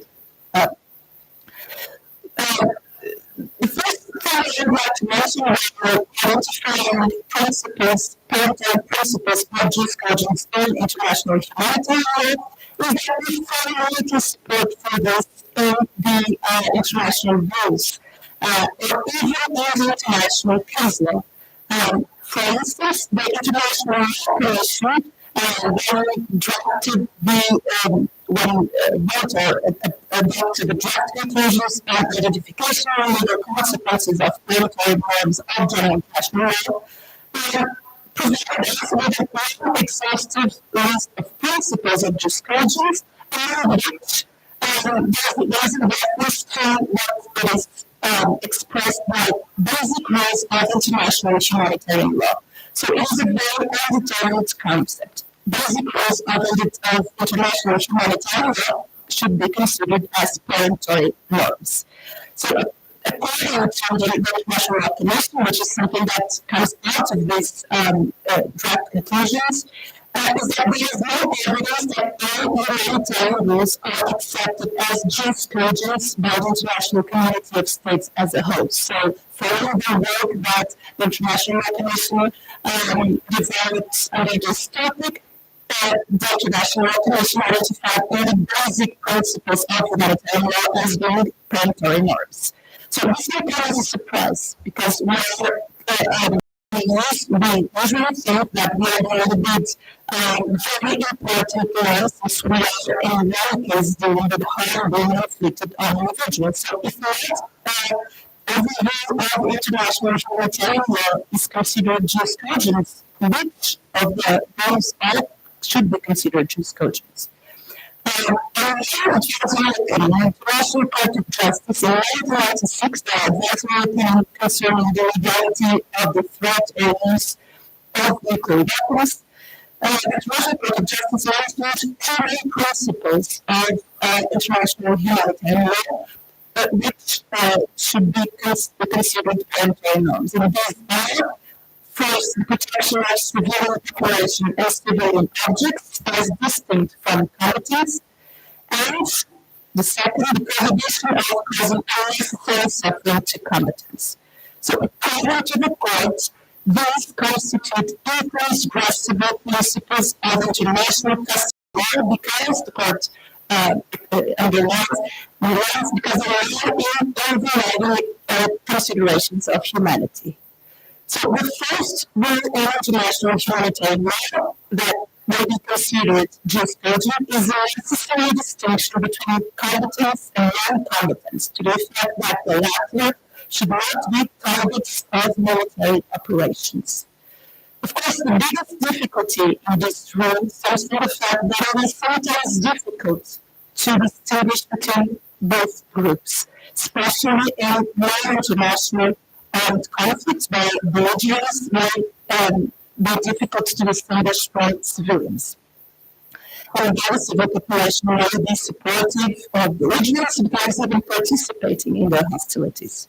So in order to be fully fact to the principle of distinction, it is crucial to constantly identify in various subcategories of competence the fact that not all cases are foreseen in the humanitarian treaties should not be used against the application of the principles. So the crucial, the essential fact that civilians and combatants should be distinguished led us to apply a role of humanity to both of them. The presence of the rule is emphatically sustained, for instance, in the Martin Clause, which at the time of the Hague Convention of 1899 represented a compromise on the need for human treatment of fighters who were not accorded prisoner of war status, guaranteeing that no one should be completely deprived of protection, even in cases not covered by international humanitarian law treaties. The Martin Clause has then been incorporated into some instruments, international law, and is recognized as having general applicability. So this is one of the manifestations of the fact that the need to distinguish combatants from non-combatants. The second jurisprudence principle in international humanitarian law, and now following this advisory opinion of the International Court of Justice, is the prohibition of unnecessary suffering to combatants. Now, this involves a very complete set of rules regarding the weapons that can be used. I'm not going to develop on that. But I will talk about a particular aspect. I'm just going to recall that a particular discussion was in international law involving this rule of humanitarian law, which has to do with the possibility of using nuclear weapons as a consequence of the application of this rule. The fact is that the International Court of Justice has said quite ambiguously nuclear weapons are forbidden by these humanitarian law. They should be subject to the general application of rules of international humanitarian law. So there is no blank or absolute prohibition of nuclear weapons. They should be considered on a case-by-case basis in conjunction with considering the fact that they can, at a given moment and according to a specific, for each specific kind of weapon, they can perform. For me, it is so hard to recognize opinion these days, general conviction and the prohibition of nuclear weapons. But it is not hard to observe directly in national communities' conscience in the direction of limited use of nuclear weapons. We've seen that through the ratification or approval of conventions in that phase, although they have a general application in international, because many relevant states have not ratified it, but anyway, there is a sense in the international community that maybe facing an emerging principle of just casual, at least a consequence of this. So what are the implications these rules have that stem from the fact that they are considered imperative? The first implication, which I think is the most important, is that compliance with these rules is expected from every state in the international community, or even individuals, and only from those that are parties to the humanitarian conventions. The International Court of Justice is, thank you, the International Court of Justice was very clear on this in the advisory opinion regarding the Palestine rule. This is not simply because the rules are customary law, since states could still avoid being bound by customary rules if they persistently objected to them. This is because they are imperative norms. A persistent objector can avoid being subject to a customary rule, but he cannot avoid being subject to a customary rule which amounts to jurisprudence. And this has enormous practical relevance. So when it comes to belligerents, both involving neighboring states that have not participated in the adoption of the conventions, but they are still considered to be bound by them. The second implication of jurisprudence norms is that they are not reciprocal, meaning that there is no need to draw a perfect contractual balance between rights and duties. The interests that are protected by these rules are not of states, but of individuals. And so that's why, for instance, in the Vienna Convention or in the LOAC treaties, Article 60 states that the termination of a treaty by a party as a consequence of its breach by another party is not effective, is not acceptable in humanitarian law treaties, as the number 5 of that provision states. The presence of prohibits when directed to individuals protected by the conventions. This is also referred to in the draft articles of the International Recognition concerning the responsibility of states for international medical acts. The third consideration concerns jurisdiction of international courts. Now, Portugal don't believe the need for consent of international jurisdiction. So we're not facing the moment or time when international jurisdiction is mandatory once the territorial norm is put in put forward as an argument.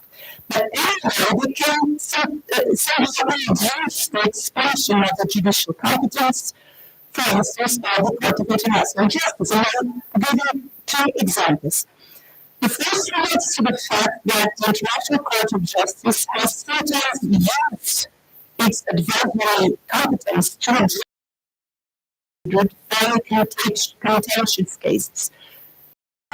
Back to the Palestinian War case, the court not only addressed the issue of violation of humanitarian rights, but even concluded in the end that the concerned state, which had breached the humanitarian rights, should be held responsible for those violations. The conclusion that some states, in advisory opinion, delivered at the test of the General Assembly.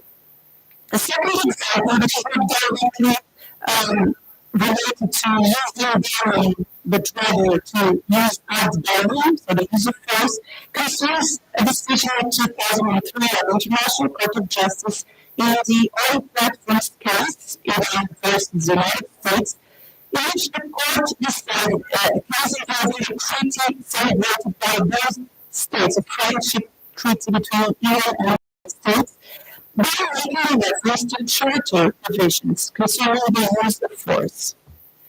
The United States had argued that the court could not choose the ground for its decision outside of the set of rules which are included in the Declaration of Acceptance of the Court's jurisdiction by the states in the case. So, the United States considered that the court had no jurisdiction to adjudicate, considering the charter and the rules therein relating to the prohibition of the use of force, but only the rules that were directly concerned that as a treaty, friendship treaty between both states.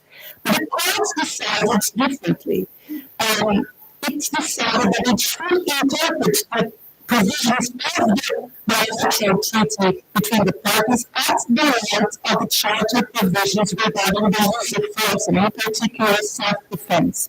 The irrevocable, unitary nature of the rules of the charter required that provisions on the use of force contained in bilateral treaties be interpreted in accordance with those rules, thereby expanding the set of rules that the court could use in its judgment. So this is also an important function of jurisprudence. They can be considered interpretive standards for bilateral agreements. Finally, I will give facing the end of our presentation, and unfortunately, the jurisprudence nature of some years of humanitarian law does not protect them against violation.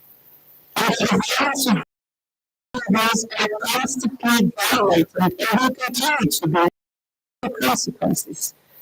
But to introduce moderation in an activity which is not inherently moderated is of paramount importance. The jurisprudence can surely play a part in securing and countering that moderation. Thank you for your attention.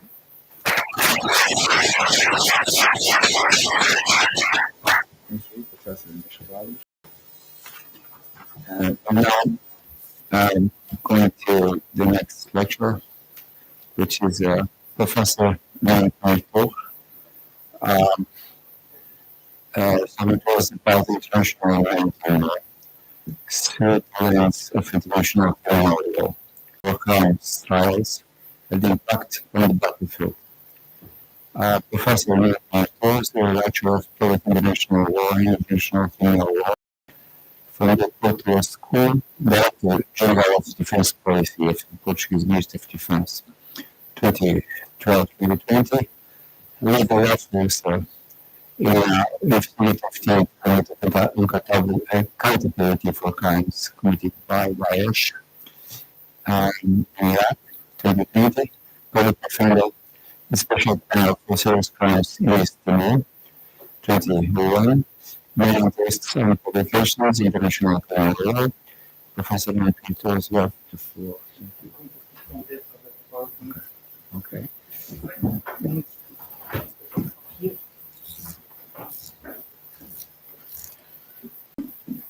Thank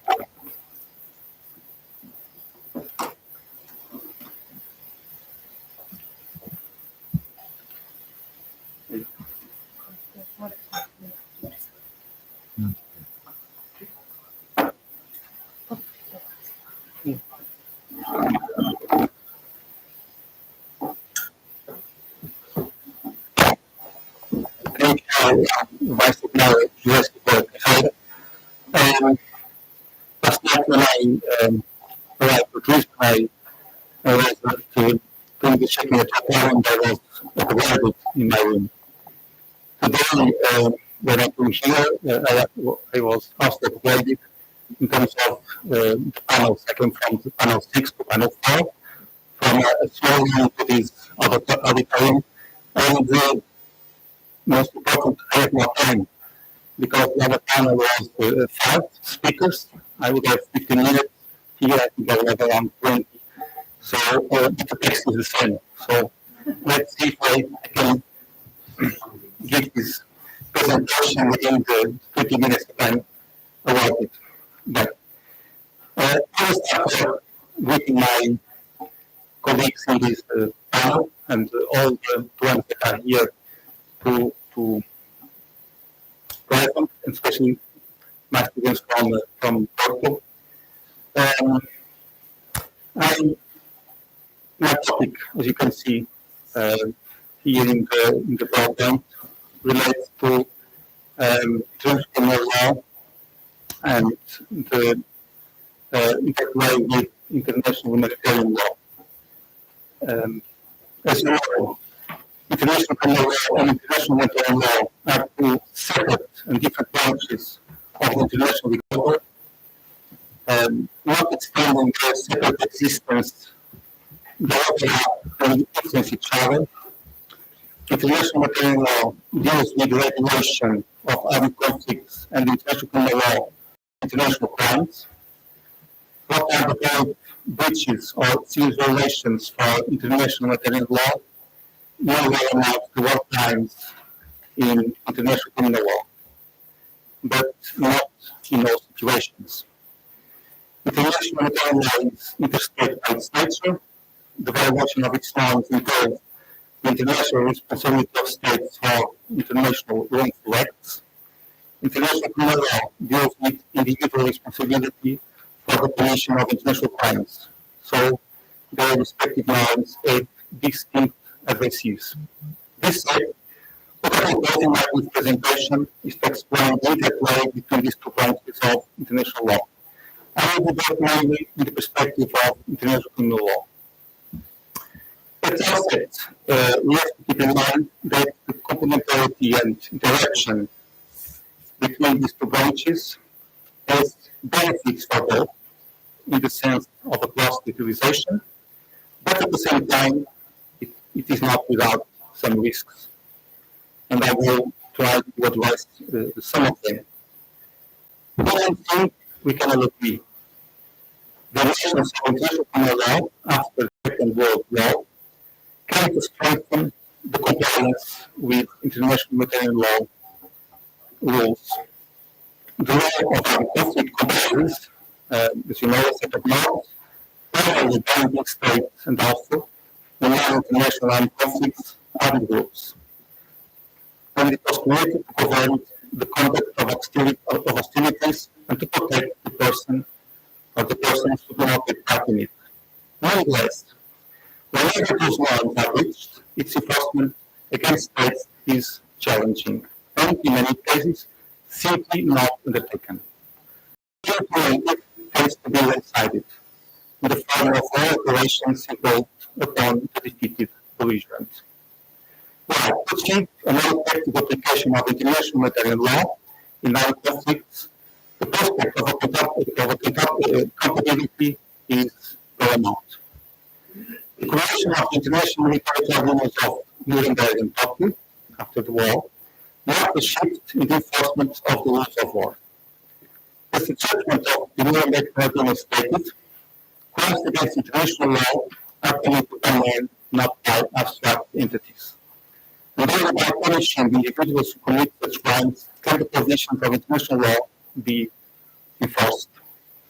The subsequent evolution of the international criminal justice system with the establishment of the international criminal tribunals for the former Yugoslavia and for Rwanda, and the later creation of the International Criminal Court, no doubt had a significant impact in the interpretation and application of the rules of international maritime law. The impact is clearly seen today in the way military members are drafted, referring to the norms of the Rome Statute of the ICC, of states that practice for that statute, and to jurisprudence of the above and the permanent international criminal tribunals. Moreover, the standard and customary international maritime law of the International Committee of the Red Cross quote is case law from those tribunals with respect to norms of the ICC statute. Since the adoption of the traditional protocols to the Geneva Conventions in 1977, almost 50 years ago, the international community acknowledged probably or any other comprehensive treaty codifying customary rules applicable to armed conflicts, except for a few conventions outlawing certain types of weapons. Accordingly, the expansion of international maritime law with the development of new universal rules could only happen through customary international law. Jurisprudence and teachings play a relevant part as subsidiary means for the determination of rules of law, identifying those unwritten customary norms. Going back to our topic, it is possible to identify two main contributions of the international criminal law to the international humanitarian law. First, as many of international humanitarian law rules are broad and undetermined legal concepts, ICL refines its meaning and then more precise.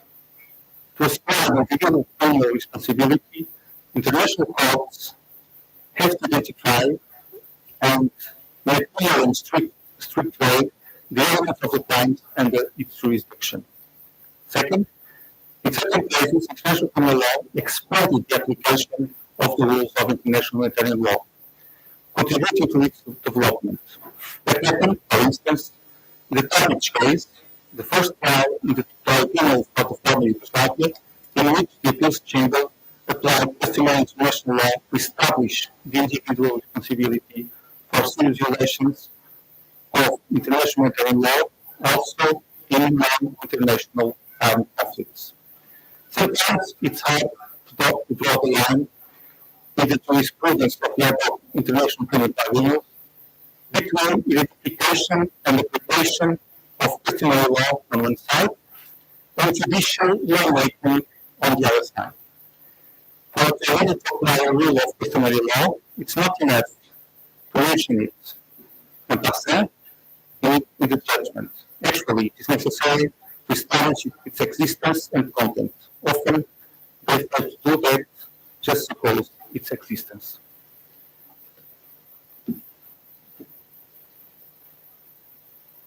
Supposed to change the slide. Okay,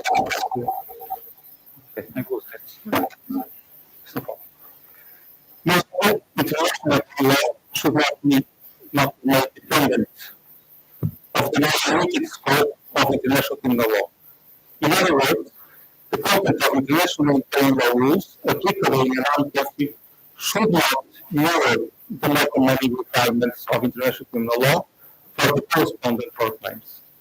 As much as forewarned, the strict interpretation of war crimes could have spilled over into limiting the understanding of the corresponding substantive provisions of international humanitarian law. In fact, international judicial decisions on war crimes may have the same intended consequence as to the application of international humanitarian law. Although, for this author, this list didn't materialize yet. We should not forget that there are many international humanitarian law rules whose violation is not considered a grave breach and it is not a war crime. And even the ones that are labeled grave breaches, not all are war crimes, as the standards of international criminal law for individual responsibility are higher than the standards for a violation of international humanitarian law. Instead, there are many violations of international humanitarian law rules short of a war crime. understand this potential risk, I propose to briefly discuss two concrete examples. First, protection of civilian population and indiscriminate attacks. Article 51, number 5 and number 5b of the Additional Protocol 1 determines that an attack which may be expected to cause accidental loss of civilian life, injury to civilians, damage to civilian objects, or a combination thereof, which would be excessive in relation to the complete and direct military advantage anticipated, is indiscriminate, and therefore prohibited. In other words, an attack must respect the principle of proportionality between collateral damages and expected military advantage. It will discriminate if found to be excessive. The same standard is set in Article 57, as you can see. If the attack is expected to cause collateral damage that is excessive to the military advantage anticipated, then the attack should not be launched.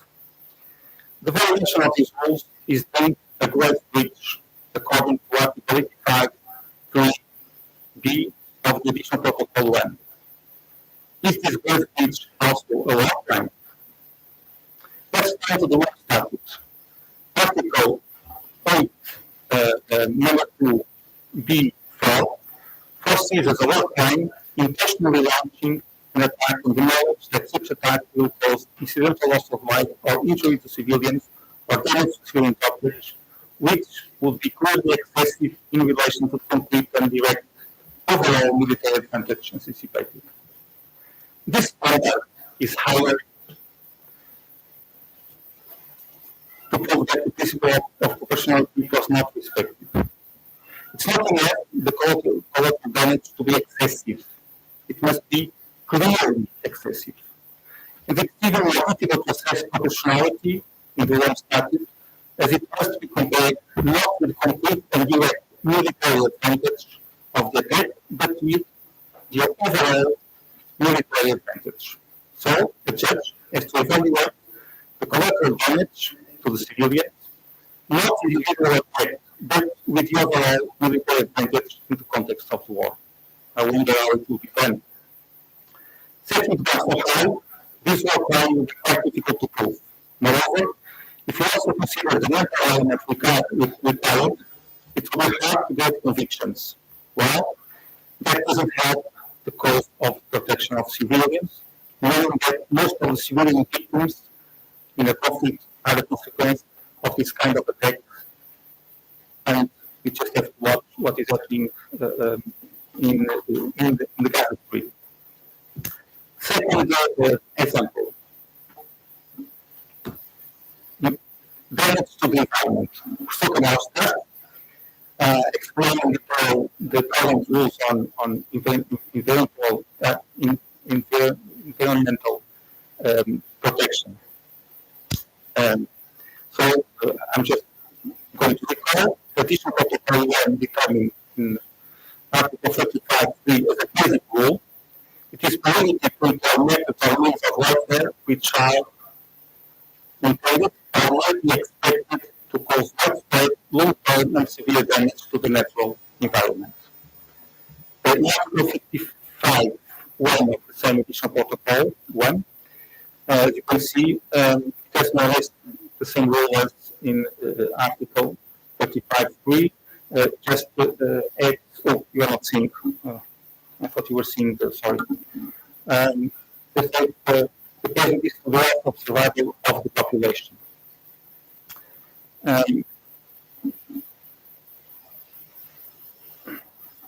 Just 10 seconds for you to read, because I'm going to change to the word static. I thought it was.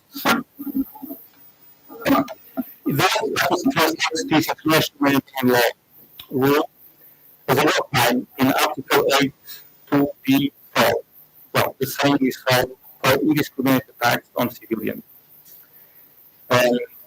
Intentional attack in the knowledge that such attack will cause widespread, long-term, and severe damage to the natural environment, which could be clearly excessive in relation to concrete or direct overall military advantage anticipated. The difference between these legal requirements is obvious. For the law that can attack with such characteristics, the famous strike that it was mentioned this morning, where 2,000 severe damage to the natural environment is a war crime. If it was launched intentionally to cause such damage. Intention as planned by a military person involved in the decision to launch the attack in this situation will be very difficult to prove. Comparing the additional protocol law that prohibits not only the intentional attack but also a reckless attack, in the law not expected to cause such damage to the natural environment, the threshold for war crime is more demanding. Again, the attack must be clearly excessive to the overall military advantage anticipated, which sets the burden of proof even higher in terms of criminal law.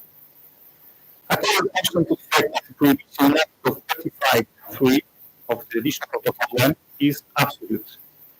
In the law statute is conditional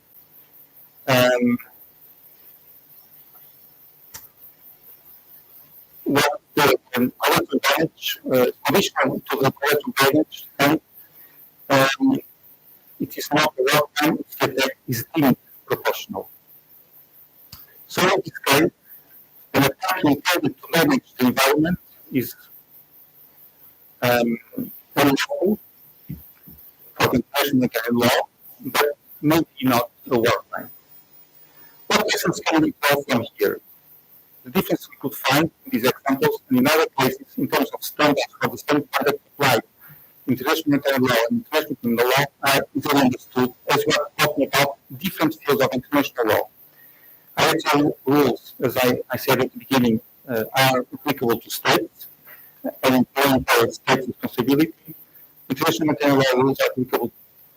International criminal law is applicable to individuals for their criminal responsibility, which require that the element of the crime, as well as manslaughter, have to be strictly constructed.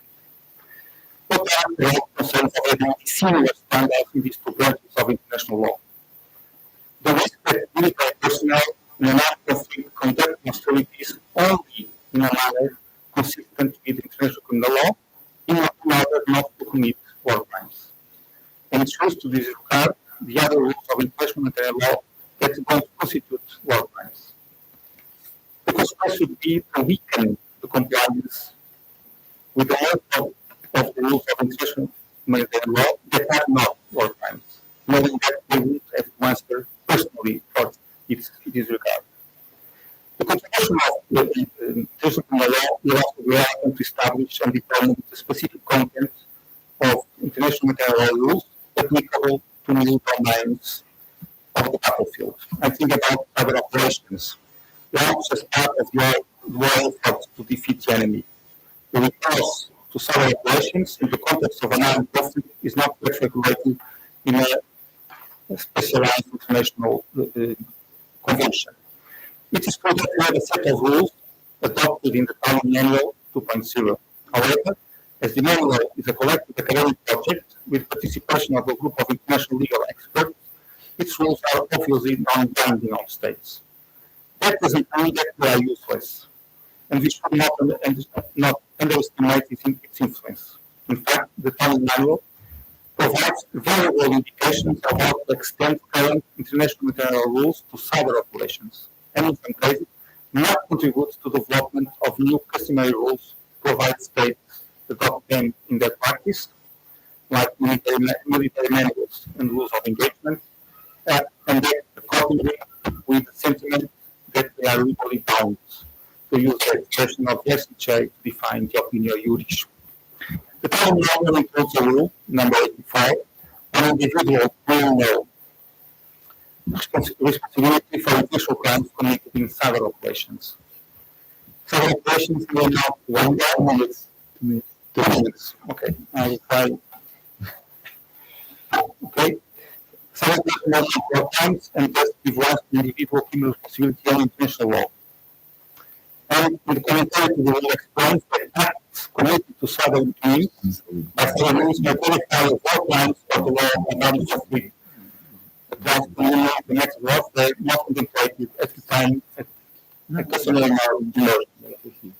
So far, there is no case law from an international tribunal applying international military law or international criminal law to cyber warfare. Prosecutor of the ICC, Karim Khan, recently referred to the inclusion of cyber activities in its investigations of international crimes. Prosecutor said, and I quote, international criminal justice can and must adapt to this new landscape. While the provision of the Rome Statute is dedicated to cyber crimes, such conduct may potentially fulfill the elements of non-international core crimes as already defined. In particular, the International Committee of the Red Cross has reiterated that cyber attacks must comply with cardinal principles of distinction and proportionality and should only be directed against military objectives. Soon, we will have a test case. In the Russian Ukrainian war, the use of cyber operations has been part of the mainstream method of warfare by Russia, mainly by Russia. As ICC is already investigating international crimes that might have been committed during this conflict, there is a chance that for the first time, an international court investigate and prosecute individuals for cyber crimes. I'm going to go to my last page. Let me conclude with a brief reference to the current project to draft the first Portuguese military manual on the law of armed conflicts. It will be a very moment for our armed forces. Portugal is a member of the ICC, and the Rome Statute is directly applicable in our legal order. So, in drafting the manual, namely chapter on enforcement, we have to consider the requirements of the elements of each war crime foreseen in that statute, as well as in any case law in interpreting and applying those elements. If we are going to have a manual that complies with the set of rules applicable in armed conflicts, for our military to have the best legal guidance, ICL will have an important role to play. Lastly, a word on training. International military law imposes a duty on states to train and disseminate the rules of war. Considering that any military personnel, in case of a serious violation of international military law that amounts to a war crime, might face a criminal investigation, prosecution, and trial in a national or international tribunal, it is essential to rethink the dissemination and training of international military law encompassing the contributions of the international criminal law. To sum up, the international criminal law gives an important contribution to the dissemination of the rules applicable in armed conflicts and, consequently, in shaping the battlefield. Nevertheless, we should always bear in mind that those rules extend well beyond war crimes. Thank you very much.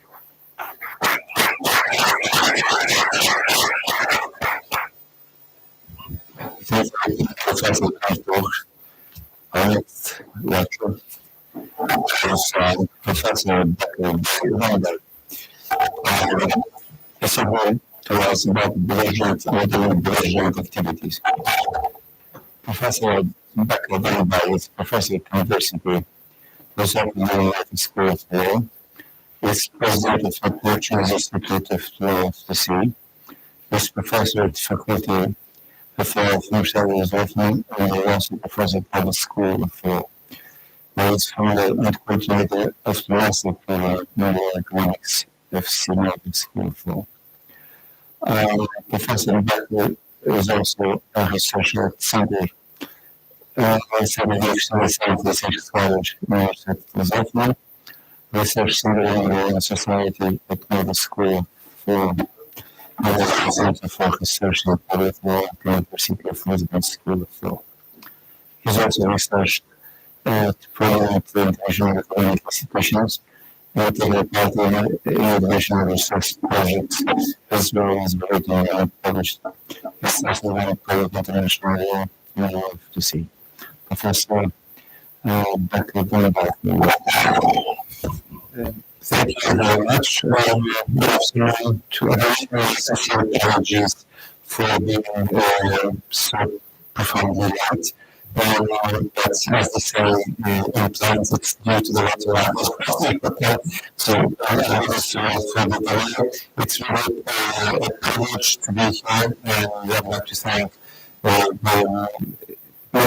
University Institute for the invitation, as well as to the Portuguese Catholic University School of Law, of which I am a member as being moderator. And it's wonderful to be among so many friends, and I see also in the audience both people that I'm very well connected with, so I'm very happy to see that we have an audience that is engaged with this subject. Professor Azar actually kindly asked me to speak on Belgians and non-Belgians activities. And for those of you familiar with Professor Azar, Dr. Who are also very appreciative, you do not refuse an invitation that Professor Azar. So this was a very intriguing topic with which I was slightly familiar with. So I will try and do my very best, and I hope this will pose some questions and if I might have time for some Q&A. So let's note the topic that we find was both emergent and non-emergent activities. And briefly, to propose an outline, I would start in the form of questions. What are emergent and non-emergent activities under the law of labor warfare? And of course, we have to look into specific details of what when do we apply the law of labor warfare. And I do apologize for the excessive use of acronyms, but it's the only way I move it in the slide.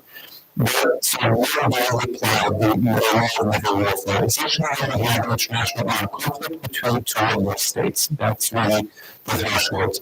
The second the consequence of this, or the first consequence is the exclusion of armed conflicts involving non-state actors, thus having a non-international armed conflict. And this raises an important legal question that connects with a field that is very close to the heart of many in Israel, which is the law of the sea.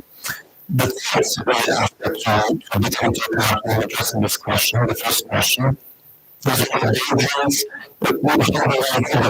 Belgian activities? And this is to one of the key points that Professor Nurgipaj was making in his last comments, also goes with the United States-centric narrative creation in warfare.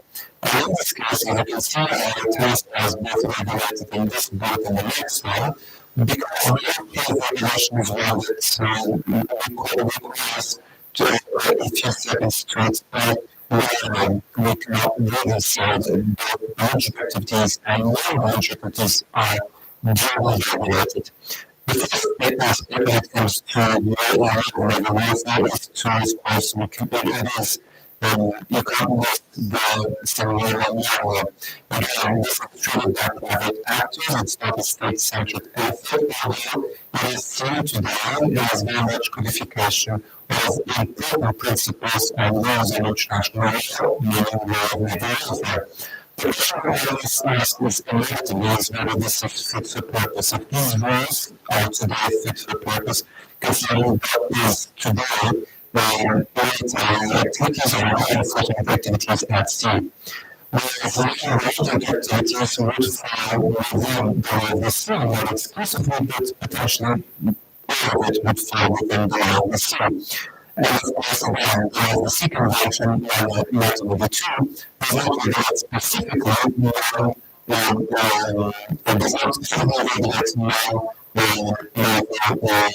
warfare. And that this and the first question is the powers that are conferred to states under the law of warfare when compared to those that are conferred to states under the general law of the sea, international law. And this is very always, but of course, under the law of warfare, states can do much more than they can under the law of the sea. Besides considering those circumstances in which it's in labor as well. I'll get to this in a few minutes. The second question to outline the topic of diligence and non-diligent activities, these are the rights of diligence and non-diligence. We can see this from both perspectives, that of states and those of the actors that are diligent or non-diligent, depending on the case. And this requires us to consider two possible questions. The first one, do state actors and in international armed conflict have rights under the law of warfare? If we do recognize a belligerent Belarus state as such, the non-state actor as a belligerent Belarus state, theoretically, of course, then this imply a change in the status of the armed conflict from non-international armed conflict to an international armed conflict.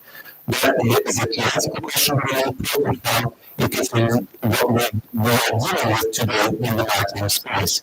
The second question we have is whether looking at it from a different perspective, because of non-state actors, can non-state actors enforce international law?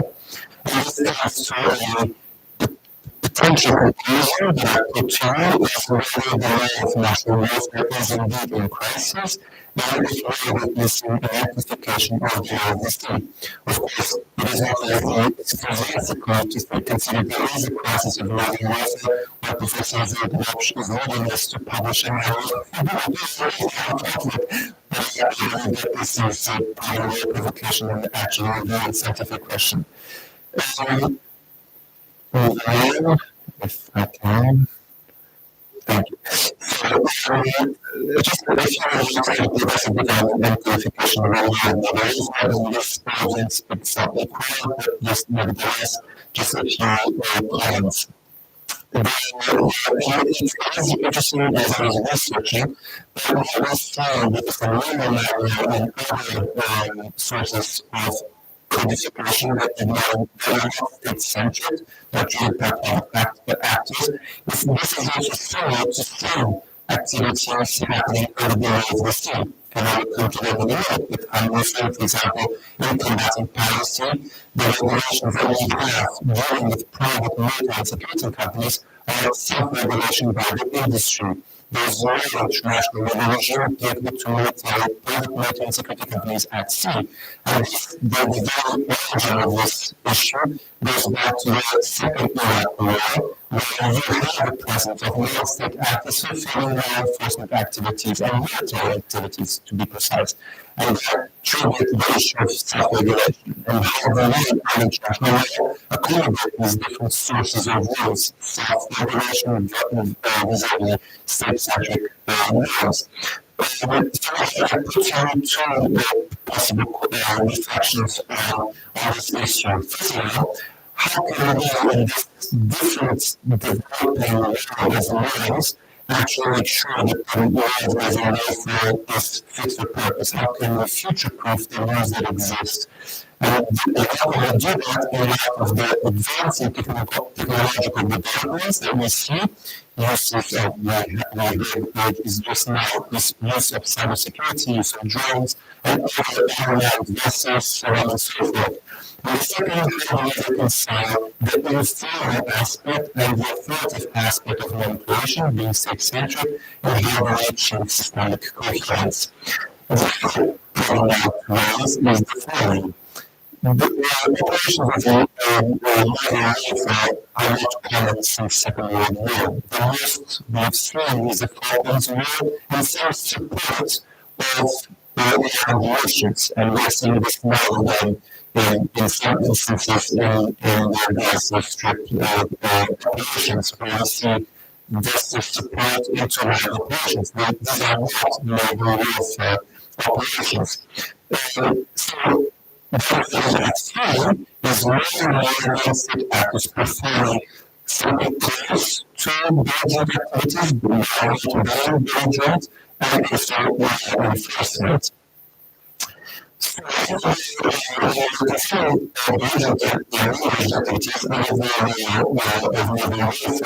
policies are states and conflict must be international. There is, of course, geography, and that's a very interesting issue that concerning neutral states, and that comes across with a different perception of the universal passage, for example, and how this is applicable. And it's very interesting because of the maneuver, interesting but not surprising, the powers of states to implement the right of innocent passage neutral states, mind you. It's far greater than that which you would see in the exercise of those same rights to impede innocent passage under the law of the sea. Interesting enough that it's unlike in science that is not in essence, is on purpose. There's the law that was drafted after the law of the Sea Convention, so it did undertake not only the concept of leadership, which I will just mention in a minute, but also the spatial jurisdiction organization of the state. And that's quite interesting, without a direct reference to it, that it is illustrated there. The interesting thing is how do we deal with the spatial relationships in the state? It's much easier. The LOAC is much flexible in dealing with the exercise of law enforcement.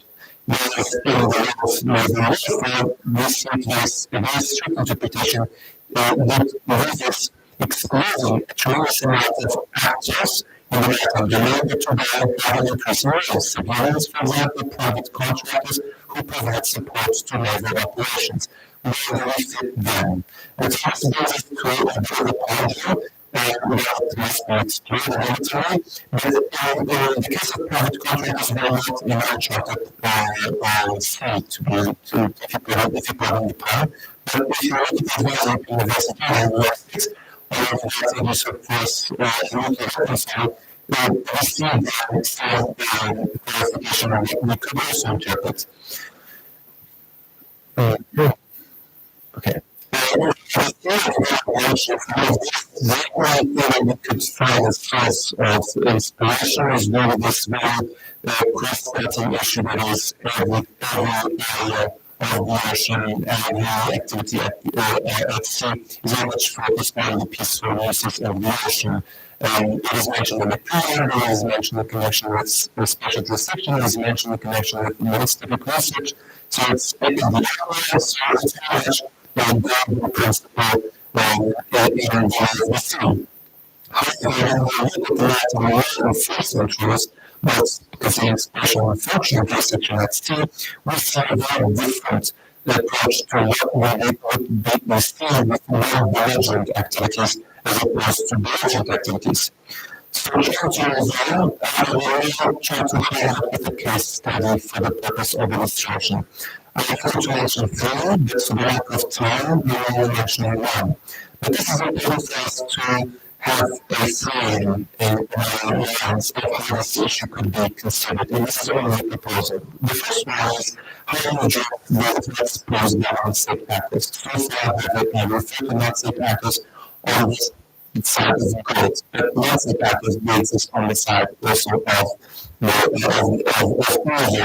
And of course, how do we address with those that are engaged in proliferation of weapons of mass destruction at sea? We saw this right after 9/11, and this is a major issue that we are not seeing again, for example, in the United Gaza Strip. Hamas as a terrorist organization is a non-state actor, and how do we engage with them? How do we make sure that we have the reference fit for purpose? But if this issue involving non-state actors passes to the ocean, where we don't know some cases attacks at sea, committed within the jurisdiction of certain states, the attack at USS Cole, the most prominent one, of terrorist groups attacks on the high seas. So we should address for the sake of time, we should again private military security governments, but the other one I want to mention now, that is very much of the rise of eco-activism. I couldn't resist, and when Professor Zagrebowicz mentioned this topic to me, I said I would love to talk about climate activism, just for the sake of such, and I hope that nobody throws me paint for the same reason. I think it's very interesting to point to this point, because the ban at sea, there was no happening all around, actually began at sea, and I will illustrate also for the sake of demonstrating some of the elements I've made so far. But in for this operation, if you are interested, you can read a chapter that I proposed that we did in on operation of the WMDs. And if you're also interested in the issue of private military security companies and its liability, I've also written a chapter on this, and I would be happy to share with you if you're interested. So let's focus on this little vessel that we see here, Sea Shepherd. This is one of a fleet of vessels. I repeat, a fleet of vessels. Some states have a smaller fleet than Sea Shepherd has, actually, and less equipped. This is a private vessel belonging to an organization called Sea Shepherd that has a CBA. And as you can see, this illustrates the size of the vessel. It's not small, it is only the size of a US aircraft, but it's still quite considerable. But the important thing is about this vessel and other storage to it can do. They actually have fishing ships belonging mostly to Japan, which are the time. And Sea Shepherd is a conservation group, which you see here, that's how they style themselves, but they have been convicted, they have been convicted by a US court and referred to as pirates, which is, of course, conceptual. But other international advocacy, but perhaps in the US or the federal state or the state that this was tried, perhaps it would be listening, of course, that is not the point. The point is that the case has been brought against them quite successfully, as I add, because they had to assume responsibility. But again, Sea Shepherd is a non-state actor that is under the rules of the CEA only enforcing international law when no state is being able to do so. And just, if you read what I've highlighted on the slide, the rules of piloting, and quoting this on the publication that has quoted the reserve statement, you can see here that he actually defends himself by saying that what we are doing is that for activity emergency forcing international law when states are not doing so. And we do so not based on an assumption of what the law should be, but based on a very specific provision of the International Charter for Nature dealing with international conservation, which reads in a quote, act on behalf of any force of international conservation rights. It is a reference to individuals, mind you, not states. So, we want to ask here, dealing with eco-activism, dealing with eco-terrorism, or eco-policy, as the others quote so, and something else. And we think the rules applicable to this. Because these vessels, of course, are the fourth state. So, jurisdiction against these vessels is, of course, very much established in international law. So, three possible questions on the solution. The states doing the first international conservation law can non-state actors do so. Of course, on this one, our default position would be of course not. Enforcing the laws, it's a privilege of states. But in general, it has become a very slippery slope. What these measures could potentially entail? Could they entail interception, for example? So, this is nonsense. But not nonsense. There's actually a lot of eco-privateers and environmental privateers because, as you know, in the 19th century, they were the British privateers. This was a private island that was serving the English crown. So these are not uncharted waters per se, they are very modern, but they are not uncharted as such. This still have a still should have the use of force. This is one of the issues we have to consider, and we have to understand that this is not reliable because, particularly since we have been using private military securities for a long time, when we say why in states and also United Nations uses private military security companies, by the way. So we have to address a very important issue we have to deal with, which is the exercise of freedom of expression at sea, when that activism becomes more complex, as we are seeing now with eco-activism on land. So comes to the conclusions. Is there a regular process? The question, of course, is not how it is now. It's how the rules that we have are adaptable to the challenges we will see. And here we have different views on this issue. However, what do we mean when the Navy warfare is in crisis? The law that has been drafted by private groups, private entities, or the law that has not yet gone through a state-centric and authoritative non-creation process. Is there a risk for the states into areas that are not subject to the law of Navy warfare, precisely because they include non-state actors? But, of course, here the question is, this is not, again, uncharted waters. We saw this with the SEAL Convention and the amendment done by the 2005 protocol, was very problematic amendment because for the first time it includes terrorism at sea. the full convention, and the IOA, which is the responsible organization, was the very first one to say this is wrong.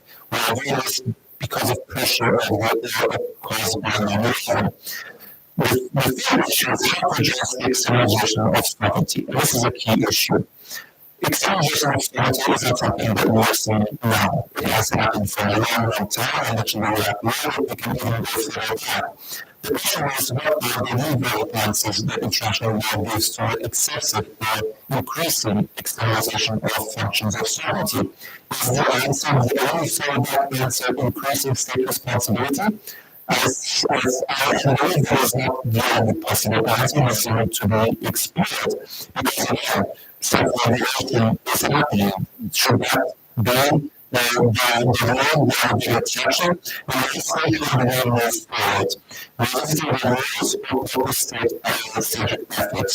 In this case, I would say that the one that considering the existing ways we have of moving warfare and the fact that we do not have significant operations of naval warfare in international armed conflict, that will requires more rules. Whether that is possible or achievable in the current state of play in international warfare, I don't have an idea, but it's something that I will be to be proved wrong. So thank you very much for your kind attention.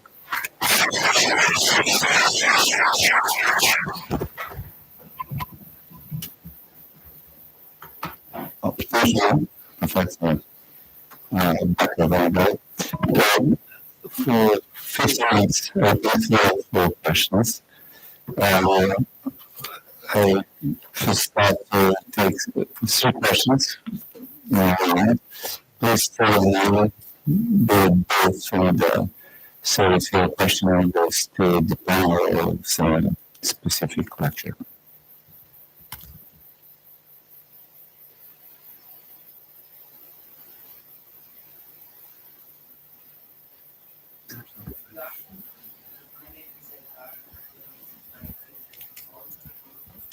I would like to ask to Professor Vasco if you can enumerate some criteria upon which we can attribute the conduct of some PMCs, mainly PMCs, to some states, and relying on the comparison between those PMCs that develop activity around the sea and those that develop military activities on land. For example, if the criteria of attribution differ or are essentially the same, if you could elaborate. Thank you.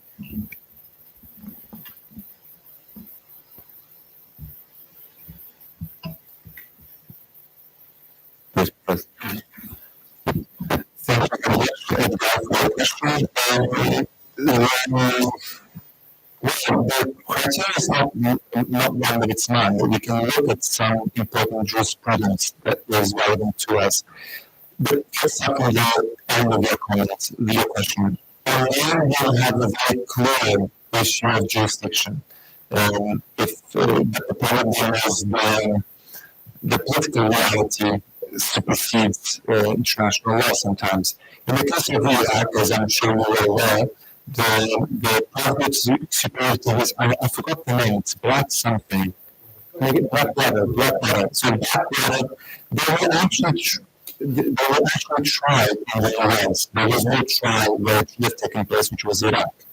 The people were sued, the company was sued actually, and that's interesting, the company was sued in the US, and nothing happened under the jurisdiction of Iraq. In a reverse legal system, these agents, operatives would have been tried in Iraq. So this one is the question that it becomes very complex, because then what these companies do is they do not have assets where they perform their duties, and therefore they try first of all to get, and when they are hired, they try to get an exemption of jurisdiction. They can only be tried in the state of nationality, and they have no assets, and if those assets would only be triggered in the US. So there are many ways of avoiding the submitting to the jurisdiction where they actually commit the crimes. The FT is different. FT is different for many, many reasons. Potentially, in always have more than one state that has either jurisdiction or control. This parallel between jurisdiction and control we don't have around. It's very easy to establish sovereignty. Jurisdiction and control, these are two different things. A state may have jurisdiction, let's say the flag state, but does not have control. And a state may have control and not have jurisdiction. So you have a situation where yes, there is a state that has jurisdiction, but because of the rules applicable to this specific maritime space, it cannot exercise control. For example, flag state jurisdiction on the territorial sea. It depends on the privilege of the coastal state. And if the coastal state does not want to see that enforced, there's no enforceability, and in that circumstance, it could happen in the jurisdiction of the flag state, and the opposite again can also be seen. And there is also another important element. What is a private military security company at sea?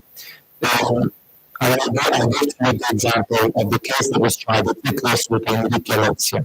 These are two naval officers. They were not retired, they were on active duty, but they were off serving a private purpose, which was serving security on the ship, and they killed an Indian fisher.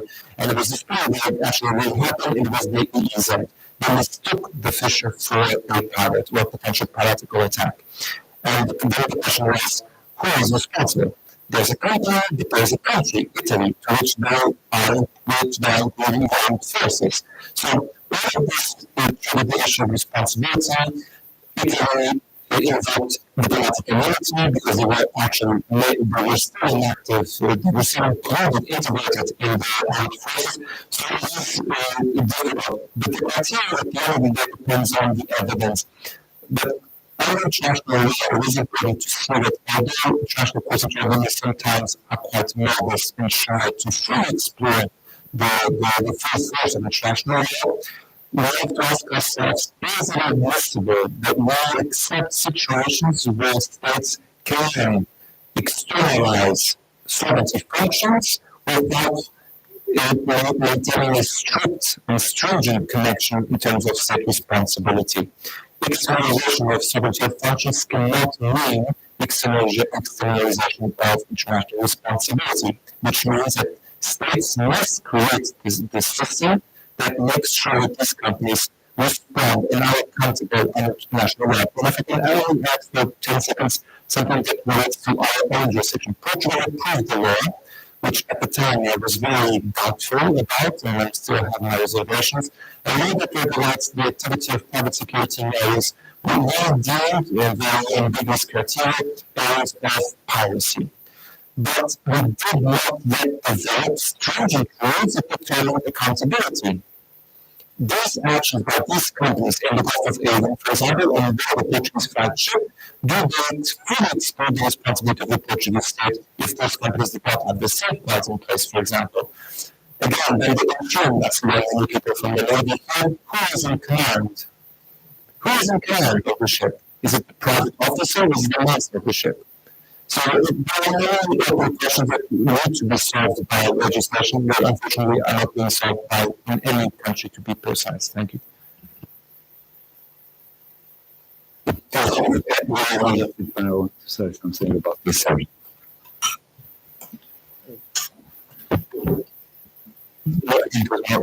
Professor, perhaps I'll just that if the question is more for attribution instead of jurisdiction, I would be curious to see if there is something in the customary law as expressed in those articles that could somehow attribute that conduct or due diligence perhaps, but it's not clear, but at least the lack of due diligence could be one way, whatever due diligence means. Yes. Thank you for your presentations. I'm Pedro Martins. My question goes to Professor Nuno Pinheiro Torres regarding the proportionality principle. I have 2 points where I would like to know your opinion. Has there been any case of international tribunal condemning an individual for a breach of the principle of proportionality? And my second question is, since these criteria are quite abstract and even more so more permissible in a way, in order to condemn someone for the crime of breaching the principle of proportionality, how should a military commander go about in knowing that is excessive, considering an advantage to be obtained? Is it a mathematical operation? Or are there any other more concrete criteria that have been found through state practice or other doctrinal works? Thank you.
Civilians that were just around the tracks.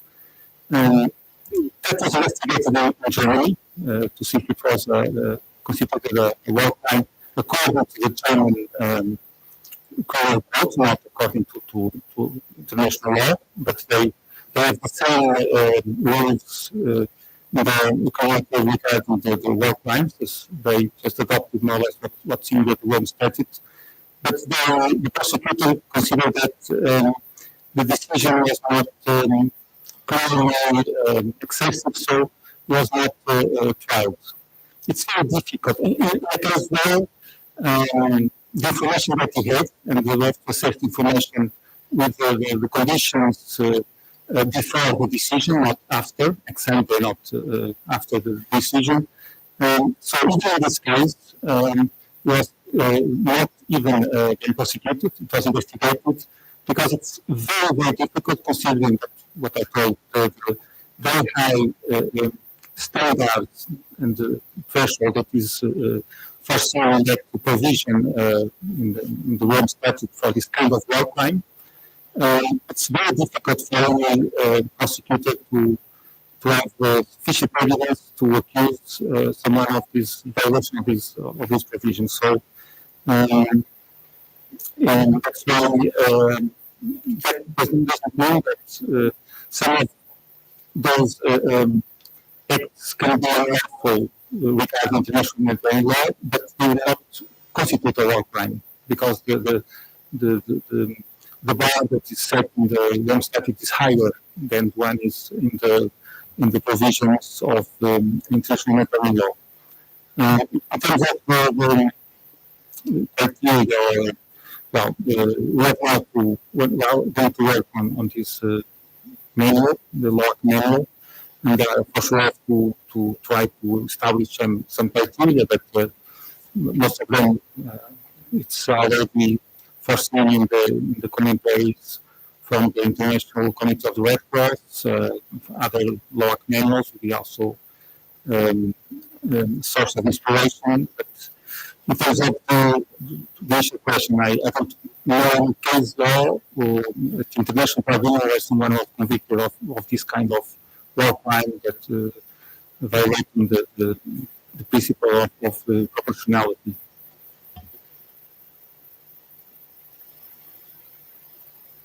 Well, that's not. No. Okay.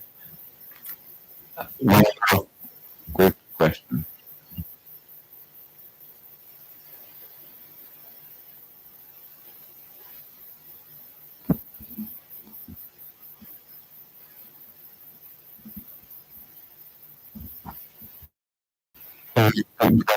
My name is Billy, from Catholic Country School of Law, International Studies program. And my question would be to Professor Nash, but also if Professor Nash could also help to answer some of at this point that is really difficult for me to understand sometimes, which is how it gets really complicated when it comes to powerful countries and how they can respect use codes as a whole. And my question would be, what could really be the role of the international courts and also from other states when it comes to very serious breaches of international law and use codes in special. In order to really make use codes provisions effective, since I think it is a problem that nowadays it is a national problem in international scenario. Thank you.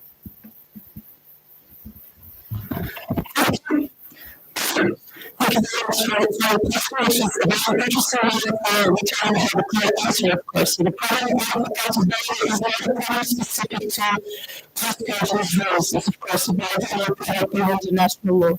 And so I don't think, and unfortunately, as I've said in my presentation, the just countries' nature of the law is not a guarantee that it will be complied with.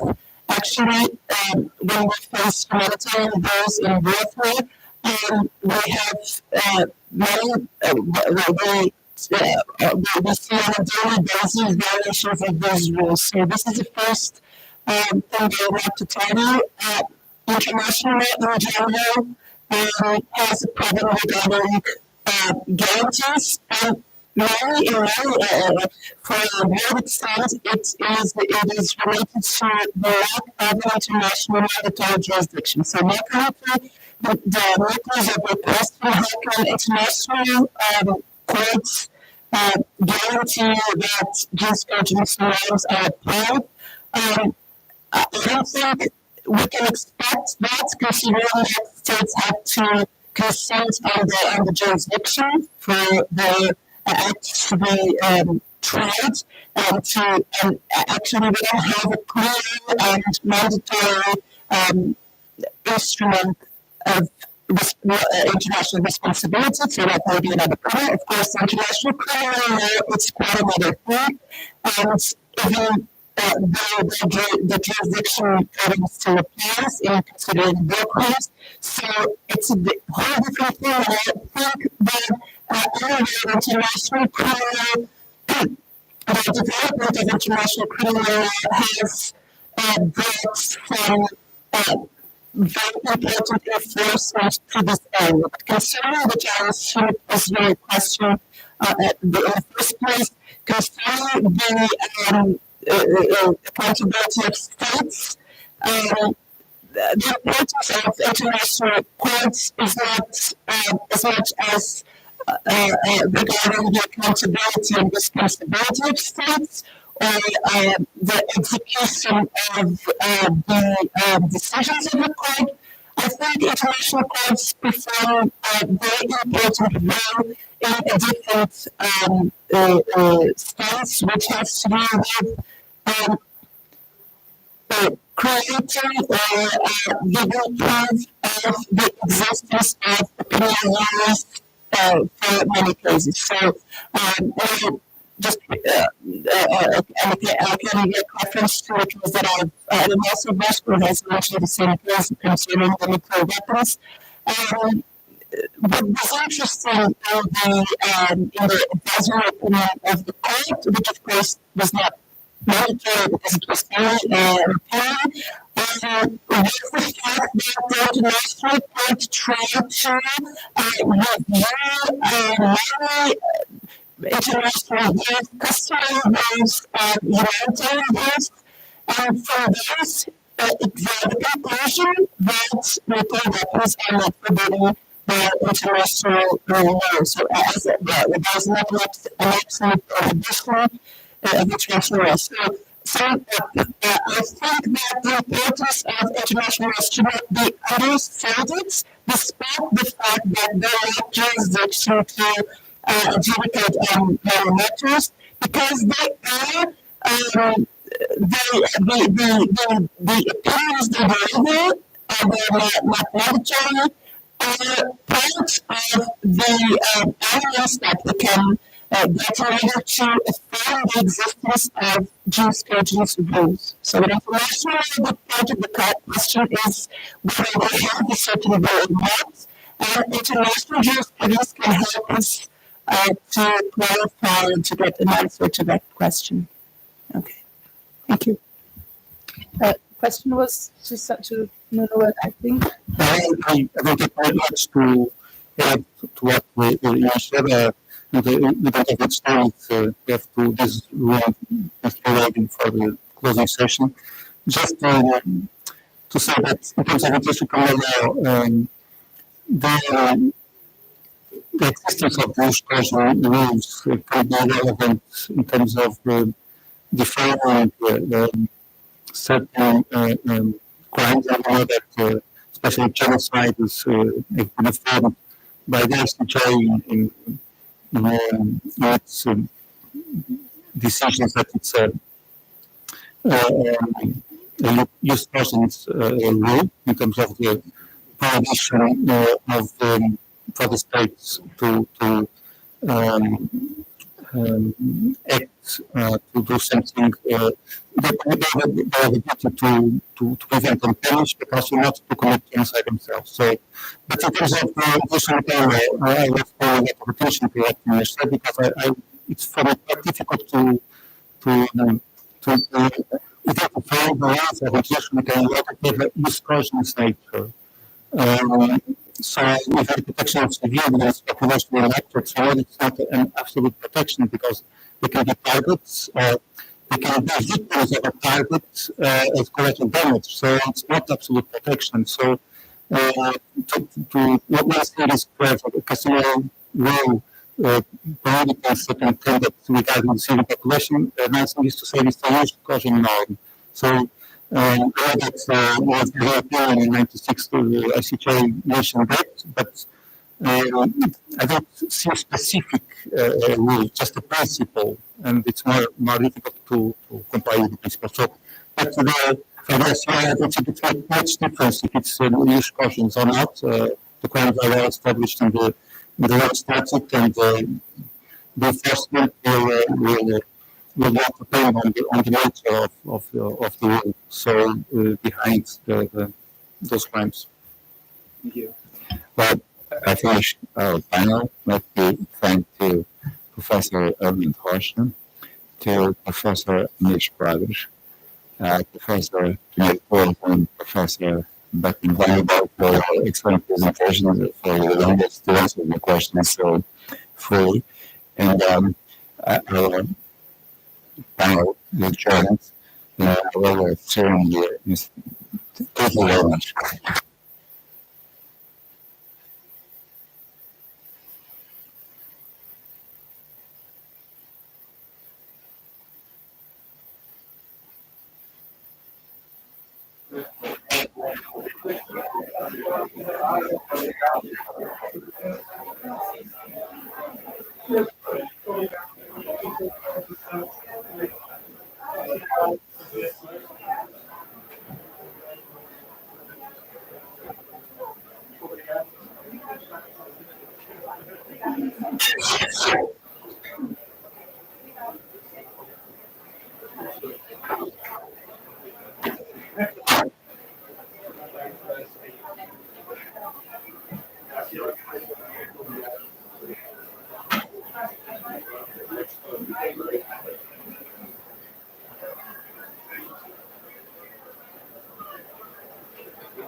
Vai ser agora a cerimónia final.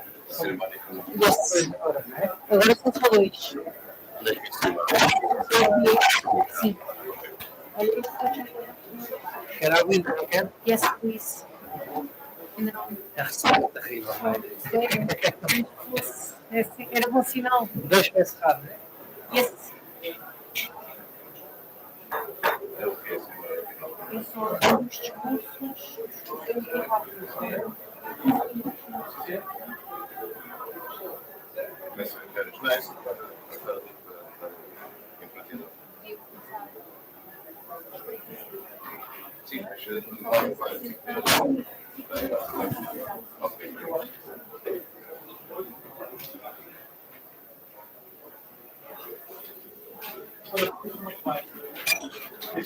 Esquece tudo. Isso vai ficar registrado no papel de serviço.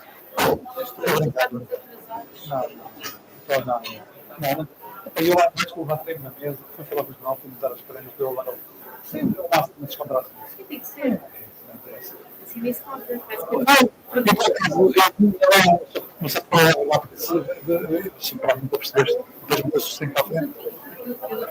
E os nossos só que claro, não aprendo, não esqueça. eu também fico à espera Sim. das pontas das respostas para dizer.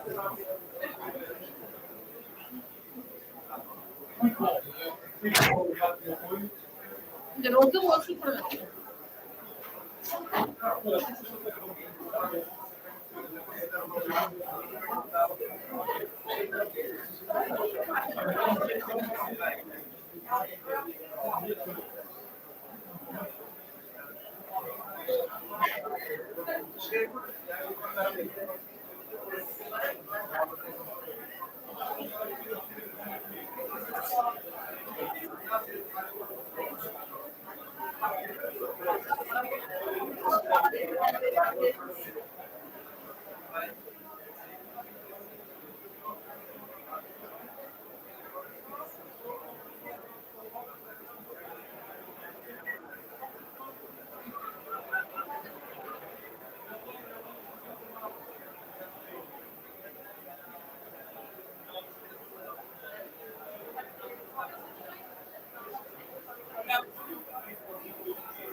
From guys after this journey, very interesting journey discussing of armed conflicts.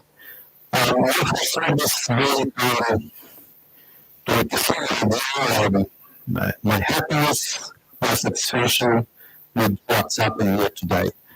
This is really exercise in terms of this joint venture between the military and university institutes. So our colleagues working here, also students from different courses, and the Porto School of Law and the Universidade Católica Portuguesa, and the students team led by Professor Zé Duarte. And so it was really a pleasure to work with you during the section, but the reality is that the work just began. So we need to continue the lot in front of us, but I'm sure with this enthusiasm and the quality of the different speakers we saw here today, as the Professor Zé Duarte mentioned, probably first in terms of international law specialists together in the same room this morning, and then different other times. So I'm happy with the results. What's like for the future is that the LOAC will be great really in the constructive process involving open discussion, not only the academics, specialists in international law, but the military professionals with experience in the grounds, illustrating different scenarios already evaluated between us during the last years. And with this way, I think we will reach the area and it will be really useful for us. We discussed The have also the coaches are expecting to be very important for our students and for our investors, our clients and the clients with the perspective to have them further trained and prepared to face different scenarios. We have to face the conflict in the ground in NATO and also in our specific missions and interests, particularly in capacity building missions, presently with Portuguese-spoken countries around the world, and also in other countries leading our involvement, our participation. So thank you very much for compared to you, and happy to give the floor to Professor Zrednoch for the conclusions and final remarks from your side. Thank you. Thank you.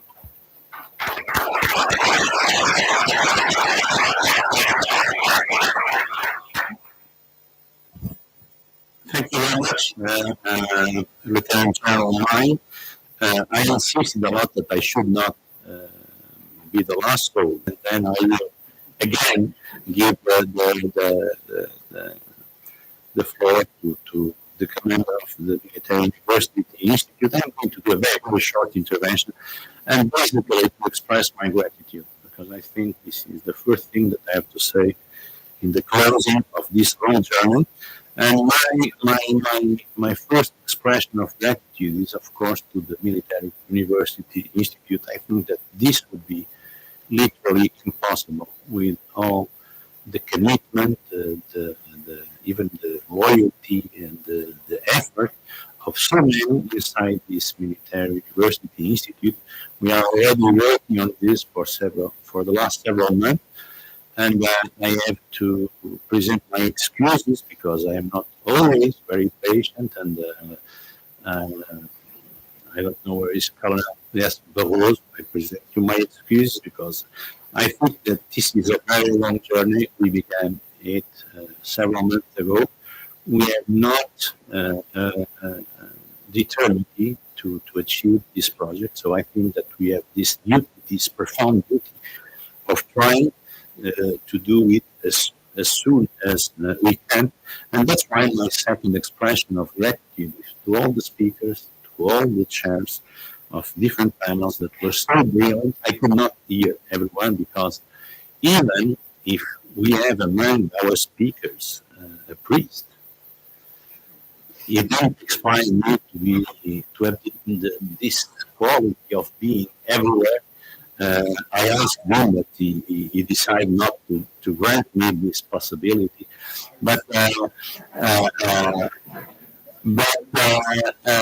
I'm very sincere in what I'm saying. I'm very grateful to those who, some of them in a very short period of time, were able to prepare fantastic presentations. I had the possibility of hearing some of them, and I think that we have all the capacities and all the possibilities on our side. I think it's our duty not to spoil this talent that we could witness today from international lawyers, from international law professors, from the military, from experts. And I think that our duty is the most important duty is to make it a common project. It's not an individual project. This collective effort, I believe, is the only possibility to achieve what we want to achieve. And I think that our duty is also to be capable of opening our minds to other knowledges, to other experiences. Maybe the purpose is only an LOAC manual, but I strongly believe that I'm going to learn a lot during this process, and this is my third expression of gratitude. This will be a military manual.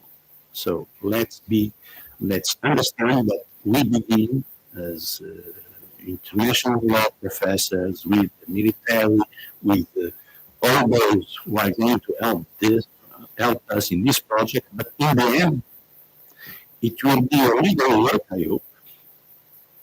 I'm certain that it will be a legal work but it will be a military manual. Because if it is not a military manual, we will have failed in our objectives. So, now, until the end of January, I hope to receive an email or email of to warn the commander of the military institute who will decide the text of your brilliant interventions until January 30. Until the end of February, I expect to deliver after working with those who are involved in this project, the first plan. The first plan, the topics, the chapters, what can we say, and what can we comment on this. Afterwards, we will see. If we achieve these two time targets, I think that things will be well in their course because our third movement will be to convene an international conference with those experts, international experts that can and will help us. So no one can do this kind of work alone. This is a collective work, and we have a lot to learn with others. And this is also an expression of gratitude to those who want to help us. Let me, to conclude, to speak about concentric circles. We are here international warriors, international professors, military, outside, but we have also students working with us. We have those who are going to be who are going to integrate, to participate in this project. So thank you very much. I see some of them that are going to be the slaves in Porto to work in a team, but I suppose that they will not be slaves, of course, because we are humane. In Porto, we are humane. But I think that it's fascinating to spread knowledge and having the opportunity to work in a team with many persons that love law, that love international law, and specifically that love the law of armed conflicts. Thank you very much, General, for your kindness, for your competence, and I give you the floor to conclude.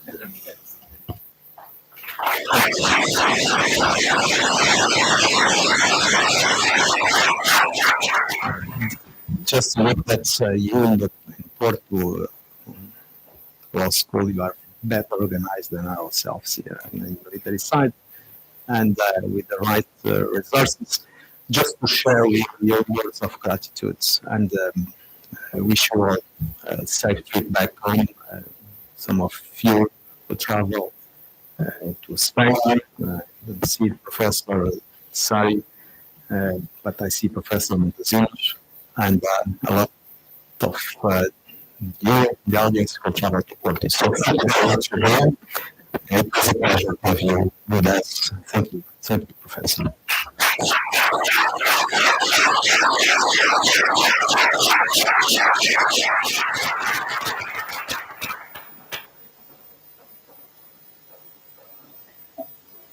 Thank you for your presence. It was a true honor to have you at this important event. We look forward to seeing you again in future initiatives organized by the Military University Institute and the Porto Faculty of Law, Universidade Católica Portuguesa. Have a nice day.